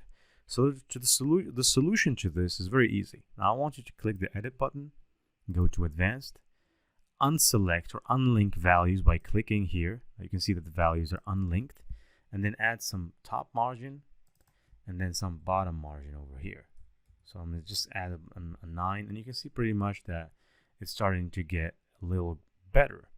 Now obviously you can see pretty much the Amazon self-publishing title is actually not looking very appealing because it's actually absorbed by the image. And so there is a solution to that. Now I'll show you in a minute. But first of all, let's go ahead and add some border radius. So I'm going to click the edit column. I'm going to go to style. All right, so make sure you select the column, go to style, then go to border. And obviously, let's add some border radius. Let's say about 15. Now 15 is not that good. Let's add 25. Let's see 25. I guess 25 is about enough. Okay, so let's click update. You can see pretty much here that we've added the border radius. Now the next thing, in order to solve this issue of the Amazon self-publishing key phrase being sucked in by, let's say, the image, now the solution to that is to add a little bit of dark or shady kind of look to this image. And so what I'm going to do, I'm going to select this column, select the column clearly, go to style, and then obviously I want you to click on hover, and then I want you to click on classic, click on color, and obviously you can see that you can select pretty much any color that you want over here. Now let's select the black color over here. Let's go back again. Now the black color is selected. Now let's just click classic, click just click this one over here, and then all right, it doesn't work quite the way we wanted it to work. I'm gonna try something else. So in order to do this correctly, scroll down to background overlay. All right, background overlay, and then click hover, and then in the color side, add the color that you want. So let's add the black color over here, and let's blacken this. And so when you hover over, you can see pretty much that it gets a little darker. Obviously that's pretty fine. Obviously there's one touch I want to do before moving on. I'll click update, and I want to do one touch on the title. Now let's click on the title, and I'm going to make it white. I guess the white color would flow better with this. It will make it stick. And so I'll click this, go to style, obviously style over here, choose the color, and let's choose a white color and see how it works. Well, even the white color does not work as we wanted it to. So what I'm gonna do, I'm just gonna draw. Let's try this. No, it doesn't work either. So let's try to, make it a little grayish. Even the gray does not work. So just keep it black. Or let's try with the blue. I guess the blue color kind of looks a little better. So, well, no, I guess the black is our friend. So let's just keep the black color. Now, obviously, we're not done yet. There's still many more things to do. But because we only have one course in this category, what I'm going to do, I'm going to go here. I'm going to select a heading as well. I'm going to drag and drop it over here. And then I'm going to add the number of courses that we have for this particular thing. And so in order not to waste any time, I'm going to click here, copy. I'm just going to copy the style, copy and paste the style, paste style. Over here you can see one course. Now this is actually pretty big, and that's because there is too much space between Amazon self-publishing and the number of courses.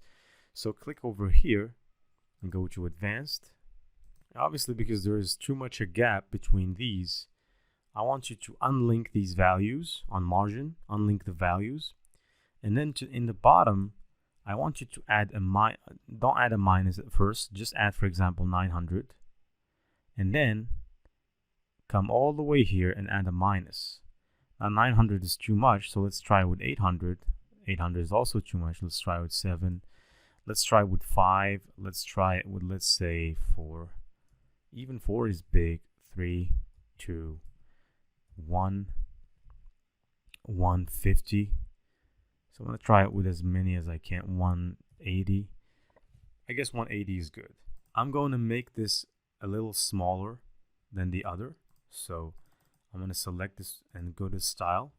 I'm going to make it a little smaller. So I'm going to make it, for example, 20, 21. Yeah, I think is good. Also, I'm going to add some weight to it. I'm going to make it bigger. Let's say this one. No, 800 is too much. Let's try it with 600. That would be enough. And I'm going to select this one as well. Amazon. Okay. So let's just select this. Obviously, go to the content, click style. And then let's add some weight to it as well. Make it 600. I'm going to make it a little bigger. 25. I guess is where I'm going to stop at.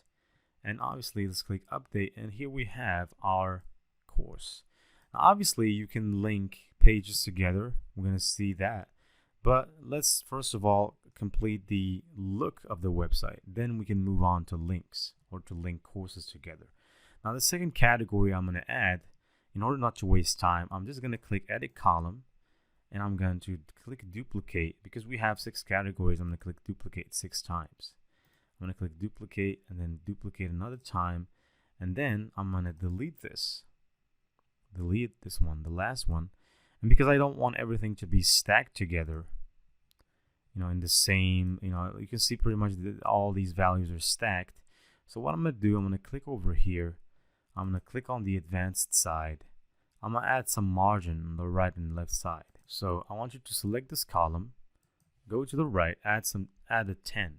And I want you to select this column as well, the second column, click on advanced, and then go to the left, add another 10. I want you to come over here as well and click advanced on the right side. Now let's keep this 0. Make sure you unlink the values. And on the left side, I'm going to add 10, and then I'm going to come here, and on the right side, I'm going to add about another 10. All right, so I'm going to click here, advanced, the right side, and I'm going to add another 10. And you can see pretty much that it's going well. Now the last thing to do is to click this one and add another margin on the right side as well. So I'm going to add another 10 over here. And I guess here as well, to make them all the same size, I'm going to add another 10 at left. And so at this point, let's click update. You can see that all of them are the same size.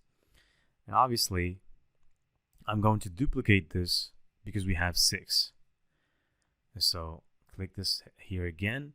And then I'm going to do something magical. I'm going to duplicate this one. Click duplicate. Now, you can see that there is another nonconformity, and that is that all of these are stacked together as well. There's no space between the sections, and I'm going to add space between the sections very easily. So let's go ahead and remove or add some margin between these sections over here. So let's click this arrow. I want you to come here. You can do it either ways. Well, I'm going to do it from here. So click on the 6 dots. Obviously click advanced, and as you can see at the bottom, I want you to add a margin. So first of all, unlink values together. And at the bottom of it, let's add 10 and see how it works. Now, obviously, it's not that big, so let's add 30. I guess 30 is good. So you can see pretty much that there is a difference between, in terms of margin between them. Good. Now, obviously, there is not so much margin between this section over here and the section on top of it. So I'm going to click over here. I go to advanced. And at the top, I'm going to add, let's say, about 30. Now, I guess this one is good at this point. I'm going to add a little bit more of margin between this heading and the next section. So I'm going to click the heading, go to advanced, and obviously unlink values. And at the bottom, let's add about 10. 10 is not good, so 20. 20, I guess, is good. So click update. At this time, you can see pretty much that there is room. Everything is breathing well. And so the only thing left for us to do is to add the images to and the text to the rest of the courses. Now, in order for this course to be comprehensive, and for you to not miss out on anything, I'm going to add them. So hands on the pad, guys, and let's add them together. So obviously, let's select this one. Now the second category, let's click here. No, not here. Click here.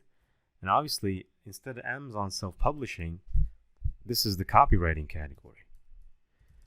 And the copywriting category. And so I want you to click on the column in order to change the image. Go to the style section over here. Click on this image. Click choose image. Obviously, I'm going to choose this image as the hero for my copywriting courses. Obviously, the number of courses that we have for copywriting is 5 courses. So I'm going to click here. And I'm going to change it from 1 course to 5 courses. Add an S. All right, so obviously over here, there is still much to be done, but this is just, guys, this is just basically an example website course. Now, obviously, I'm going to tweak this website. I'm going to make it better, a lot better, but you don't really have to make things perfect. Obviously, let's go to the next one. Now, I want to click here and change this. Now, this is the freelance category, freelancing. Fiverr freelancing, Upwork freelancing, freelancing on Freelancer. Obviously, we only have 1 course, and so I'm going to choose for this column. Click on the column, go to style, And for the hero of this image, I'm going to choose this one over here. This is the hero of this section. Now let's scroll down and continue. Now we have the other course type is obviously customer relationship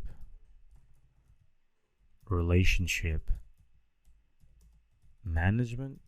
And obviously we only have one course, so I'm going to go ahead and click over here on the column, go to style, and then I'm going to add the image, choose image.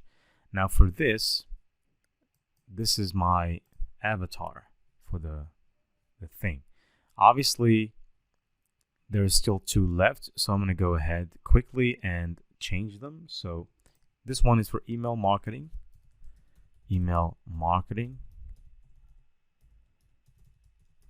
And at this stage, we only have about 1 course in the subject.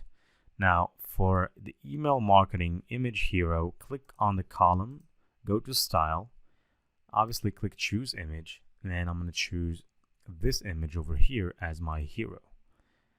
Obviously, the only one left is this one, so I'm going to go and change this to web development, obviously. So this is the section for web development. Click web development, and the number of courses we have is 1, and I'm going to click on the column, go to style again, and add the image. Now the image is this one over here that concerns web development. You can see WordPress, looks like a bicycle, pretty cool. Now if I click this button right here, I can pretty much see what this looks like. It actually looks not really that bad. And so obviously I'm going to click back to editor. I'm going to click update. And now we have actually successfully added the popular categories section. Now you can see that there is a difference in color for when it comes to the background color for this section over here. This section is about pink. It is almost pinkish. And this section is white. And that's on purpose because we want to make it clear that this is a different section from the one above. And so you want to, for example, if you have this section here and then this section here, and then you have, for example, another section, a third section, then the third section, you can color it with the same color as this section because you need to keep that gradual effect. Pink, white, or white, pink to separate sections. Right, so I just went ahead and made a simple modification. I've modified the color of the text over here to white because I just, it seemed as the black color does not appear very well. And obviously, since we've added the black hover effect on both these images, every time a person hovers over an image here, they can quite frankly see the image very clearly, and they can also see the text clearly. And so it's better to use the white color, I figured. So right now, let's add another section. Now, first of all, let's click this arrow over here. Click Add Section. Now for this section, I want you to add a section with 4 columns. And let's go ahead and search for some icons. Now these are the icons that we want to download. I want you to go to this website called flaticon.com. And so let's look for an icon that symbolizes books. We want the icon to be white. And obviously, even if it's not white, we're going to make it white because this website allows us to edit any image. So for example, let's pick this one over here. Now we click on it. You see this option over here that says edit icon. Now click on that. Obviously, you can edit the color over here. So let's edit the color from black. Right, let's choose a new color. Let's edit it to actually white. Pretty much you can see over here that the color is white right now. Obviously, let us click download. And obviously click download PNG. I want you to download it in a 512 pixels. Click on free download, and that's our first image. Now let's move on to the second image. Now we want to download an image of a person holding a computer. Person computer, let's say. So that they might show us images of people having computers in front of them. We'll also make it a black and white picture. So over here we have this guy. I think this one is good. So I went ahead and clicked on it. Let's click edit icon and let's change the color. click choose new color. Let's change it to white. Click download PNG 512. Free download, done. Now let's move on to the other image. The other image, let's search for a community image. Community. Now, obviously, we're gonna have some choices here. Community. Obviously, I think this one is good, so I'm gonna go with this one. Click edit icon and let's make it white. Now the color again, let's make it white. Download PNG 512. Free download. Close this one. Now the last image to download would be a like image or reviews. Let's say reviews is better. Reviews image. Obviously, let's go ahead and search for a reviews image. Now I think this one is good, so I'm going to click on it. Click edit icon. Let's make it in a white color. Choose new color. Make it white. Download. And we're done with the images. Free download. Obviously, if we go back here, you can see that we have 4 columns. We have a section. Now for that section, we need the background image. And for that, I want you to go to this website called pixabay.com.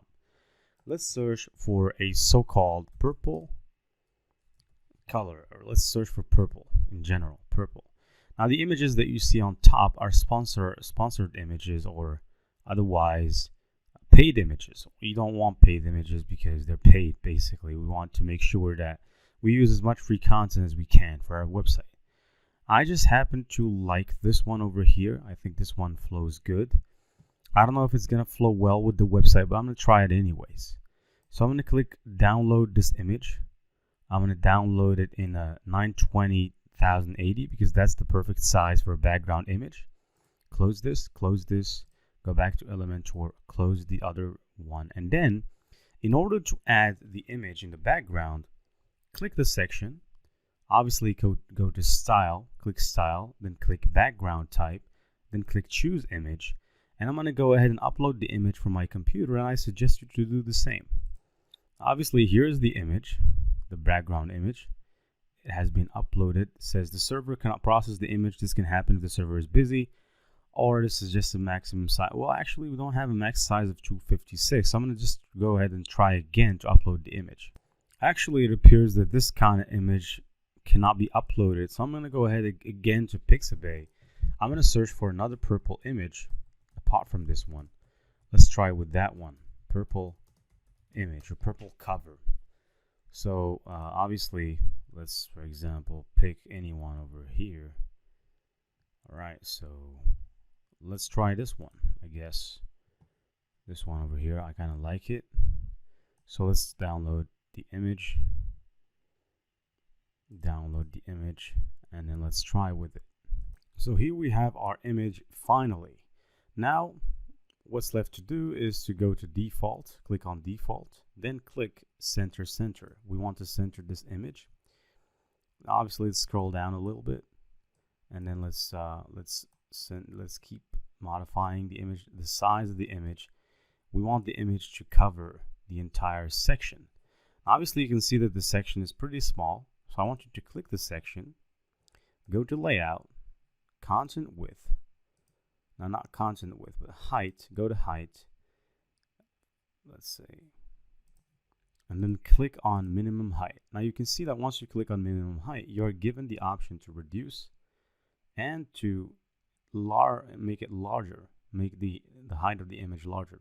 So obviously we're going to keep it as, let's say, 350. So I'm going to go ahead and enter value of 350.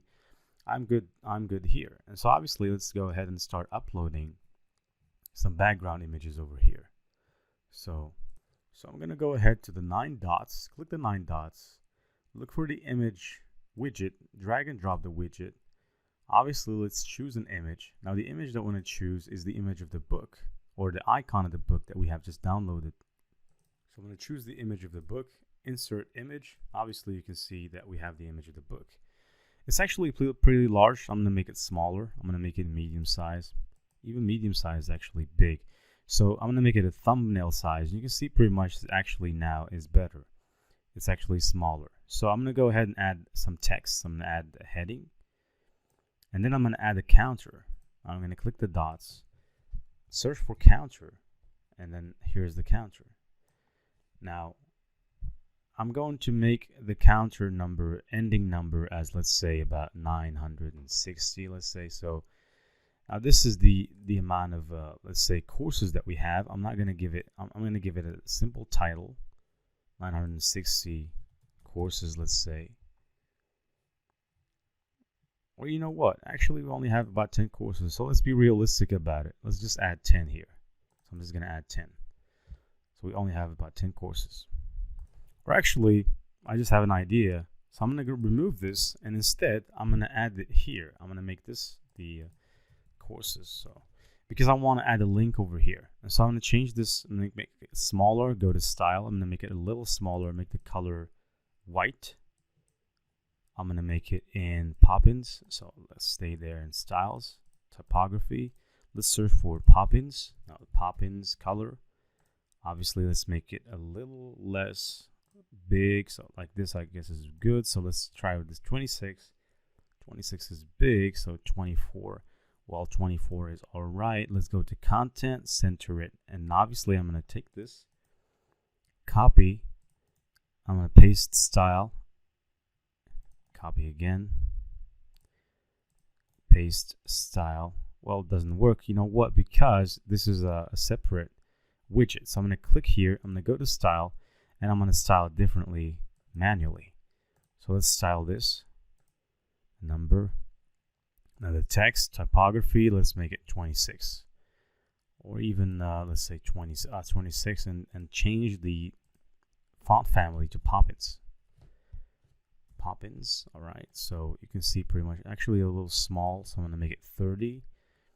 Now it kind of pops in. Let's add, make it 500 as well. So 10 courses. Now it actually looks pretty good. Now, obviously, with 10 courses, that looks pretty fine. So what I'm going to do next is, obviously in this column, I'm going to add the number of students that I have. Obviously, just to prove my point, here I have around 17,000 students on Udemy. So I'm just going to copy this. I have 17,000 students. Now here, in order not to lose any more time, I'm going to duplicate this. I'm going to duplicate it 4 times. Duplicate again and again, because we have 4 columns that we need to have. Duplicate. And then I'm going to go ahead and delete each one of those. Each one of the other columns that I'm not going to use. Delete and delete. Now for this, I'm going to add number of students that I have. Click over here. I have 17,000 students, so I'm going to paste it. That's 17,000 students. Good. Here, instead of courses, I'm going to name it students. And of course, for the image, I'm going to change the image to the image that I want. Now the students is this guy over here. Click over it. Obviously, it's big, so no problem with that. So I'm going to just keep it like that. Okay, so you can see pretty much now it's shrinked. And obviously here, now here I'm going to add the number of instructors that I have on my site. Actually, I'm just going to partner with about 3 of my friends. So I only are about 3 people running this website at this point. Now, obviously, there is room for growth. There's room for growth. Also, if you guys watching this and interested in applying for as an instructor on my website, you can do that. Actually, pretty good. I only take about 20% commission from the courses that you'll publish on my website. And actually, at the beginning, I'm going to even make it free. So choose image here, and obviously, I'm going to choose the community image. Insert. Let's reduce the size. Now, if it does not reduce, just click on medium and then click back on thumbnail, it will reduce. Now the last one is the total reviews that I have. Now, obviously, I only have about 120 reviews. So because I have only about 120 reviews, I'm going to come here. I'm going to click this one over here, ending number 120. So 120, and here I'm going to make it reviews. And obviously I'm going to change the icon to the one that we need. Obviously the icon is for review. I'm going to click medium and click back on thumbnail to make it this size. Obviously, let's click update. And now we have our section here, which looks pretty good. Obviously, I'm going to add a little bit of margin on top. So I'm going to click the section and come to advanced. And then on the top, let's unlink, and I'm going to add about 20, or let's even say more. Let's say 40. So 40 margin. Obviously, I'm going to make this a little darker when you hover over it. So I'm going to click over here, advanced. Let's scroll down to,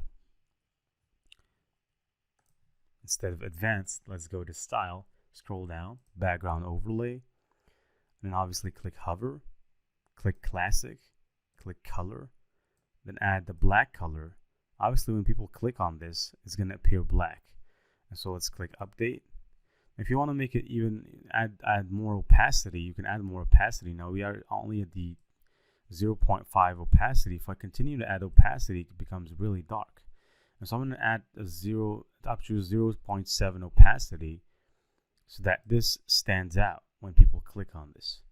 And I'm going to click update. Now the website is kind of looking pretty fantastic at this point. Obviously, there's still more. So let's go ahead and continue building our good website. Now that we've successfully added the counter section that you can see pretty much over here, let's go ahead and add the testimonial section. Now, in order to add this testimonial section, I want you to click over here, then click this one over here for a minute. Obviously, it's a section with only one column. And I want you to come to these 9 dots and search simply for testimonials. Now, obviously, you can either decide to show simple testimonials, reviews, or testimonial carousel. Now, because I have reviews from customers, I'm going to go ahead and select reviews. But obviously, I'm going to drag and drop this, drag and drop it, reviews. And of course, I'm going to add the name of the reviewer, his username, and his comment. And so in order to do that, you have 3 items. Now the first item, here you can add the name, you can add the username. Obviously, if you click the second item, it's the same thing. It's just that you see the option here of it's almost like a slide. And so there's 3 options. And so I'm going to go ahead to Udemy and I'm going to import the data. Now these are the 5-star reviews that I have received. I've actually received quite some 5-star reviews. And so obviously I'm just going to do about 3 slides. So I'm going to go to the first 5-star reviews that I got from this guy. His name on the channel is Football TV. So I'm gonna copy Football TV. I'm gonna come here and I'm gonna name him Football TV at Football TV.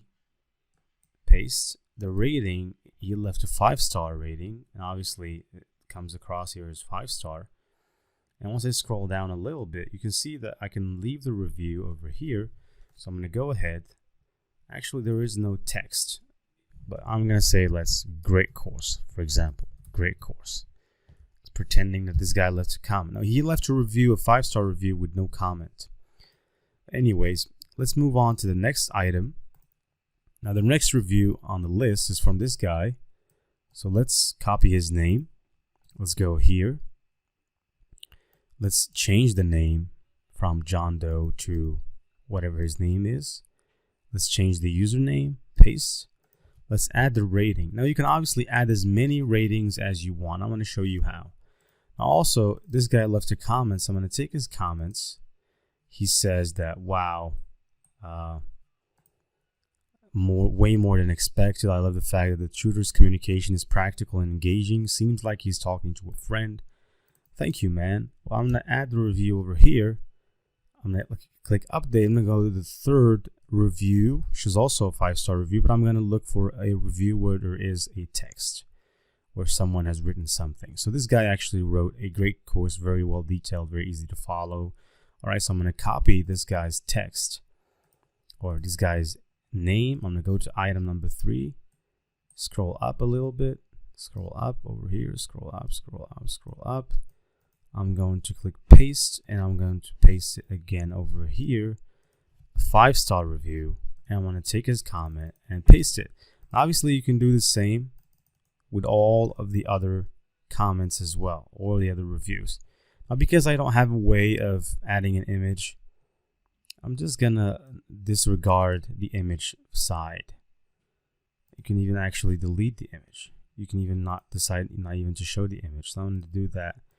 I'm going to delete the image. So the image is not showing, but comments are showing. Obviously, this is the testimonials. But obviously, like this, it doesn't look very good. So what I'm going to do, I'm going to add an explanatory heading on top of it. So I'm going to go ahead to the 9 dots. I'm going to select heading. I'm going to drag and drop it on top of this. And I'm going to add our students voice, and I'm going to make it Poppins, sorry, not Roboto, Poppins. Now for the color, or for the size, let's say I'm going to add 28. 28 is small. So you know what, I'm going to scroll on top. I'm going to click this. I'm going to click copy, and obviously I'm going to paste the style over here. Click this and click paste style. Paste style. Now obviously you can see now the style is looking quite good. And if I do like this, you can see that we have a slide. And people can actually, by the way, move this the way they want to do it. Now the section's color is white. I don't want it to be white, so I'm going to make it pink. So I'm going to click the section. I want to click style. And then over right here, click classic. And I want to click this world, or this hologram of the world default. I'm going to click it. Obviously you can see that we already have all these colors, and we have this background color, BG color. This is kind of pinkish. So I'm going to click on it, and you can see pretty much the color registers. Now obviously I'm going to click update. And by the way, you can add as many reviews as you want. I just decided to add about 3 reviews because I cannot continue to add a lot of reviews. I'm gonna make time to add the rest of the reviews in the future. Yes, we have successfully created the homepage of our website, and this is how it looks like. But there are still things to be done, and the most important things is that you guys know that people access courses, they access everything generally on phone. These days, it's on phone more than on computers, and so phones are relied upon. They're used widely by a wide variety of people, and so obviously you need to optimize your website for the phone as well. So in order to do that, I want you to scroll down here. You can see this responsive mode. Click on responsive, and obviously if you see on this side, you have the desktop view, you have the tablet view, and you have the mobile view. Now, tablet in general, if you click on tablet, you can pretty much see that it's, generally speaking, it's already optimized for tablet. There's no problem with tablet. Tablet is pretty good, pretty well optimized. Most of the problems lie when it comes to, optimization. Website optimization is in mobile. So click on mobile. And over here, you can see that this is how our website looks at this point. Now, what we want to do is we want to optimize our website for phone. Now, you can see pretty much that this is actually stuck to the left. So in order to solve this issue, just click and drag and drop this a little bit. Now you can see pretty much that it's starting to take way because we've added more pixels. Now I'm gonna stop it at 450. And I think this is good. And so if we scroll down a little bit, you can see that we have these sections over here. Now there's one handy trick that you can do. Now if you want to hide these, for example, if you want to hide this entire section, you can click on this section, go to advanced, and then scroll down to responsive. You can see here this visibility option. If you want to hide it, for example, on mobile, you just need to click this and it's hidden. Now, if you, for example, just want to hide this column, for example, just this column, you can click on the column as well, go to advanced the same way. Click on responsive, click hide on mobile, and then this one is hidden. Now, this is also a very handy trick that you can do. Now, I think these are all optimized for phone. People will be able to see this very good. Now, but there is also one thing I want to do. If we scroll down a little bit, you can see that featured courses is actually on the left. I want it to be in the center. So I'm going to click this and I'm going to center it. I'm going to click this as well. I'm going to scroll down. Let's figure out a way to center this as well. So let's center this text as well. All right, so click on the text. And you can see pretty much here, align center. Now we have successfully aligned it. Let's also click the button and align the button at center. Let's scroll down a little bit. You can see the courses are showing well, no problem with the courses. Scroll down. People can actually even, click on next to see more courses. For popular categories, you can see that it appears quite well. Though there is only one issue, there is not much space between each category. And so in order to solve this, click on the section or click on the column, just the column, click the column, and then click advanced. Now, we're going to have to leave some margin. Now, click on link value. Now, just leave 10 right, 10 left. Now, we just actually messed this whole thing up. So what I'm going to do, I'm going to click history. I'm going to click going back. I'm going to click the column again. I'm going to continue to go back just a little bit to come back. Click the column again. And then I'm going to click unlink, or just keep them like these, like this. Unlink them. I'm going to add 10 over here at the right, 10 at left. Scroll down, you can see that it was added. And then at the bottom, I'm going to add about 20. And then I'm going to do the same thing for this one. I'm going to click this one. I'm going to go to advanced. At the bottom, I'm going to unlink these, add 10 at the right, 10 at the left, 20 at the bottom. I'll click this, copy, come here, paste style. You can see click paste style. I'm just gonna go back. I don't advise you to do this thing that I just did. You can see that there is some space. I'll click this one over here, advanced, unlink, add right 10, left 10, and at the bottom 20. Let's continue until we've ended them all. For example, this one as well. I'm going to add unlink 10 over here, 10 on the left, 20 at the bottom. And then this one as well, click it, the same thing. So we're repeating ourselves. 10 at right, 10 at left, 20 at the bottom. And then there is this one as well. The last one, I'm going to click on it. Advanced, unlink, 10 at right, then 10 at left, then 20 at the bottom. Click update, and here we are. So if I continue to scroll down, I can see here, this one actually does actually show good, but it's actually bland because people cannot really see that there's a separator between each one of these. So what I'm going to do, I'm going to go here, I'm going to search for a divider, and I'm going to add a divider between each one just to add that extra division. I'm going to make it wider. The width is 100. I'm going to make it, let's say dotted or dashed.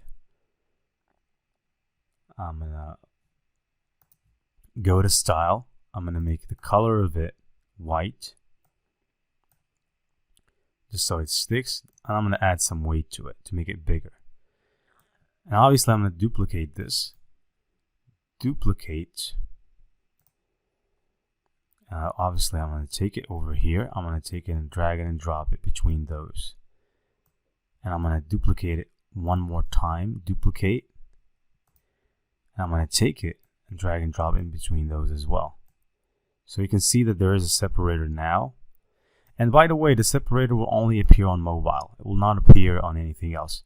Obviously for the student voice, let's add some space between this section and the section above. Unlink values together top. Let's add about 30. Right now you can see that there is some space. Now, alright, so it's actually pretty good. Let's click update, and now our website is actually well optimized for mobile. Now there's only one last thing to do, is to just diminish the sizes. Now I'm going to go ahead, diminish the sizes a little bit. Typography, I'm going to make it, for example, this one at 16. I guess is good. This one, I'm going to make it, for example, at 26. And for the buttons, I'm going to make the style, I'm going to make the typography, and about 16, I guess, is pretty good. 16. Come to this one as well. Style, typography, I'm going to select 16 as well. Let me scroll down just a little bit. Last touches. Now I'm going to click on the column over here. I'm going to click horizontal align on the layout side. I'm going to click center to center the buttons. Let us scroll down. Now you can see pretty much over here that there needs to be some modification on the size of this. I'm going to modify it, make it around, let's say 30. 30 is good. Now here, I'm going to make the style, the size, click on the typography, the size, I'm going to make it 16. I'm going to make the button size 16 as well. And I'm going to finally click 16, so 16 for the button. Let's center all of this. I'll click this one over here, click content, center it. This one's already centered. Now the button needs to be centered. Content, center the button. Let's scroll down. Featured courses. All right, so good. Scroll. Now for popular categories, now this one I need to modify the style from this size to a 30 size. Scroll down just a little bit.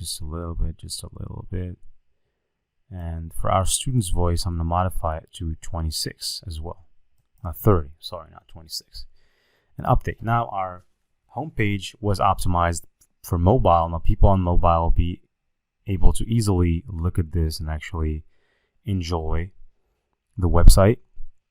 And so let's move on and build our other pages now. All right, so right now let's add a courses page. Now in order to do that, go to the dashboard on WordPress. Click on pages, all pages. Then on top you can see add new. You can also access add new from here. Click add new, then you can add a new page. But beware, do not select Elementor full width yet. Just create the page, courses. I'm going to name it courses archive. Obviously, I'm going to publish the page, and then I'm going to click edit with Elementor. You can see that Elementor was well loaded.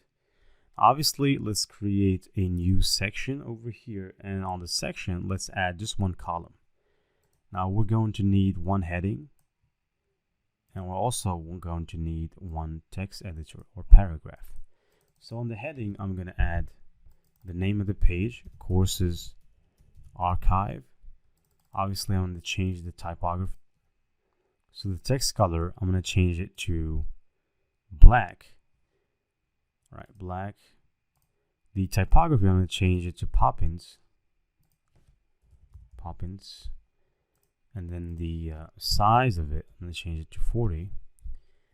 The weight, let's keep it at 500. And then let's center this. So I'm going to click here. I'm going to click content, center this. And then over here, let's modify this. I'm just going to add a few lines. Make learning easier than ever,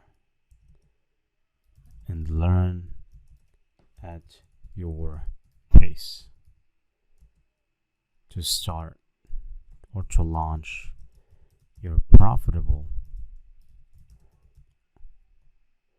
online business. I want this to be centered, so I'm going to click here.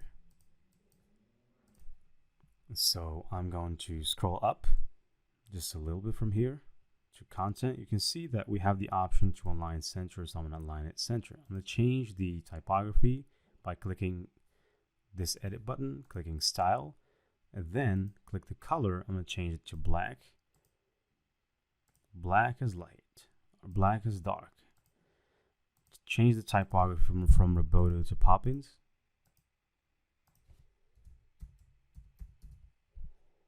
Obviously, let's change the weight to 500. Let's change the size to about, let's say, 18. Or the weight, I guess 400 is enough. All right, so let's add a background image to this section over here. I'm going to click the section, go to Style, then click the background type, add an image. We're going to add an image from the library. So this is the image we want to add. Let's center the image, center. Let's scroll down a little bit. And the size, cover.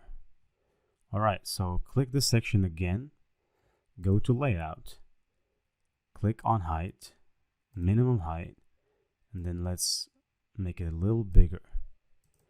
Of the course archive, let's make the color white, and let's make the other color white as well. So click over here, let's make this color white as well, white. You can see that now it actually looks pretty fantastic. So what I'm gonna do, I'm gonna click update, and then I'm gonna add a new section, add the section. I'm gonna come here to the 9 dots, courses, or there is a better alternative. I'm gonna go back to the Bluehost cPanel. I'm gonna log into WordPress, log into the dashboard, and I'm gonna take a ready template and just paste it over here. So what I'm gonna do, I'm gonna go to the front page.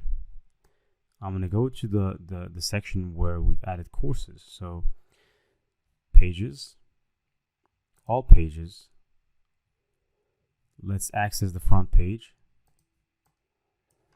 Let's click view, open link in new tab. Pretty much here, let's click with edit with Elementor. And then obviously I'm going to do something that I would like to share with you. It's actually a nice tip that you can use as well. So stay tuned. Let's scroll down to the section of the courses. Now you can see pretty much that this is the section I'm talking about. I want you to click on the section, left click, save as template. Let's name this template, for example, courses template. Click on save. Obviously now it is being saved. Now the template was saved. Let's go back here. Let's click here. Now obviously in order to add a template, you must click over here, add template. Now let's search my templates, click my templates, because we already have a template that we have created. It's taking a little bit of time to load, but eventually it will. Here's the template. Click insert, apply, and here the template was applied. Now because we don't need that section that we've added from 2 minutes ago, this one over here, I'm just gonna delete it. You can pretty much see that we have our courses over here. So right now, pretty much the only thing left for us to do is to build our menu and to build our footer and header sections. Now let's do one last modification on this page before moving on to the blog page. To create a blog post page. Now, I want you to click on this sandwich button, click exit to dashboard. Now let's go to course archive, stay here, and then default template, click Elementor full width, click update, and then you can basically preview the page, preview how it looks right now, and it is going to be looking pretty fantastic. So click preview in a new tab. Obviously this is what it looks like right now, so it looks pretty good. Obviously let's now go back to the dashboard. I'll click here, go back to the dashboard. Now first of all, let's create a new page. Now the new page, we're going to name it blog posts, because every website needs to have a blog posts section, blog posts. And the only thing you need to do is to click publish. That's it, publish. And then let's go back to the dashboard and create some blog posts. All right, now that we have created the blog posts page, let's go back to the dashboard and let's create our first blog post. Now, in order to create your first blog post, is very easy. You come here, posts, click all posts. Now, we have actually deleted all posts from before, the posts that came pre-installed. Now, click Add New. That's the only thing you need to do. Click Add New, and then I'll go back to one of my courses. I'm going to go back, exit to Dashboard. I'll go back to one of my courses, for example, the Amazon KDP course. Now, I'm going to go ahead and create just 3 blog posts for you to watch me. And obviously, exit to the dashboard. Let's go to our courses, Tutor LMS courses. Let's select the Amazon KDP course as an example. Now, here's the Amazon KDP course. I'm going to click on it. I'm going to take this title over here. I'm going to make this the title of my blog post. How to make passive income on Amazon KDP with $0. Now, I'm going to add the title. Just paste. And that's it. Obviously, the content is here, so I'm just going to take the content. I'm going to copy and paste as is. Copy, paste. All right, so the content, paste it over here. And you can pretty much see that it was added. Now, you can, for example, make this one, for example, a heading. Now, in order to do that, by just selecting this, and obviously you click over here, you can see heading. You can actually make it heading. Now here is where you select whether you want it to be heading number 1 or heading number 2. Obviously, of course, the title is heading number 1, so there is no contest. The title must be heading number 1, and the rest you can use heading number 2, heading number 3. Obviously, this is our blog post. Now you can change many things. Obviously, I'm not going to go through the Gutenberg blog editor. I actually have a course on the Gutenberg blog editor. You can check it out on Udemy. If you find it, if you cannot afford the price, you can actually just send me a message. I'll give it to you for free, no problem. And obviously, let's keep adding. Let's add a background image to our post. Now, in order to add the background image, click here. You can see post. Click on post. Then scroll down, scroll down, scroll down just a little bit. You can see featured image. Now let's set the featured image. I want to take this image over here. Featured. Now set this one as a featured image. Let's set some few tags. I'm just going to go ahead and copy a few tags from here. So for example, Kindle Direct Publishing Tutorial. I'm going to copy this and make it a tag. Enter. And I'm going to add this one as well, for example, make it a tag. So these are the 2 tags. Let's add some categories. Now add a new category. Let's make it Amazon KDP self-publishing, or Amazon self-publishing. That would be the title of our category, publishing. Obviously, we've added the category. Let's click enter. And then the category is selected. So this is the official category for the blog post. You can also add some excerpt for the blog post, which is the thing that shows whenever you search for the blog post on search engine. So I'm going to take this, add it as my excerpt. And I'm going to click publish. Publish again. Obviously, if I preview this, you'll be able to see how it looks. So view post. Now let's view the post. Now here's what the post looks like. So it looks like kind of a good post. Actually, people can leave a reply, and basically you can see people's comments. So here's what the post looks like, with how to make money on Amazon KDP with $0. And obviously here you have the text and you have the tags. And so obviously let's go back and create some other 2 blog posts the same way that we did this one. So let's go back to the dashboard. Let's go back here to posts, add new. Let's take another course, for example. Let's take another course over here, for example, Fiverr, the Fiverr course. Now I'm going to take the Fiverr course and I'm gonna create a new blog post. Fiverr hacks to become a top-level freelancer with no skills. Add the title. Obviously, I'm just going to go ahead and copy this one right here. This will make my blog post. Copy, paste. Let's paste it. Click post. I'm going to go to the category. I'm going to add a new category, Fiverr. Make it Fiverr. All right. So here's the category. The tags I'm going to add, for example, Fiverr freelancing. And I'm going to add another tag, freelance copywriting. I'm going to scroll down. I'm going to add an image. Now the image is here. Fiverr image was added. Then I'm going to go take the excerpt from the course. This is the excerpt.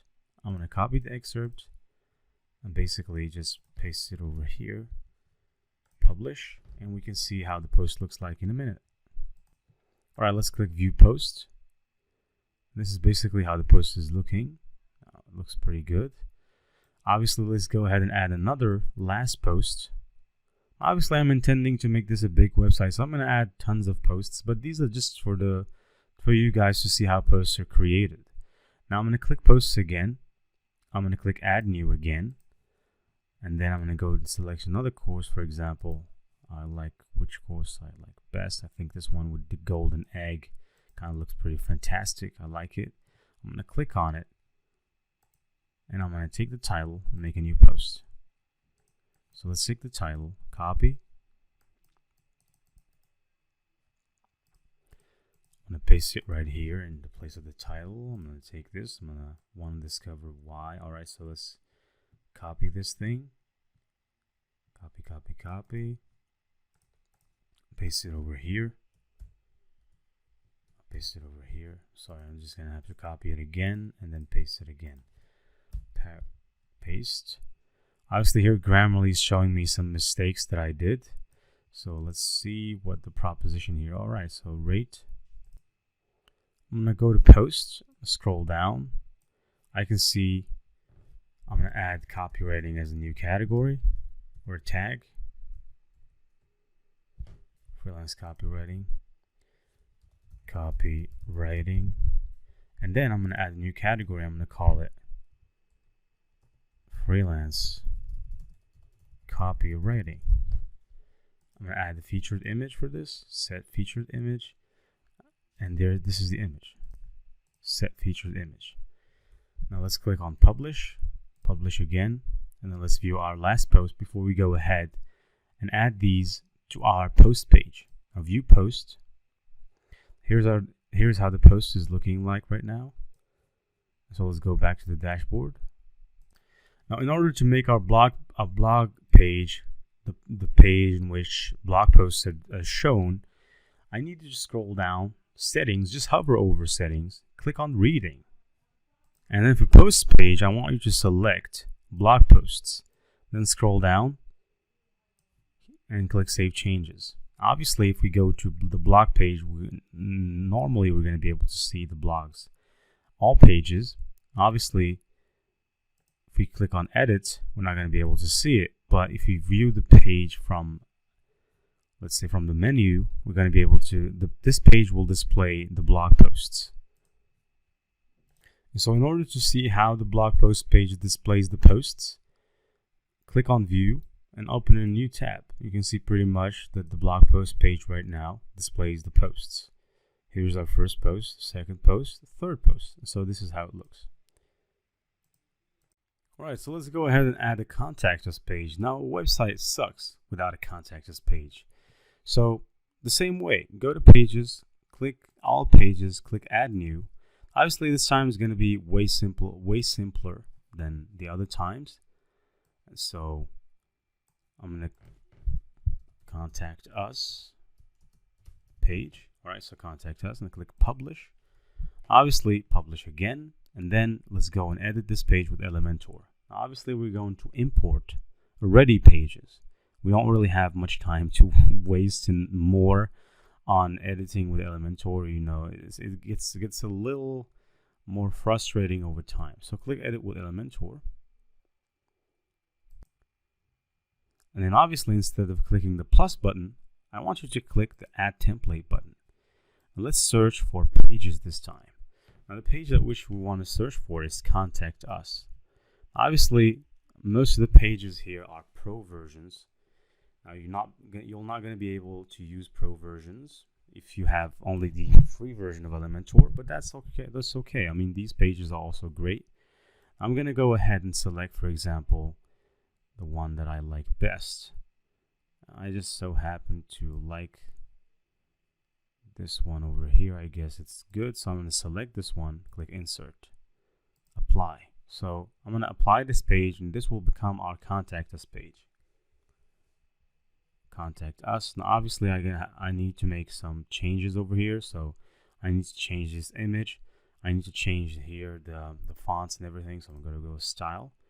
I'm going to style this, instead of Anton, I'm going to style it in Poppins. I'm going to make it smaller. I'm going to make it, for example, 40. I think 40 is better. I'm going to make the weight about 500. I'm going to go here to this column, style, change this image. We don't want this image. I'm going to click choose. For example, I'm going to add, let us scroll down, see what kind of image to add. I think I'm going to add this one over here. Click insert media, scroll down, all in queries, the same thing. So I'm going to just go ahead and click here and copy the style, copy, paste style over here, paste style. And then obviously over here as well, I'm going to have to do a bunch of modifications. Go typography, instead of Roboto, Domine. The weight is actually 300. I'm going to make it 400. Size, not bad. So obviously I'm going to copy the style and paste it in every one of them. Paste style. Scroll down again here. Paste style. And you can see pretty much that here people are required to enter their full name, phone number. Now you can remove some of the things. Most people will not give you their phone number. So what I'm going to do, I'm going to click over here. I'm going to delete the phone number. I'm going to also I'm just going to keep also delete the full name. There's no need for it. I'm going to only keep the email and the message. That's it. So these to me they suffice. Also for the buttons. Now let's make this button a little bit more pleasant. So let us scroll down, and obviously let's do some basic editing with the button. Style, scroll down, click on buttons. You can see pretty much here that the background color of the button is actually like that. So I want to make it like my other buttons. So I'm going to make it, for example, purple. Here's the color is now purple. Now the background, there is a border. I'm going to make it 0. I don't want a border on my button. I want to make it like this. And to hover over it, I want to make it in let's say blue color. So when people, no, this is the text color. I'm going to make it black. The background color, I'm going to make it the way I want it, blue. So when people hover over it, it's going to be blue. The typography, I'm going to change it to Poppins instead of Roboto. Poppins. I'm going to make it a little bit bigger. 16. All right, instead of uppercase, lowercase, no, not lowercase, but capitalize. Submit message and buttons. And obviously I'm going to add just some border radius over here. I'm going to add 15 border radius in all of them. So 15, or let's say 20, to make it look like my other buttons. Obviously, let's go ahead and remove the capitalize from this. Click here, click style, come to typography, remove uppercase and make it lower capitalize, and take this, copy. Let's paste the style over here, paste style, and then over here as well, click paste style. And here we have our contact us page. Now our contact us page is ready.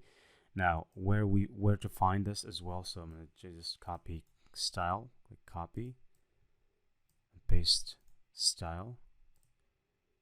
I'm going to copy this style as well, copy, and then scroll down and click paste style. Obviously you can add a Google map here, so you can click over here and add your location. So for example, if you're located in, let's say, the United States, street number, I don't know what, go to Google Maps, search for your location, and then simply just paste it over here, and it will show over here. Your location will show over here on Google Maps. Now obviously this is our contact us page, so let's go and build our about us page now. Obviously, if you want to edit the phone number, you want to edit the address, everything, you can edit everything basically. And so, but let's not focus more on that. So I'm going to go here. I'm going to exit the dashboard. I'm going to create a new page. But before that, I'm going to cancel this. I'm going to click update to update changes. Then I'm going to go back to the dashboard to create a new page. I'm going to name this page this time the About Us page. Now, if you don't want to create this page, you can skip, no problem. If you want to create it, it adds a little bit of credibility to your website. And so obviously, click on the dashboard. Let's go and add a new page. And the same way we did the Contact Us page, we're going to do the About Us page. We're going to add a new page. We're going to name it About Us, or you can name it Our Story, whatever you want. I prefer to name it About Us page. Click Publish, Publish again. And obviously, let's go ahead and import a template. Click Edit with Elementor.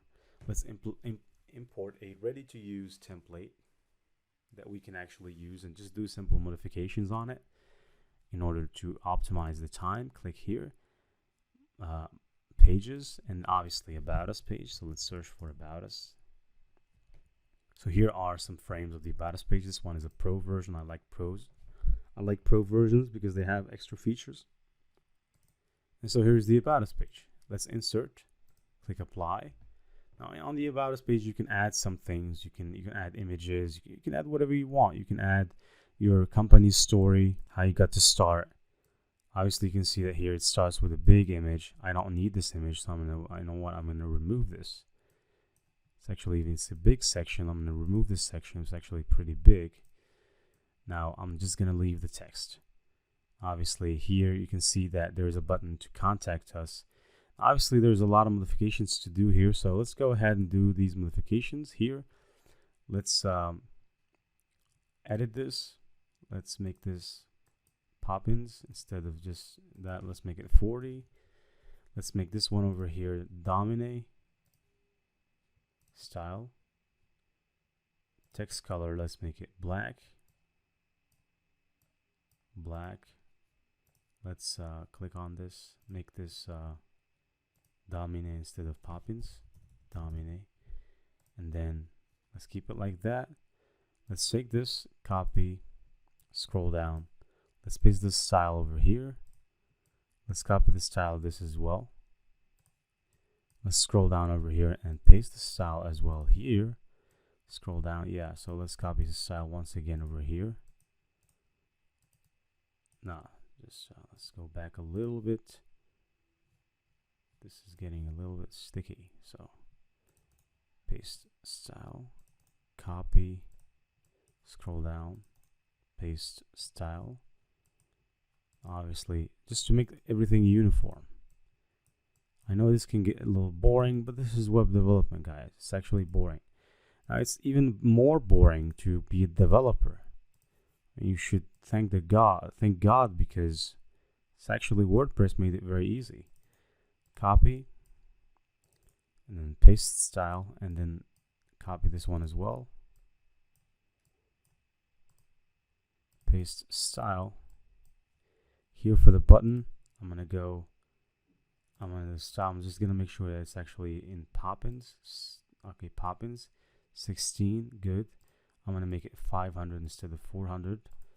It's actually pretty good. So let's scroll down, and here finally, now these ones, yeah, subscribe button. I think I'm gonna keep the subscribe button. It's actually pretty useful. Copy, paste style, and then again over here paste style, and then over here paste style. Obviously here, let's remove the image. There is no need for it. Here is social media sharing icons. People can subscribe from this over here. 2022 all rights reserved. Nice. So let's go ahead and add some images. I'm going to add some course images to make this look better. For example, I'm going to start with this course, with this one over here, this shiny egg.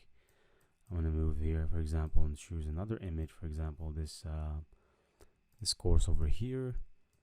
I'm going to scroll down here and choose this other image as well. Choose image, for example, this Fiverr image. And here you can see that the page actually looks pretty fine. Alright, so this is the About Us page. Let's update the page, and here we have created our About Us page. Let's click exit to dashboard. There's only one last thing to do on this page before exiting really to dashboard. I want you to select default template and make it Elementor full width. Click update. Now let's create one of our last pages before going ahead and creating the menu and the menu and footer widgets. And obviously what I'm going to do right now, I'm going to create the last page, which is the page of meet our instructors. I'm going to go to pages, create this new page, add new. I'm going to name this page meet our instructors because this is going to be a marketplace. So I'm going to let you guys see how you can do this. Meet our instructors. And obviously click publish again, and then obviously click edit with Elementor. And let's do the basic editing. It's very simple, guys. Let me show you how to do this. Very, very simple. Now, the first thing you need to do is, now let's go to a page that we have created. For example, on the home page, pages, all pages. Let's select the home page. The home page, for example. Scroll down. You can see the home page over here. So click view home page, and then click edit with Elementor. And let's go and create a template that we're going to use for our meet our instructors page. Obviously, let's scroll down a little bit once this is loaded. So let's scroll down a little bit. Now this is what I want to clone. Now I want to clone this. I want to click on this, click right, and click save as template. Now, instructors template number 1, click save. And obviously it was created. All right, so let's go ahead to another page as well now and create another template which we're going to use as well. Let's click on courses archive, click view page. We wanna make another clone of this. Click edit with Elementor. So let's clone this section. All right, so click over here as well. Click, right click, click save template, then tempo 4 or 3, click save. And obviously go back to your page. Once this is done, click refresh, and then let's add our first widget. Let's change it a little bit. All right, so let's click add template, my templates, temp 4, insert, apply. Let's change this text over here. All right, meet our instructors, and then let's leave this as is. Let's add about 4 sections over here. Let's add some random photos. So I'm going to go to Pixabay, and for example take this woman right here and make her the face. So download, let's go back here. It was downloaded. I'm going to go back to the dashboard, and I'm going to add this to the medias that I can use. Exit to dashboard, click dashboard again, go to media, click add new, and let's add our newly downloaded image. Click select woman, open. Now the media image was added, so let's go back to our page. Let's click over here on the column, click on the style, and then let's click classic, add the image, upload files or media libraries because it's still here, and then click insert media. Position, let's make it center. Scroll down just a little bit, make it the size just a little, cover, right? And then let's make our section a little bigger. Now let's click this section, then let's go to the height on layout, minimum height, and then let's make it a little bigger, just a little bigger. Obviously the image is smushed, But we can solve that problem, no problem. Click on the 9 dots, click on a heading, add a heading. You can see pretty much that the image is starting to appear right now. And then let's add another text editor over here. You can see that the image is showing pretty well. Let's make it show even more, even less. But normally, if you have a good image where the instructor is centered in the middle, there is no problem. So let's add, for example, instructor number 1.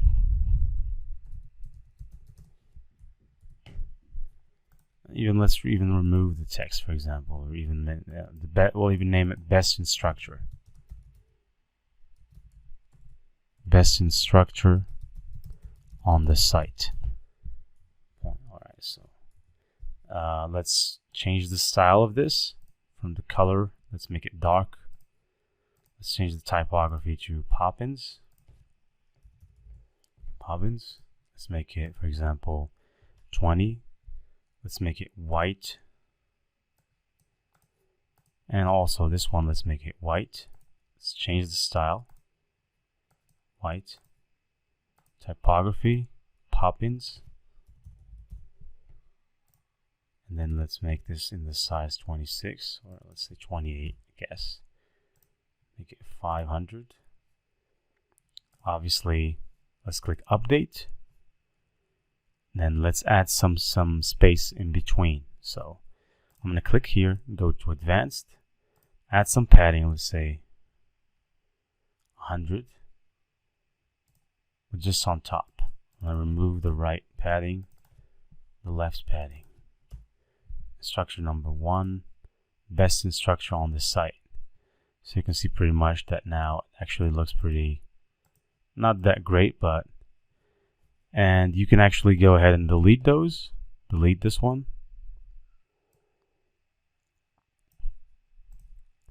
Let's delete this one as well. Then let's delete this one, and let's duplicate this 3 times. Duplicate, duplicate, and you can add, for example, as many instructors as you want. If you have their images, if you have information about them, you can go ahead and add some padding between the sections. You select the section, go to advanced, add some margin, unlink. On the right, add about 10, for example, and on the left, add about 10. And you can obviously just click over here, click copy, click over here, and click paste style, and then click over here and click paste style to do the same thing that you did with the first one with the rest of them. You can even give it some kind of a border radius if you want. So if you click on this, click on the style, if you scroll down enough, you can see the border. You can actually give it, for example, 15 border radius or even 20 border radius. You can see pretty much over here. You can basically give it some overlay, background overlay. Let's give it a, let's say, for example, gradient overlay. For example, over here, the color, background type of color. Let's make it, for example, a little bit like this. And let's choose another color, for example, a pink one. Location, all right, so update. You can see pretty much that there is an overlay. Let's actually do this style over here, copy and paste it for the rest of them. Paste style again here, paste style again here. Obviously, the only thing you need to do now is to take this section, add some margin on top, unlink on the top. Let's add about 40 margin, and let's add a little bit of color to this, to the background. Let's click here, style, classic. Let's choose, for example, the background color over here. You can see pretty much that now starting to appear. Let's click on update, and here is a page where people get to meet instructors. Obviously, there's only one last thing. Click over here, click exit to dashboard, and obviously let's make this Elementor full width. Now select this, click Elementor full width, click update. Okay, so now the only thing left for us is to create our menu and footer. Now, so in order to create the menu, I want you to go to Appearance, just hover over it, and click on Menus. It's very simple. Now, once we get there, let's do one very simple thing. We already have all our pages created, but first of all, we need to give this menu a name. So we're going to make it menu or main menu. We're going to name it main menu. I'm going to click make it primary, and we're going to click create menu. Now this is the main menu. Obviously, you can add pages to this menu. So for example, you can add meet our instructors, about us, contact us, course archive. You can add the instructor registration, student registration, scroll down and click add to menu. Now obviously, if all of those pages are shown over here, it's going to actually be a mess. So what I'm going to do, I'm going to make parent and children of these. So for example, I'm going to keep about us page, contact us page, courses archive. I'm going to keep them all. I'm going to keep them one page without a parent. But for instructor registration and student registration, I'm going to make them parents. I'm going to make the course archive its parents. I take this one as well, make it like this. So right now, the parent of these three categories is course archive. So if I click save menu, the menu is now saved, and we'll be able to see it directly from the site. So if I go here, click visit site, I can see now the menu. We have the about us page, the contact us page, and if people click course archive, they can see the option of instructor registration, student registration, and meet our instructors. So if I, for example, were to click this page, they'll not take me here because I'm not registered as an instructor. For example, if I click meet our instructors, I'm taken to the page over here of meet our instructors. Now obviously, if I click here, I'm taken to this page of the home page. And if I click courses archive from here, if I click courses archive, I am taken to courses archive. So pretty much you can see that this is a very good working website. Obviously, there's still a lot of things to be done with it, but generally speaking, this is how you build a website with the LMS theme that sells online courses. I almost forgot to add the blog posts page, so I'm going to add it to the menu. Obviously, it needs to be added. So the blog post page is also crucial. I'm going to save menu. And obviously, let's go ahead and create our footer, which is the last part of the puzzle. So in order to create the footer, you can stay on the same page and click create a new menu over here. If you click that, you can see main menu name it footer menu 1, for example. And obviously you can add it. You don't need to select any of those. Just click create menu. Obviously there's not much needed to be done. So if you scroll down, you can, for example, to the footer menu number 1, you can add these 4 first ones. Click save or add to menu and then click save again. Save menu. Then you can, for example, create a new footer menu. Let's name it this time footer menu 2. Copy. Let's click over at the top. See, footer menu has been updated. Okay. Scroll down here. Create a new menu. So let's create a new menu. We'll name it this time footer menu number 2. Number 2, and then I'm going to create it and add some pages to it. For example, add terms and conditions, instructor registration, and dashboard. Add to menu. Then I'm going to click view all. Save menu. I'm going to create the last menu. We're also going to add some other pages to that menu. So let's click copy, select. Let's create our last menu, create menu. And then obviously menu name is, let's paste the menu name 3. Then create the menu and then obviously view all. Let's add the last pieces of the puzzle. So student registration, meet our instructors, instructor registration. Let's remove that, add to menu. So this is not really anything planned. This is just to show you guys what you can do. So click save menu. And right now, let's go to appearance and on widgets. Appearance, widgets. Okay, so here we are on the widgets. Scroll down. You can see footer widget number 1. Click on it. So footer widget number 1, we're going to click plus. We're just going to add a simple paragraph. Now the paragraph, we're going to name it, for example, learning often takes place in classrooms, but it does not have to be the case. Let's add another paragraph, for example, and add a phone number this time. Paragraph phone number. Let's, for example, add a random phone number. For example, this is the phone number. Click update. Let's add an email, for example. So let's add another paragraph. Another one. For example, email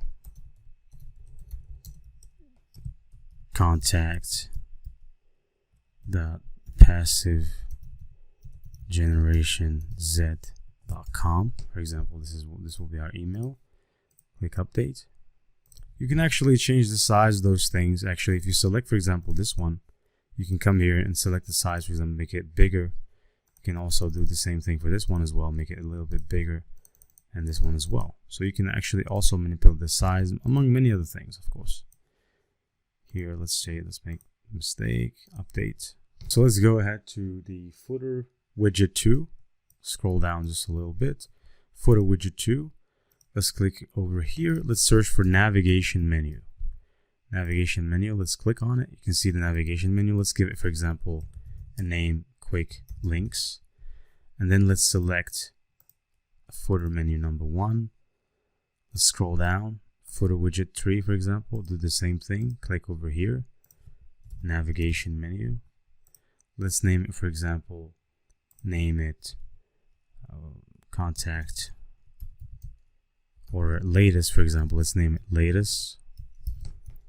Then obviously scroll down. You can see here, let's add footer widget now, footer menu number 3, which is the last one. So here, let's click plus, navigation menu, and let's first of all add footer widget number 3, and then let's give it a name, for example, meet or learn more. Let's click update. Now, in order to be able to see the modifications, you can simply do that by going to Elementor, by refreshing the home page or any other page.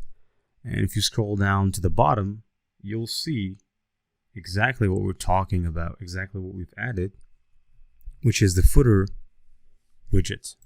So if I scroll down a little bit, you can see here that here is our footer widget.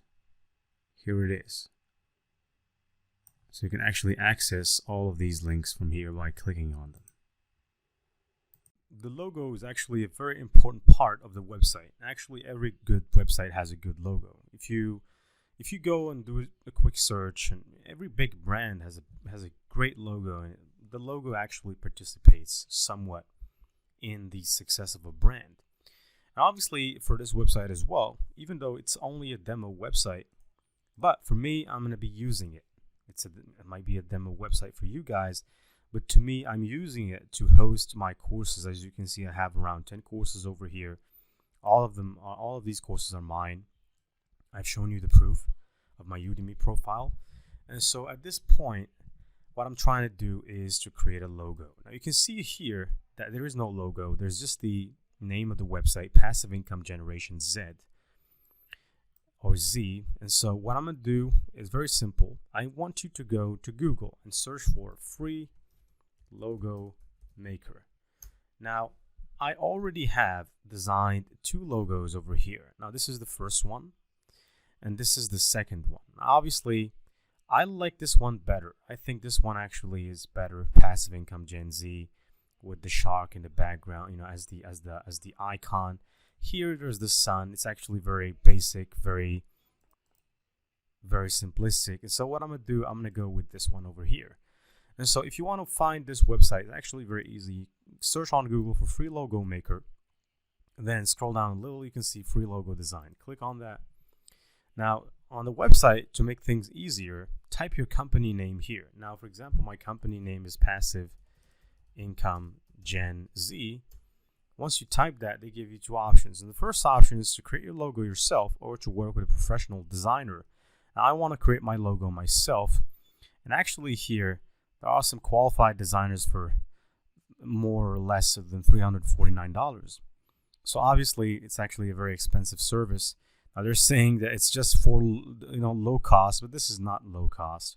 But sometimes, especially if you have some money to spend on marketing and on a good logo, it's actually pretty good, because if you hire a good designer, chances are they'll put in a great logo for you that would eventually bring you a lot of customers and bring you brand recognition, which cannot be bought for money afterwards.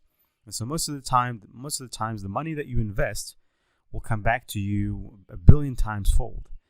Now, let's click Create Logo or Create My Logo. And once we come here, you can already see that they have adjusted these logos to our need. Now, our website name is Passive Income Gen Z. And you can see over here that most of these are actually already optimized for Passive Income Gen Z. Now, and you can pick whatever you want. For example, if you pick this one, you click choose, then it takes you over here. And then you can do some modifications. For example, you can select this area over here. You can select these two keywords and actually make them smaller. You can actually make them even more smaller. Make this one smaller and then take the bird and put it right here, for example. You can change the color, the filling of the bird, change it, for example, change the colors. So you can do pretty much a lot of things. Obviously, I like this logo over here. I think it's actually pretty good. I'm going to try it. And so obviously you can do much more things. For example, you can add some text over here, new text. You can change the typography, which we're not going to get into that. Go in and just design a basic logo. Now, obviously, if you have an agency and you create websites, then it's actually not much. You need to do the work very fast, and obviously you need to get those sites out there to clients. And so some of these websites, like this website especially, can make it very easy for you. And obviously Canva as well is actually very good. So I also use Canva for many other things. And among these things, to create logos, obviously there is Canva Pro. The Pro version is also very interesting. But let's go back to our main thing. Now, we already have this logo that exists over here that I've created. And so if you want to preview the logo, you can click preview and then you can see it over here. And you can click, for example, download if you liked it. Now I clicked download logo. It was already saved. And here they're giving me options. They're telling me, do you want the free version of your logo or do you want to pay for it? Now I just want a free version of my logo. If you want to pay for the paid versions, that's your business. And especially, it's actually a great deal because they actually give you some great things. It's PNG 5000 by 5000 pixels, which is very, very high resolution. And I just, for me, I just will choose this one because I am not done yet. I haven't yet decided what is the logo of my website. Generally, I will hire a freelancer from Fiverr to do my logo design for me. But for this course or for this video, for the sake of this video, to complete the course, I will have to choose this logo and go with it. Now here's our logo. You can see pretty much that here it is. And so let's go right now to our website. Now, another thing that we would have to do is to remove the background from the logo. So what I'm going to do, I'm going to go here, for example, leave. I'm going to search for remove background from logo. Now, there are plenty of services out there that can help you remove background from logo. You can also use Photoshop, so you can use whatever you want. Obviously, it's very easy to do. Now, remove background from logo. Now, this is obviously not the website, so I'm going to click here, remove background from image. I'm going to upload the image in question. Here's the image, was uploaded. And then the logo, as you can see, is now transparent. I've removed the background from it. And I can download my logo right now. You can see that here is my logo without the background in it. Now, it's very low resolution. The quality is not that great. But like I said, this is just for the sake of experimentation, so we're not really actually looking for the greatest logo out there. And so what I'm going to do right now, I'm going to go to my website and let me show you how you can go ahead and add your logo. Okay, so as of now, let's go ahead and add the logo to the website. In order to add the logo to our website, I want you to click on this. Just hover over it, in fact, do not click on it, and click on Visit Website. Now this will take you to the page, the first page, the front page of the website and how it looks. This is actually how it is. There's obviously still only about a few touches to complete the website, and that's good news. About 20 minutes are left. Not 20 minutes, actually shorter, much shorter than that. I want you to click on Customize. Do not click Edit Page or Edit with Elementor. Click on this, Customize, and it will take you here. Now you can see pretty much that this panel is different from everything that you've seen so far. In order to add the logo, as you can see, our logo is over here. Click right here. Click to edit this element. You can see that the logo here, they're giving you the option to select your logo. There is another way by which you can actually modify the logo, which is the classical way. You can go back to this panel over here and you click Tutor Starter Options panel, Header, and then here you can modify the logo. But I'll just choose to go with this because it's very simple actually. It's a click of a button. So let's select our beautiful logo. Let's upload the file. All right, so here's our logo over here. Now these things, you know, all text, description, all these are SEO things. So I'm going to add passive income Gen Z logo, passive income Gen Z website logo, and obviously I'm just going to click select. And here they're giving me the option to crop the image. I'm going to crop it. I'm going to crop it like this, and I suggest you do the same because you do not want the image to take that much space. Let's click crop image, and obviously here is the logo. As you can see, the logo here is transparent, and you can actually keep it like that. Now for the retina logo, select the exact same logo, this one, and click update. Okay, so you can see pretty much our logo is on this side. Now, obviously, let's just check these things over here. Now there is no reason for this. For the header transparent, let's see. Let's select for the header transparent. Let's select the same logo as well. Click choose image. And for the retina logo, now the retina logo is actually for Mac and iPhone, and so obviously let's just add this one as well over here. Obviously you can see pretty much that things are changed now, and so I'm just going to go ahead and click publish. Now that's the only thing left, and we can go and visualize our website and see how it looks. So it was published. Let's click X to get out of this editor, and let's click refresh, and you can see that our logo is right here. I actually just went ahead and changed the logo from here to here because I think the logo is very small, and I'm going to click publish. And let's go back now to visualize our website and see how it looks right now. Let's click refresh. It's still looking the same. Anyways, now this is what our complete website looks like. Finally, we're going to have to go ahead and add some links. So for example, for the enroll now, I'm going to link this button to this page, to the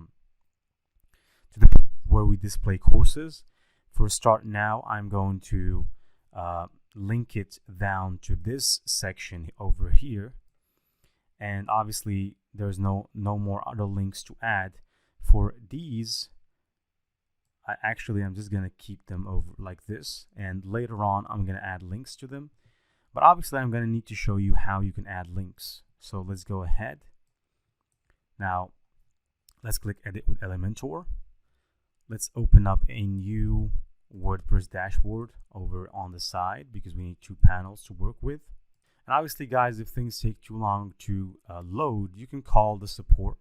If you didn't pick Bluehost as your hosting provider, or for example if you picked GoDaddy, you can contact GoDaddy. I said it's GoDaddy. If you pick GoDaddy, you can contact GoDaddy for support if you think that things are very slow. Now, this is also one of the common problems that you can face is with Elementor. Sometimes let me show you this error message, can't edit. It's not a problem. You just click on enable safe mode and it will work just fine. Click OK. Click again. Okay, well, all right. It seems to me that this is not working, so I'm just going to go back here and click visit website. Normally, it should have worked. All right, so problem solved. And right now, let's go ahead and add some links. Now, we said that we want to link this enroll now to the courses page.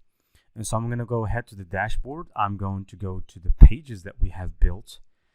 Where are the pages? So pages, I'm going to click all pages, and then let's go and search for the courses archive page. Now here's the page. I'm going to click view and open the page in a new tab. Obviously, I'm just going to copy this link. This is just what I'm going to do. I'm going to copy the link. I'm going to go back here. I'm going to click the button. Just click the button and then add your link over here. Obviously, the link was added. And click update or publish. One last thing, I almost forgot. Do not miss out. Do not miss out to remove the link. You need to remove the dash or the diaz, this sign over here. You need to make sure that you remove it, and then click update. Now, if we go here and test this, let's click refresh, and then if I test this, if I click enroll now, it will take me to the courses that I have, which is pretty good. And so I'm going to go here, for example, and I'm going to add the link to here, to this section. So what I'm going to do in order to do this, I want you to click this section over here. And once you click that section, stay on the layout side, and I want you to give this a tag. Now, in order for us to give this a tag, to give this section a tag, we need to go to advanced. Now make sure that you've clicked the section. Go to advanced, then select CSS ID. Now for the CSS ID, you can give it, for example, now what is the name of the button? Start now. So I'm going to name it Start Now. And I'm going to click update, and then I'm going to copy this Start Now. And what I'm going to do, I'm going to scroll up to the button, click the button, and then you can see over here this link. I want you to add the diaz, and then add your CSS ID that we gave to we gave to this section. And obviously, let's just click update, and let's go ahead and test this. Now we already have another window opened. Let's click to the home page. Let's refresh this, and obviously let's click on the Start Now button. Now, if we click on the Start Now button, you can see that it took us directly to the courses. And obviously, now if you, for example, want to link this one over here to the Amazon self-publishing course, for example, you can do that. For example, you can take the courses landing page. So if I go back here, I go to Tutor LMS. Let's scroll up. Tutor LMS courses, and obviously let's take, for example, this the first course that we've added, which is how to make passive income on Amazon KDP. Now let's click View Course. Now if you open the View Course tab, you can see that this is the course's link. And obviously I'm going to take that course's link. Now here's the course. I'm going to take the course's link. I'm going to copy it. Copy the course's link. And then I'm going to come back over here. And what I want to do, I want to scroll down to here. I want to make sure that I have clicked this. And you can see pretty much here that you can add the link. So I'm going to paste the link. I'm going to click update. And now you can see that we will have the possibility to click on this. Now if I go back here and refresh, you can see that if I click this, it will take me directly to the course. You can see that here's the course. And we can basically do the same thing for the rest of the courses, which we don't really need to do now because I'm still building the website. There's still obviously a lot of tweaking to be done. But generally speaking, this is what my website will look like as of now. Now there's still a lot of work. I would still need to update and to import reviews from my Udemy account. I have at this point around 130 reviews, so I'm going to need to import all of them over here to this section, Our Student's Voice. Obviously, the website is up and running. So now let's go ahead on another tab and visualize our beautiful website. So open a new incognito tab and then paste the website name. Obviously, it's going to take you here. Now, you're not going to be able to edit the website because this is an incognito tab, which is perfect to visualize your work. And so obviously, for example, if I click Enroll Now, it will take me to the courses page.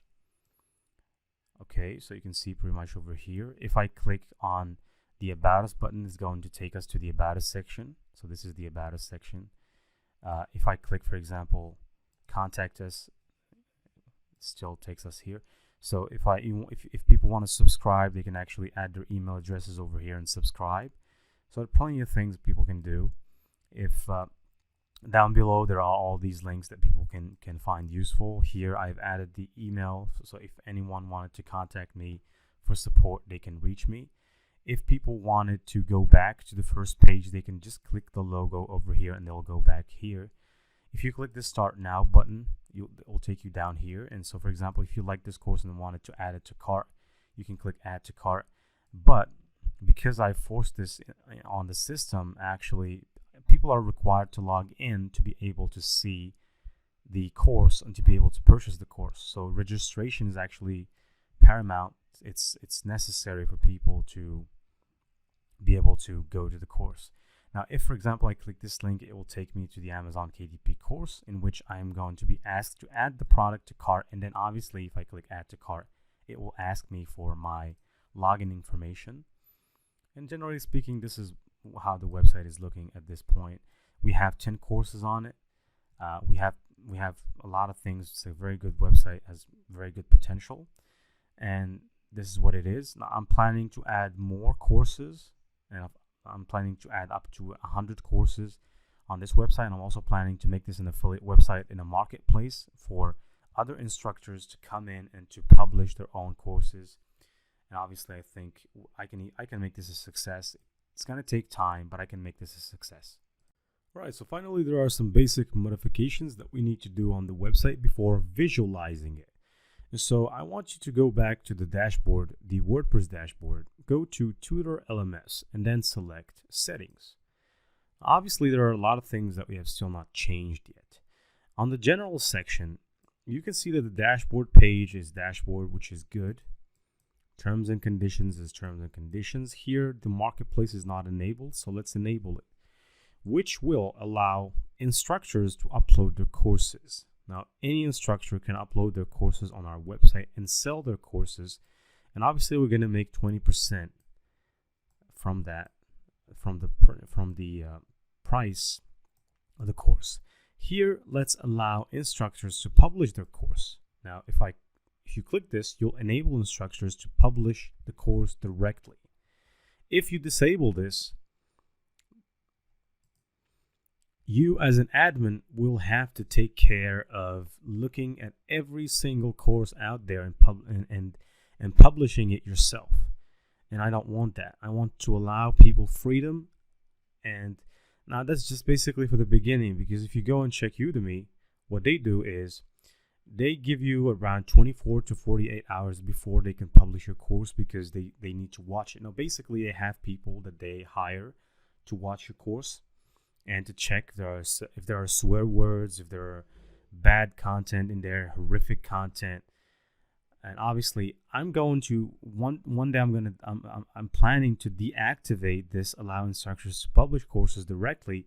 But because I'm just starting out, and basically this is a website where I'm going to allow my friends and my co-instructors to publish their courses, I trust these people to publish courses that are very respectful and not bad.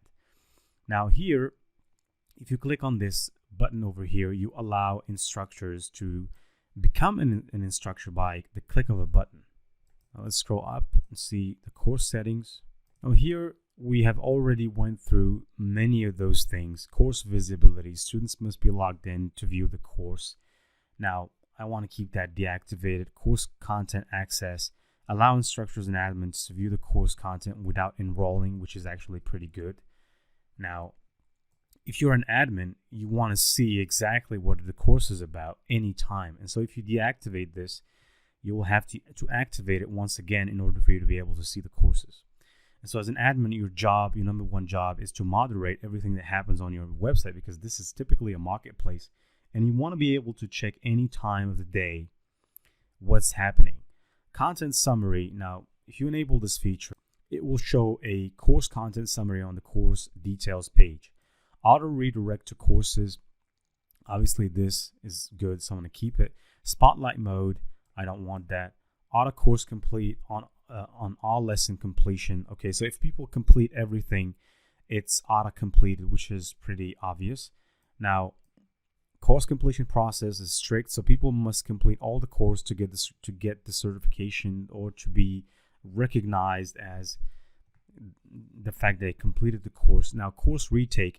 Now, I enable people to retake the course and to start all over again, to, let's say, switch the timer, get it back to 0, and then start all over again if they want to.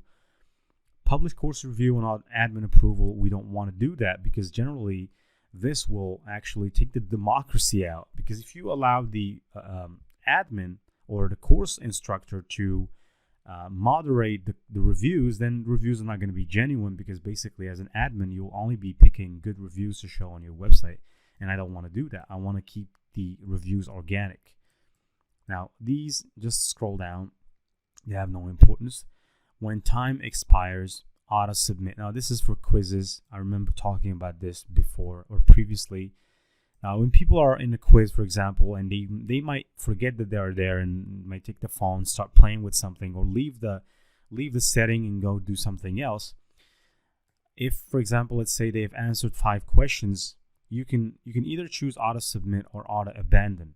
Now, I prefer auto submit, because if a person answered 5 questions, to me, I mean, that's better than auto abandoning all of his efforts.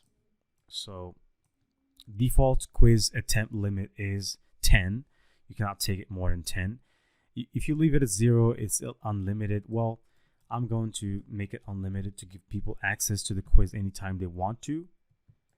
And obviously, final grade calculation is in terms of the highest grade.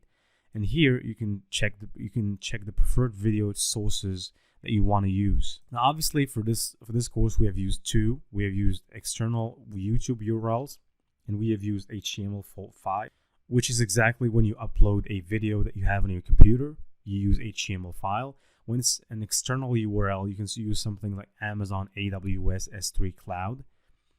And for YouTube and Vimeo, we already know you can publish videos on YouTube or Vimeo and then upload them to your website that way. If you don't want to go through the hassle of creating an Amazon AWS S3 account and uploading all your videos on the cloud, which is actually not that bad. It's better to do it that way. It's better to pay for Amazon to store your videos out there. It's for cheap, not very expensive. And obviously you keep your course secure out there. Let's go ahead to the monetization. Now we've selected WooCommerce, good. Automatically complete WooCommerce orders, no. Enable revenue sharing, yes. This is a marketplace, so we're going to take 20% of the 80% of the 100% from the course profit.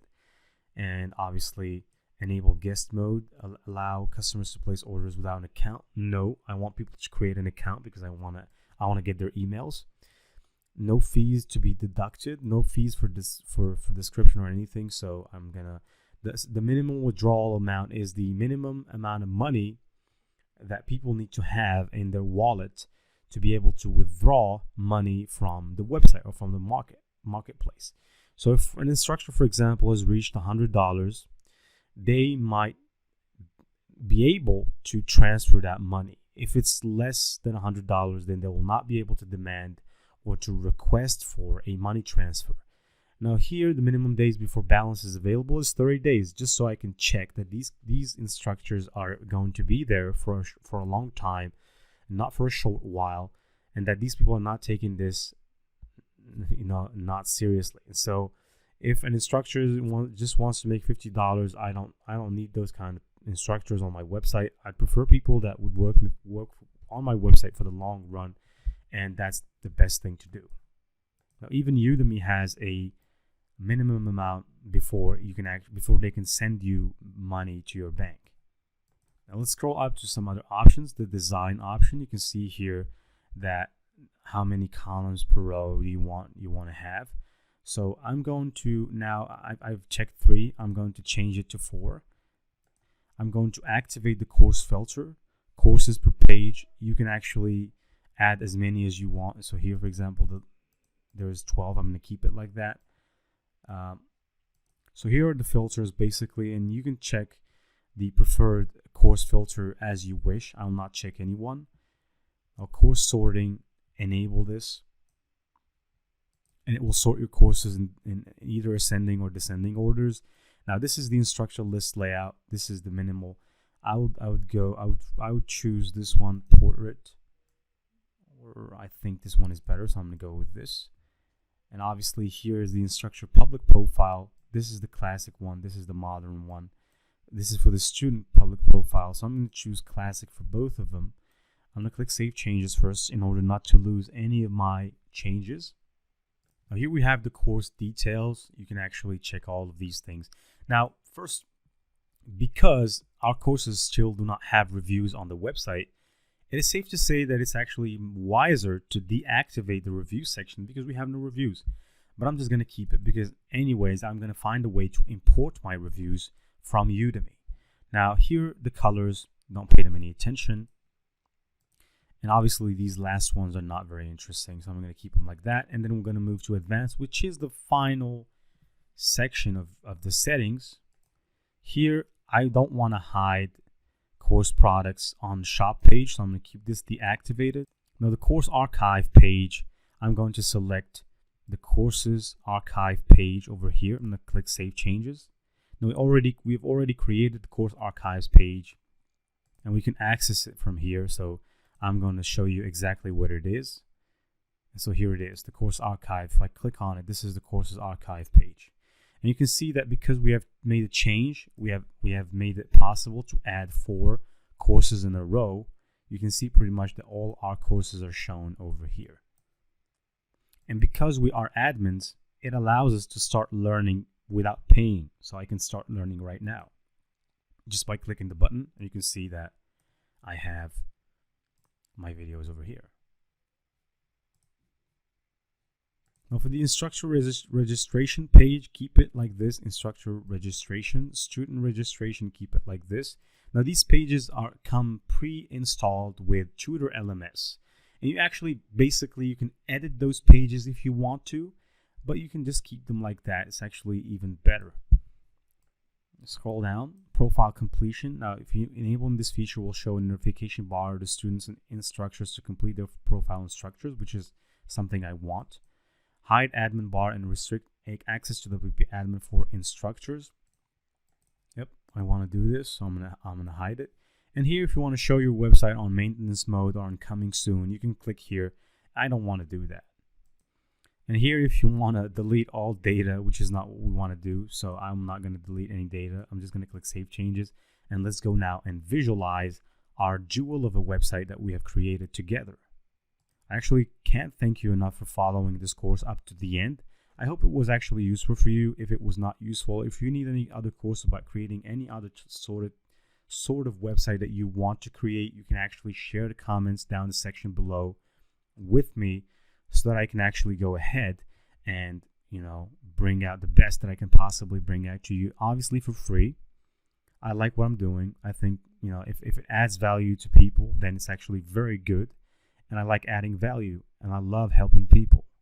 So let's go ahead and visualize our website, shall we? So let's go ahead and look at the website and how it looks right now. So this is the final version of our website. It's better to open the website in a new tab in an incognito window. And you can see pretty much that here is our first page. Here are where the products are. Obviously, people can add this to cart and view cart. And here are the public categories that we have. Here is the voice of our students and some statistics on the website, on the courses that we've uploaded. And so, for example, if you want to learn about us, you click the button, you go here to learn about the website. If you want to go back to the home page, you can click here. If you want to contact us, you can click contact us, and here it'll taken over here where you are required to enter your email address and your message.